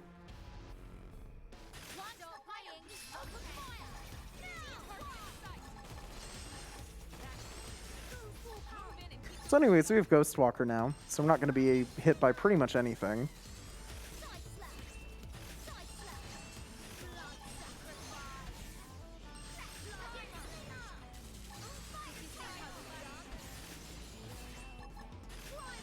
Oh, well, I forgot to press this button. So as a note, this area where LGG is fighting this is very risky because you can absolutely fall off the side if you're not careful. So that's how I it really could have died there, but Yep. I don't think I had Ghostwalker left. Ghostwalker. I don't think it was up anymore. Nope, it definitely wasn't. You were taking damage. But hey, you still won. Anyways, this is a two-phase fight, so it's not over yet. So yeah, it's a bigger version of the robot now. Yeah. with your miserable life. And thought the basically, robot was it's too going small. to go all the way to Lake Ciel and then fire a giant laser. But we're gonna kill it way if it before takes it does. forever.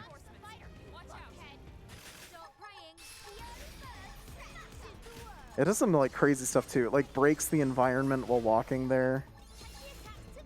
It's actually pretty cool, but we kill it too fast for you to even see that, so.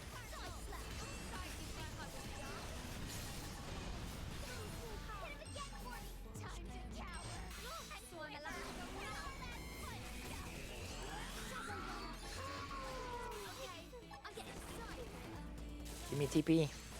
You.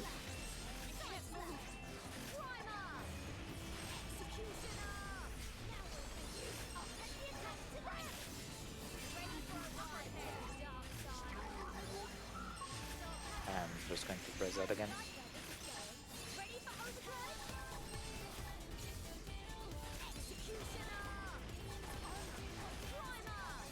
Could have killed earlier, but just wanted to keep it safe. Yep.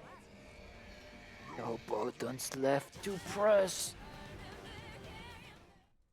Yes, that's all in chapter 10. It's That a really was a short giant chapter. robot. It was And I just a giant robot. Yeah. And I destroyed it with 2 pea shooters. Yep. Just easy. Yeah, let's show how powerful Overdrive is. Well, I think we've already set that standard at this point. Yep. Anything's possible with Overdrive. Yep. Now, the next chapter, though, is a bit more interesting when it comes to Overdrive and some of the movement that we use. First off, I have to take the last Affinity quest, Yep. We have one more which is annoying. Gwyn at the very end. Yeah, Gwyn decides there's a required affinity quest that you have to do and go kill some more Suids, because why not?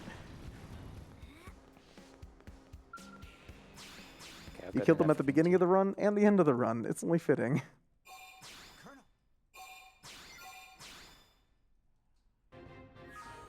Alright, it's time to do a boot camp with Gwyn because clearly he's not strong enough.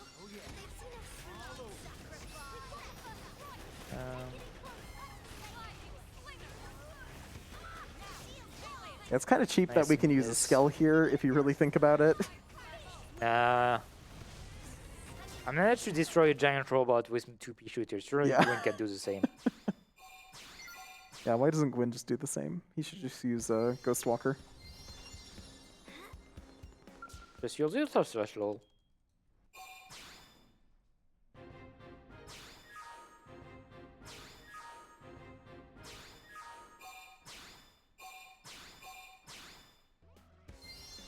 Alright, so Gwyn joins my party now, and we are going to do some stuff with it.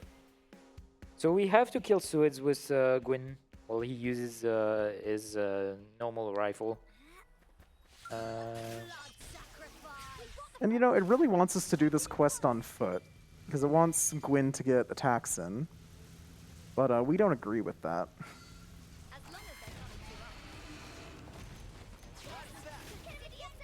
Just make sure that he uses his range weapon, and you're good. Yep. Now, sadly, sometimes the Suids don't die, so this is a bit bad RNG, but it happens.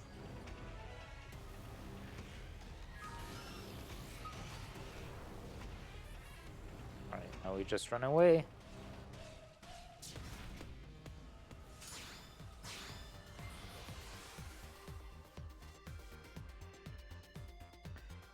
We've got to do this in a different location.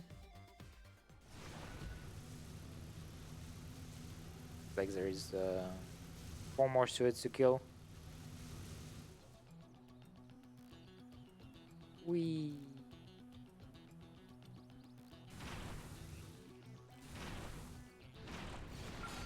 I'm gonna go all out. Roger, right behind you. Consider yourself scored. Fire carnival. Yeah, same thing as before. Gwyn just needs to get an attack in. And we can do whatever we want.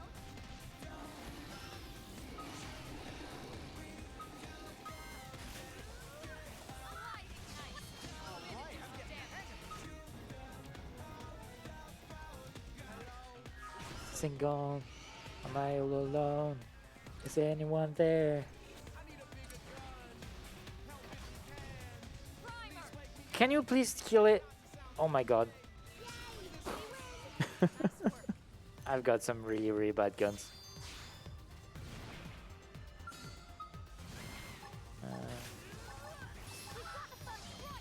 Take it in close.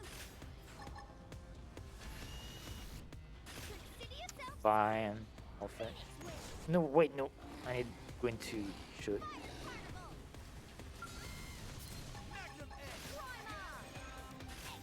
Sure, that's enough, right? Yeah. Yeah, it should be. I almost forgot that Gwyn had to shoot it. Oh, that felt terrible. Alright, after that, we're good to go. And now we can finally move on with the game. Just the 2 last chapter now. Yeah, this is pretty much just 2 boss fights in a row with some cutscenes thrown in between. Normally there would be a section that you'd have to do in Chapter 11, but we're going to be skipping it for the most part. Yeah, sadly. Yeah, But I like doing it. it's a kind of a cool section. Yeah, it used some really cool things with Shadow... I'm forgetting the name. Shadowrunner, yeah. Am I class 8 on cross? I think I am. I don't remember. So that way I can get 100 shell.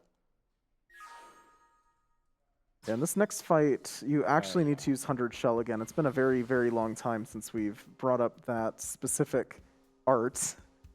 But this boss has some interesting mechanics that we'll go into once we actually start fighting it. Gwyn, you... Oh no, Gwyn is out already.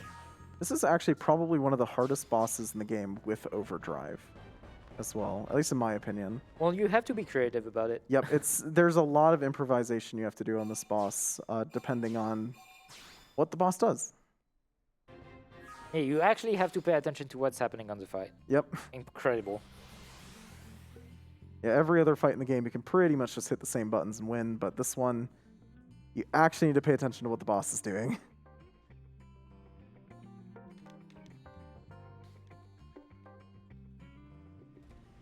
So it turns out Lao is about to betray NLA for whatever reason. Is about to give the coordinate to give the giant.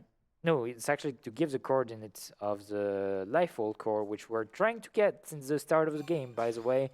And he's about to give that data to the ganglions. Yeah, so conveniently, you know, we've been looking for this the entire game. We finally found it. Lao stole the only copy that we had made of it. And we have to go hunt him down. Yep. And so to do that, we obviously have to go to Cold Rose. Yep. Let's go to the ganglion base. And here we're actually going to be using a relatively new strat. This was found, what, within the last year? Yeah, something like that. Yeah, this is something fairly new. Emergency escape, which you've seen LGG use throughout the game, basically makes you go back to the last landmark you visited. So if we can trick the game into thinking that we're in a landmark where we aren't actually like supposed to be, it'll just place us on that landmark after emergency escaping. So normally you have to go through this whole section with a bunch of ganglion, and you have to run through the place while alarms are going off. We don't have to do that. We can just trick the game into thinking that we are on a landmark where we definitely aren't. And we'll just teleport right in there. Right to the boss of this area. That should work, I right? think it should. I think you were close enough. Yeah. Ah, shoot. It's a little bit precise. You need to be, like, partially inside, like, the roof, but close enough so enemies don't de-aggro and all sorts of stuff. There we go. Nice, yep. Melee attack. Appreciate it. I knew something was wrong because I didn't see I got the landmark. Yeah, now, I will say previous strats for this, there was the strat where we had to run through the place with Shadowrunner. There was a strat after that that only... It existed in online for a long time, but we didn't bring it into offline until much more recently. Where there's actually a really easy out-of-bounds clip that you can do to basically go underneath this area and then go into this boss arena. But sadly, that strat was replaced fairly quickly with this one, at least in the offline category.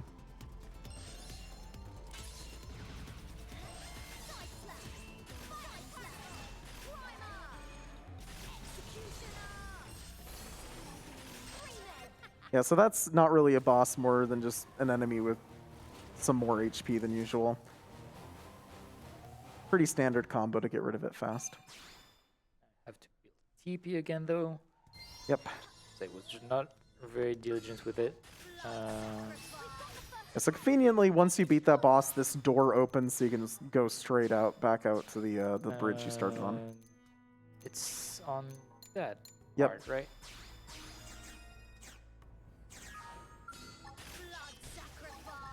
Yeah, so this fight is really TP heavy because you'll notice we don't actually have Sliding Slinger. We're just using 100 shells instead. And to kind of sum up the mechanics here, phase 1 of the boss is incredibly simple. It's the normal thing of you just hit it and that's fine. Phase 2 of the boss has 2 different modes. It has melee mode and marksman mode. Marksman mode allows you to deal range damage to it, but doesn't allow melee damage. And, you know, reverse for melee mode. You can only deal melee damage, you can't deal range damage. So we have to have something to build count in case we get melee damage only. And 100 shells happens to deal a lot of hits, and it just kind of works for that.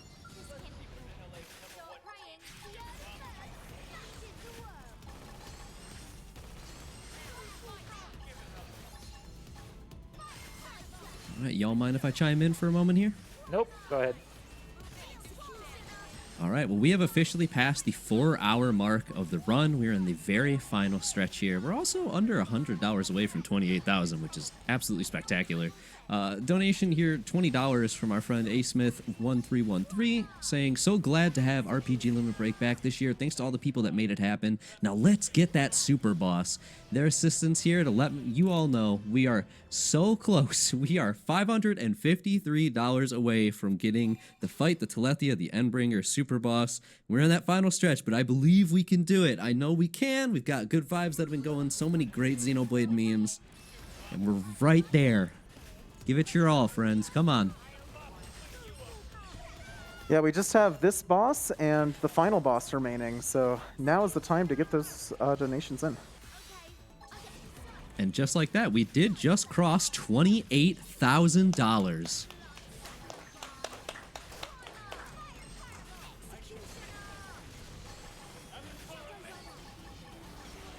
Yeah, so it does look like...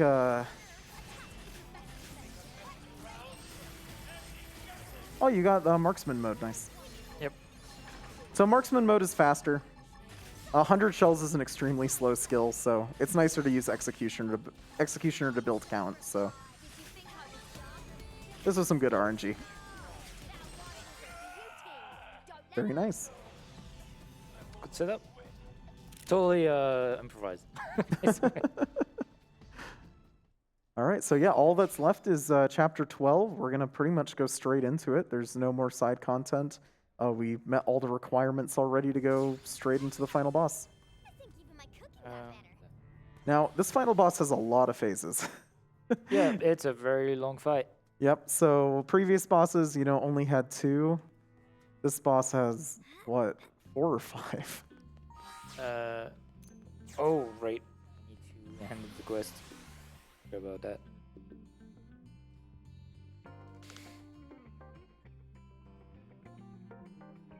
Make a backup save here, Yes. just in case. That would be really awful to soft lock before entering this cutscene. Okay. I mean, I'm just going to save right after. Yep. Nope. Yeah, because between chapters, there's actually a save screen, which is pretty convenient for this, so you can create a backup save without losing too much time here.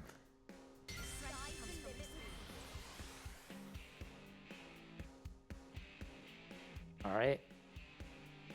Chapter 12. It's the bane of every beginner runner of this game. It's a really, really rough chapter when you start Yeah. out. It's a lot you need to get right in this chapter. If you don't know exactly what you're doing, you can mess up pretty fast, especially on Vita Phase 2. And as soon as you mess up, it's a whole giant mess. Yep. Good luck recovering from it. And regaining TP when you mess up in this fight takes like 5 minutes. So you don't want to mess up here. It actually takes so long to regain TP, we had to, I think at one point, time it out if reloading a save was faster.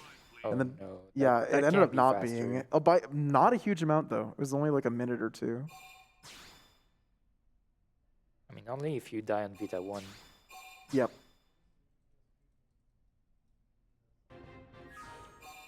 Right. Chapter 12. Now that we've located the Lifehold core, it's time to go get it. So conveniently, the ganglion also kind of found it. And they're kind of waiting for us. Yep. The Lifehold core is somehow well defended because, alien defenses for whatever reason. I wonder how we got those. Yeah. Yeah. How did we get so much technology? The blood thickens. It's like there is going to be a lot of revelations in this chapter. And it's the final chapter of the game. It's almost like it also sets up for a second game. Yeah. Yeah.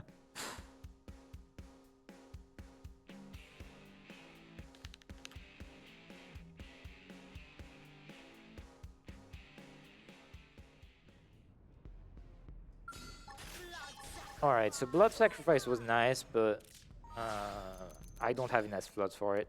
So you are gone. That. Yeah. Oh.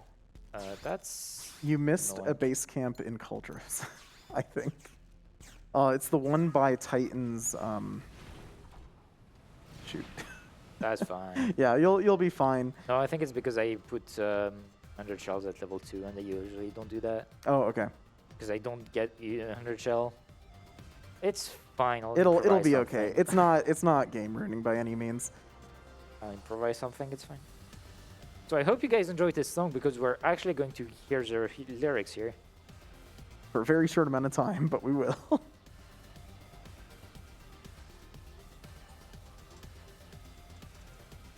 Don't worry about the future, it's alright.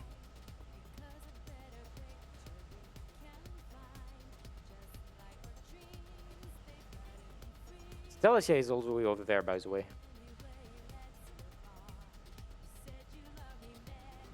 Conveniently, it's a significantly higher portion of Noctilum. Which is why it's really hard to get to without a skill. It's not possible. It's actually...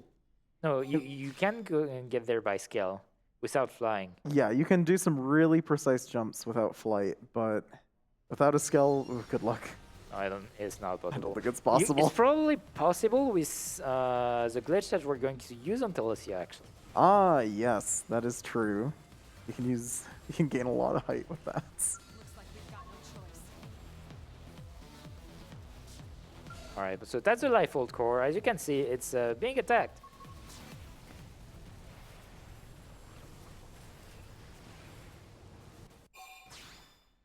Just going to make a save just in case things go really wrong. Yep. It shouldn't. Probably not.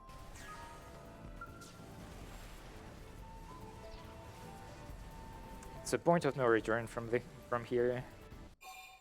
Yep, so they'll give you a ton of warnings. You know, the usual Xenoblade stuff. You can't come back from here. This is the end of the game. You know, everything you're used to if you've played a Xenoblade game before. Or most RPGs, really. Yeah, or most RPGs.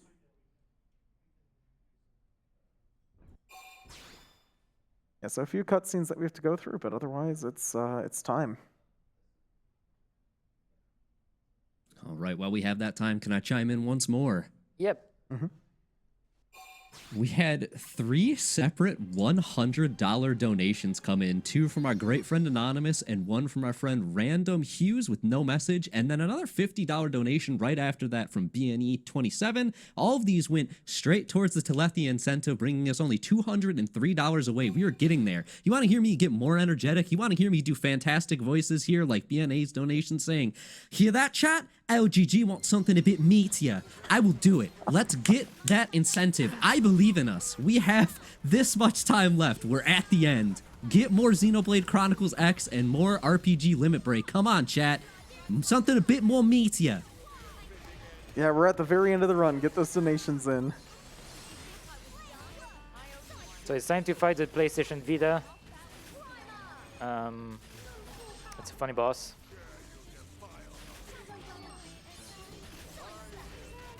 Yeah, Vita has mechanics. We don't care about them. There's only one that we do care about, which might show up, maybe. Yeah, it's oh, it showing did up. show up. Okay, so this is a reflect. We just can't hit it. deal any damage to it during this. If I try to hit it, I die. Like straight up. I Yep. just get hit by my own executioner and you just get one shot. Yeah, you know what Executioner does to bosses? Well, yeah. Alright, so phase 2 has a lot of enemies, so that's why we've got Violent Streak. It also deals you a lot of hits, so I have to be fast.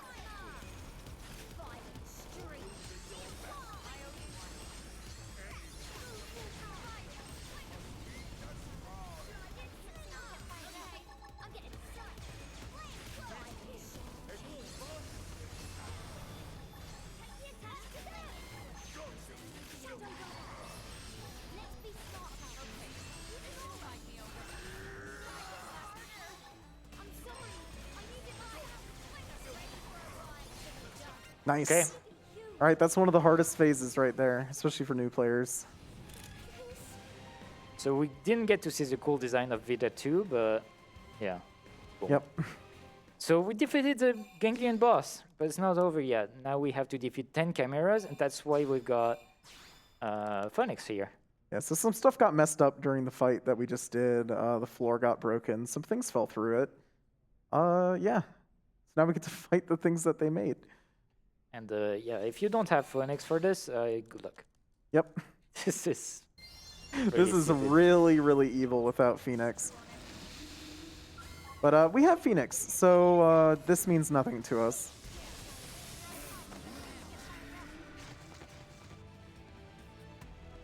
Easy fight. And on to the final part of the fight. It goes really, really fast. Yep. Mind if I cut this? I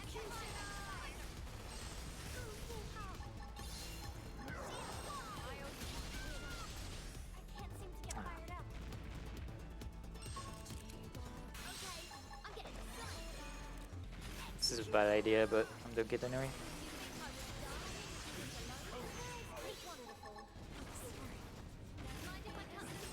So as a fun fact, you can't fight Lao in your Skell, because he will just steal all of your fuel. Only on phase 2. Only on phase 2, but yep.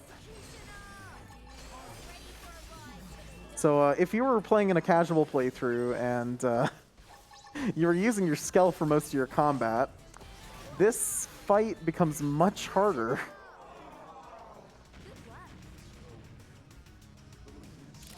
Yeah, so if you haven't figured out Overdrive at this point, you probably just bought a Scout online and used that to beat the boss.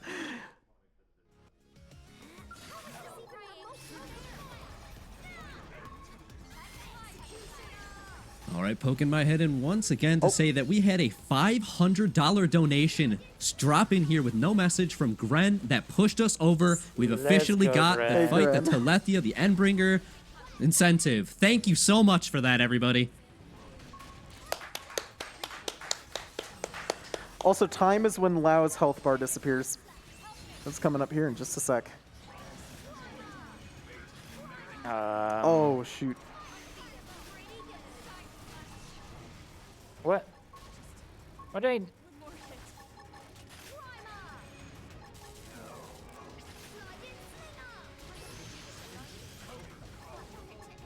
Okay, we are improvising here. All right.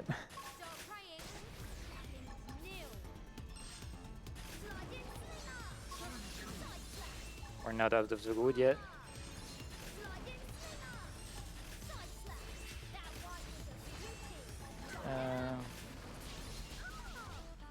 I'm in trouble. Oh. Yep, so you're going to see some TP gain backup strats here. So basically, you can use emergency escape after using blood sacrifice at the start of a fight to just build TP over time. Of course, it takes a few attempts here because you can only get 1,000 TP per try, or 1,200 because you have primer.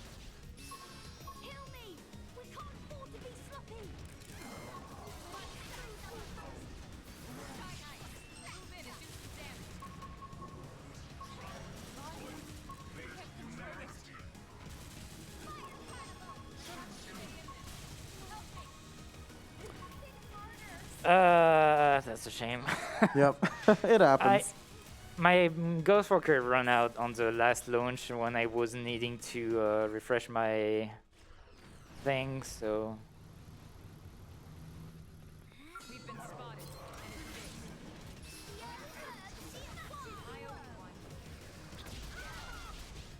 I might be able to make it from here.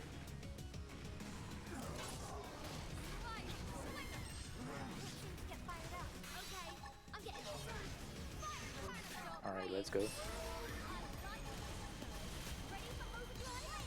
This is the first time I ever see this move.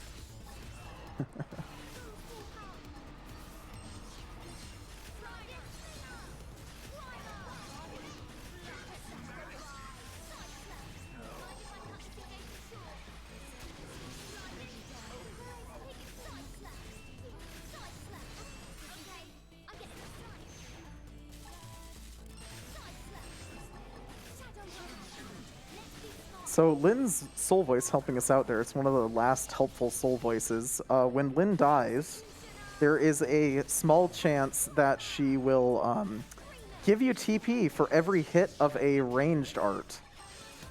Like Side Slinger. Time! Nice. Just an estimate. All right. Ready for Telethia? Next. So there's a bunch of cutscenes. I don't know. I don't think we want to watch that. But basically, Alma is an alien. Cool stuff. Blah blah blah. We are going to go straight into the incentive. And so for that, I have a specific file. We're going to take a little bit to explain the setup. It's going to be very, very similar to what you've seen so far, so you're not going to get lost. It just has a few improvements compared to the current setup. Yeah, so we only had access to the arts the game gives us with our classes. Conveniently, various characters, as you raise their affinity... Oh, okay. All right. But yeah, basically, as you raise their affinity, there's various quests that they will have accessible that will unlock arts. So as you saw during the run, Gwyn gave us Ultra Slash. Well, as it turns out, there are some very good arts locked behind these quests, and you're going to be seeing a couple of them used in Telethia. So yeah, Fashion Gear, by the way. So this file is 20 hours in. It's level 60, so maximum level. You don't get to level 99 in this game. My class is Mastermind, so I just got to Full Metal Jaguar and finished Mastermind. This is only to get specific skills and arts. I'm still using the same dual gun and dual sword setup. If we look at my skill, it's going to be still an enthusiast, but this time it doesn't have Phoenix. It has F-Wave, which grants total evasion, and on top of that I've got 60 Ether defense. That's important, and also 2 Beam Shield that grants Ether res up. That gives basically 40 res when you use it, so that gives me 100 res potentially. If we look at my ground gear, I'm also hitting 85 res, ether res, which plus 1 skill, I think it grants me 100 res. Oh wait, no, I got probes that give me plus 15 all res. So that runs me 100 res. If you look at my potential, it's 222, so that's only plus 100 compared to what I had in the run, so it's a little bit more. And also on top of that, I've got night vision to actually increase a lot my accuracy, and nullify ether reflect because that's necessary to beat this boss. And my weapons are ether weapons. And now, why is it ether weapons? It's because of this skill that we got from Mastermind, Core Crusher. So it negates appendage damage from your ether attacks, so my guns, but boosts primary damage by 150%. It's actually very, very, very massive damage boost. And then the other one is Secondary Accelerator, which reduces secondary cooldown by its 50%, so my cooldowns are even faster. So that's the 2 biggest difference. And considering arts, it's basically the same art. So we've got Shadowrunner, Executioner, Stream Edge. Can I max it out? No, that's fine. We've got Ghostwalker, Side Slash, and Primer, which you already know. 0-0 is basically a better version of Sliding Slinger. And Sky High is a funny art. We're going to see how, why, hopefully. So yeah, let's get into it. I'm shaking, by the way. This is going to be absolutely terrible. Yep.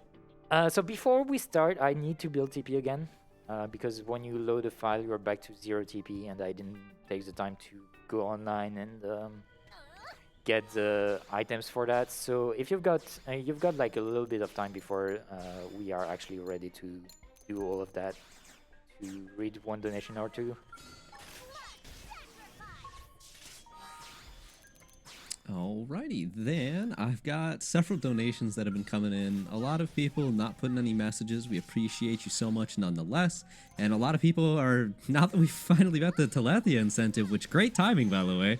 I see there's some donations coming in. They're putting towards the next incentives, like for the next Final Fantasy game coming up. Here's $30 from Yells Rake that says, loving the event so far. Best of luck to all the runners and many thanks to the staff. Such a great and important cause. FFMQ hype.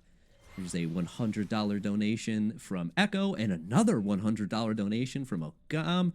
Both of them have no message, but we appreciate you so much nonetheless. Thank you for those.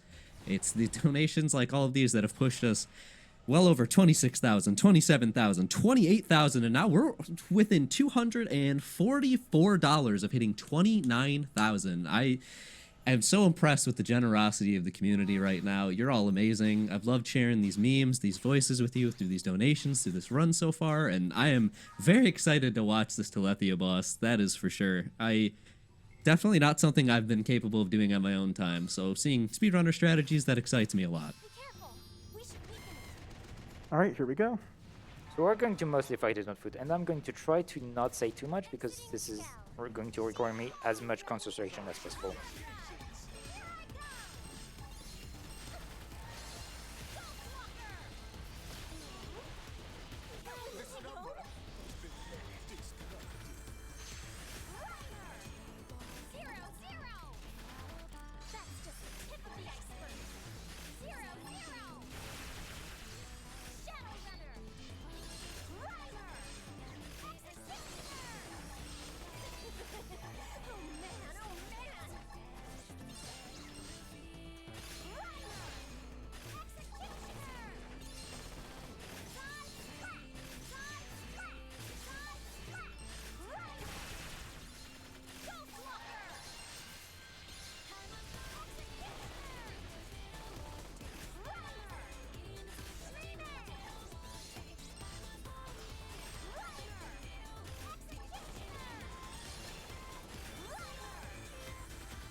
Okay, that's phase 2. As I said, MMORPG boss, multiple phases. So up until now, we was only doing ether attacks, which is fine because I've got 100% ether res. So it's really easy to handle, but now he's going to do physical attacks as well. So that means I have to be careful with my Ghostwalker management. Now if I get hit once, I'm dead.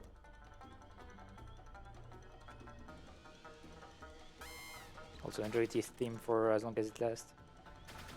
You ready? Here I come! Here I come! Ghostwalker! 0-0! Rider! 0-0! That's just the tip of the iceberg. 0-0! Ghostwalker! Shadow Runner! Rider! Executioner! Now! Triple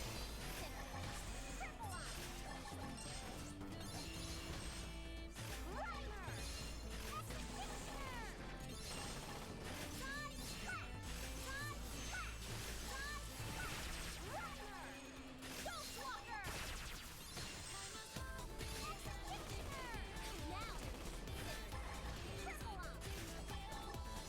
Rider!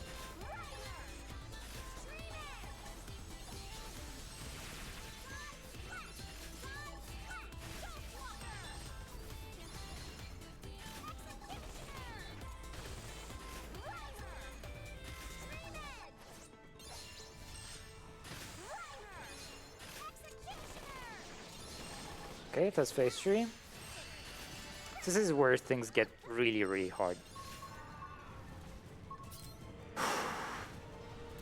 Good luck.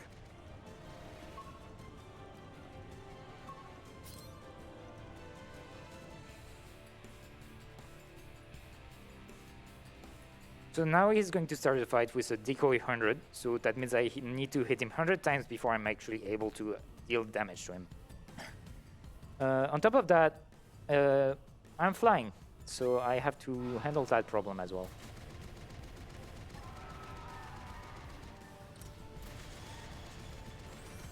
Activating support shelter!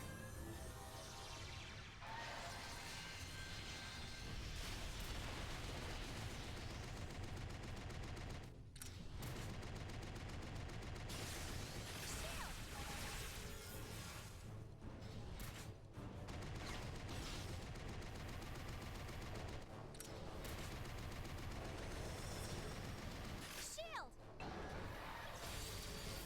Not really what I want to see here.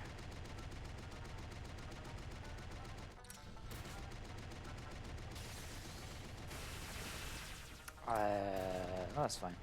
It's got no...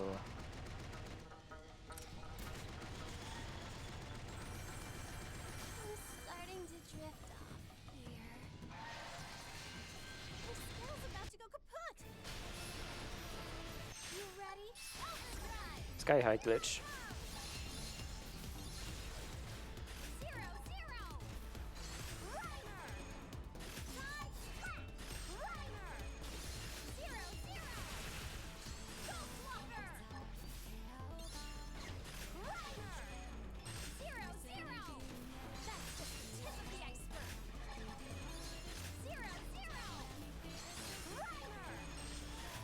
slap! Side slap! Shadow Runner! Rider! Executioner! Rider!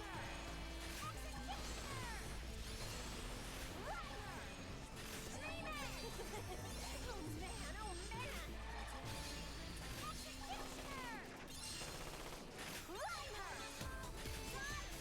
Side slap! Rider! Thank you. I had no Ghostwalker up.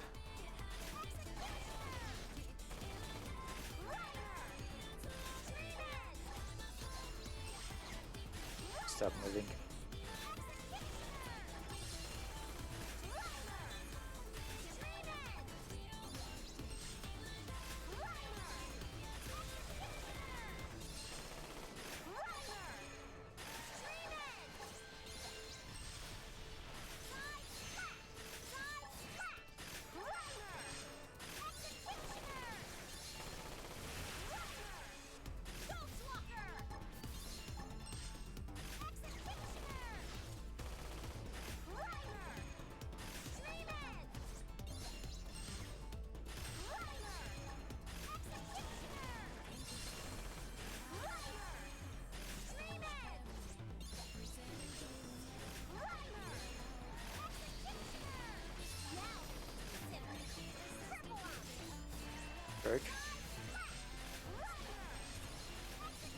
Nice. Yes!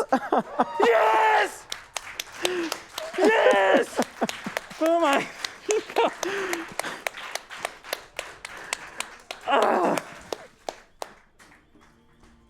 That's Telethia. There were so many failed attempts in practice. That was incredible. First try. That was great. That's the hardest boss of the game. Yep. So to explain Sky High glitch, if you use Sky High and use another art right after, you stay in the air. And as long as you keep spamming arts, you don't use anything in between, you stay in the air. So that's why this is so intense, is because if anything else happens than an art, which includes being launched by the boss, it's over. Because you have to keep doing that at night, because otherwise, like, the strat's over. So yeah, very scary. I did it. I'm really happy. Take it away.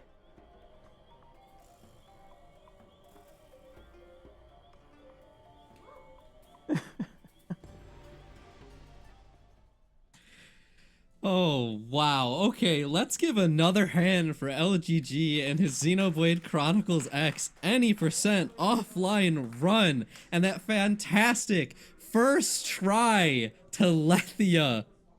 Wow! That was amazing. And please, also give yourselves a hand for meeting that Telethia the Endbringer incentive in the final moments of the run, you absolute champions. Huh, I can still hear the hype in the background. It's amazing. Okay, friends, that was my time on the host mic for this event. I want to give you all a big thanks, as well as a big thanks to RPG Limit Break for letting me help out remotely at that, and despite my hectic schedule that was changing even just a week ago. And another big thanks for letting me host for my favorite RPG series, that's Xenoblade. Love it to death. It means the absolute world to me getting to help raise money for an amazing cause while watching an equally amazing game that I really love just get absolutely blitzed.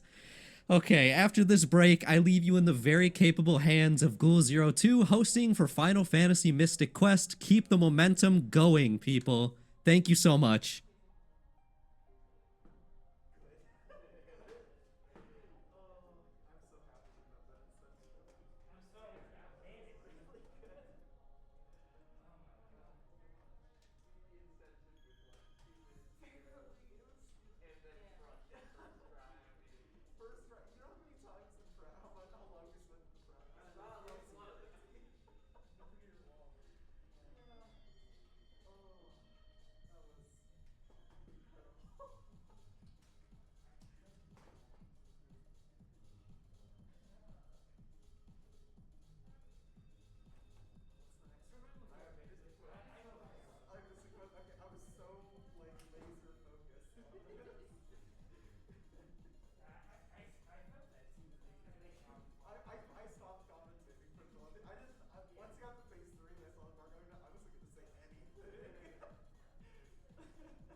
Alrighty, RPG Limit Break.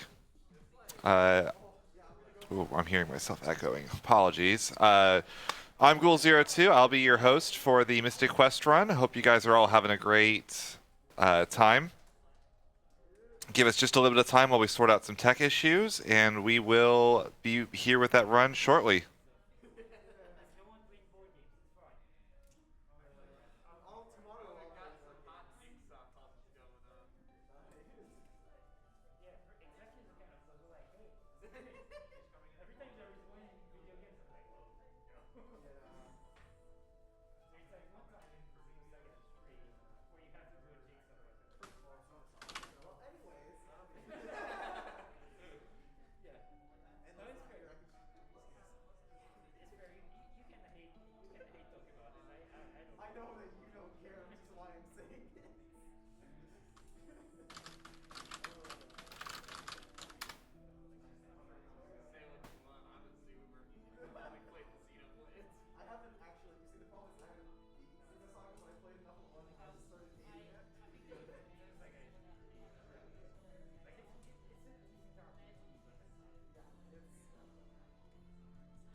Alrighty, while we are getting set up, I do want to remind you all that we do have some incentives for the Mystic Quest run. Some of these will probably be closing very shortly into the run, so if you want to snipe some of these name incentives or the menu color, I would recommend getting your donations in now, right before the run starts. So we have the choose menu color, which allows you to choose the menu background for the Mystic Quest run. We have blue currently in the lead at $30. We have green tied at $30 and red at $30. I suppose we will have to figure out what happens on a tie, but also you can choose to break that tie. I would be very happy to read the donations for that.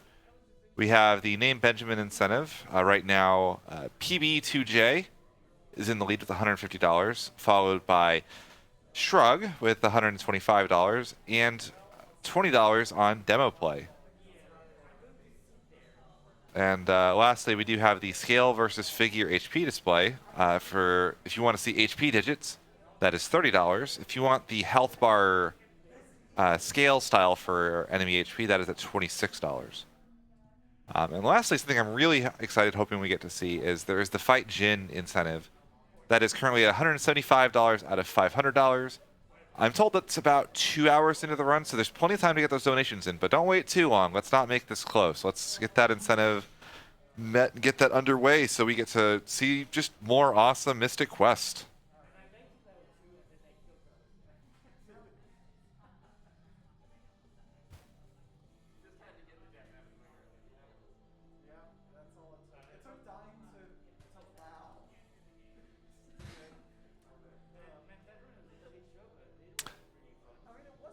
Also, I do want to shout out congratulations to RPG Limit Break for hitting $29,000. Heck yeah. Everybody, keep them coming in. Let's see. I'd love to be the one that gets to read off the $30,000 donation by the end of this run. I'm sure we can do it too.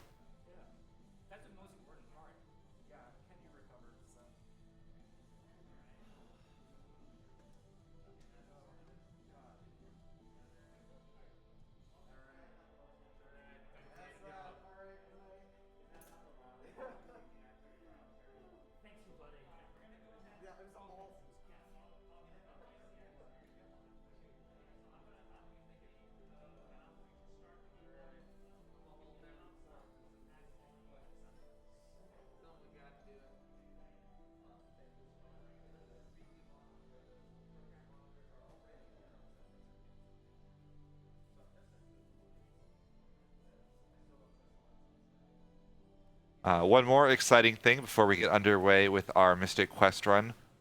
We are in the middle of a new prize block, so we have a new set of prizes, so let's go over those real quick. We have the Legend of Heroes and Animals pins that was donated by Pinbox Ltd. It's a $10 minimum donation. You have from the time Mystic Quest starts all the way to the end of Legend of Heroes Trails in the Sky. That's the whole block. All these prizes will be available during that same time frame. We have the Trails commissioned art poster. That's by the Trails in the Sky runners. Fantastic crew, by the way. Definitely an exciting run. Looking forward to that one. And we do also have the Trails in the Sky Trilogy game keys donated by Schittelheim. So that's a $5 donation, minimum donation.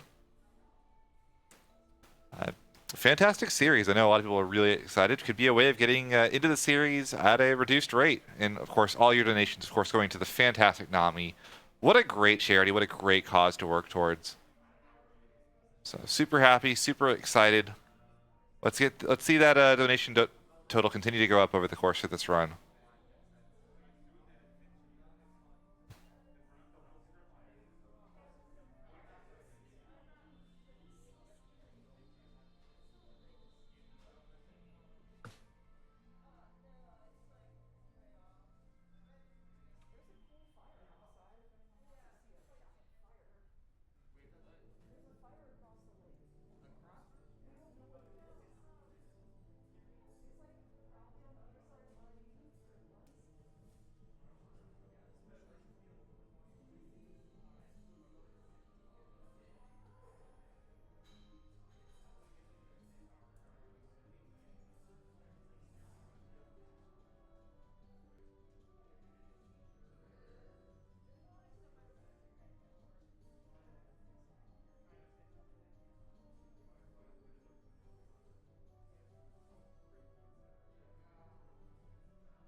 Alrighty, looks like we do have a donation breaking that tie for the choose menu color. So right now we do have red in the lead at 35, blue at 30, green at 30, and black still sitting there with a healthy 0.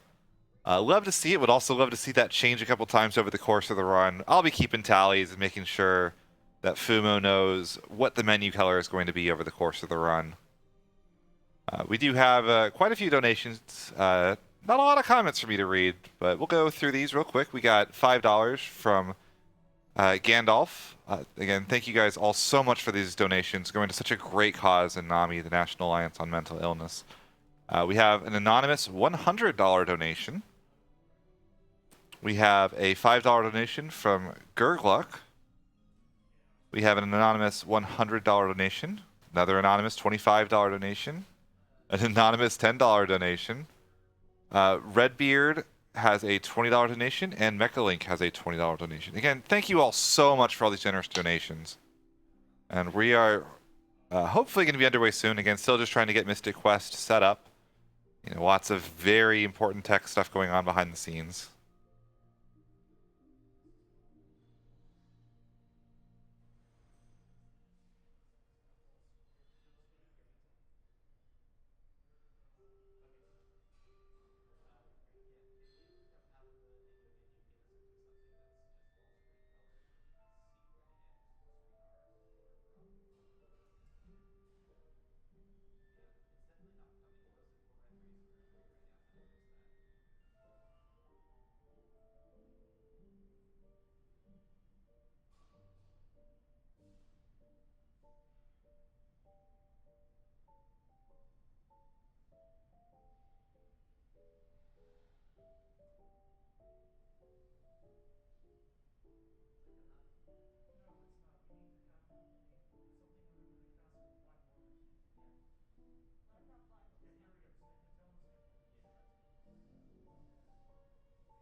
Do want to go ahead and give a reminder and a massive thank you to both of our foreign language restreams. So we have a French restream and a Japanese restream. So if either of those would suit you well for your commentary, our French restream can be found at twitch.tv/lefrench-restream, and our Japanese stream is at twitch.tv/Japanese_restream. So definitely go check those out. You can get some different impressions and, you know, some other new commentators. Again, you know, this can also, you know, help with the different regions, help to enjoy these fantastic RPG speedruns over the course of the event.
Another reminder, we do have t-shirts with our partnership with the Yeti. These are awesome, and $5 from every t-shirt purchased will be donated straight to Nami. Go ahead and give them a look at theyeti.com. That's THEYETEE.com/RPGLB. Personally, I'm a huge fan of the FF3 shirt. I think it looks absolutely fantastic.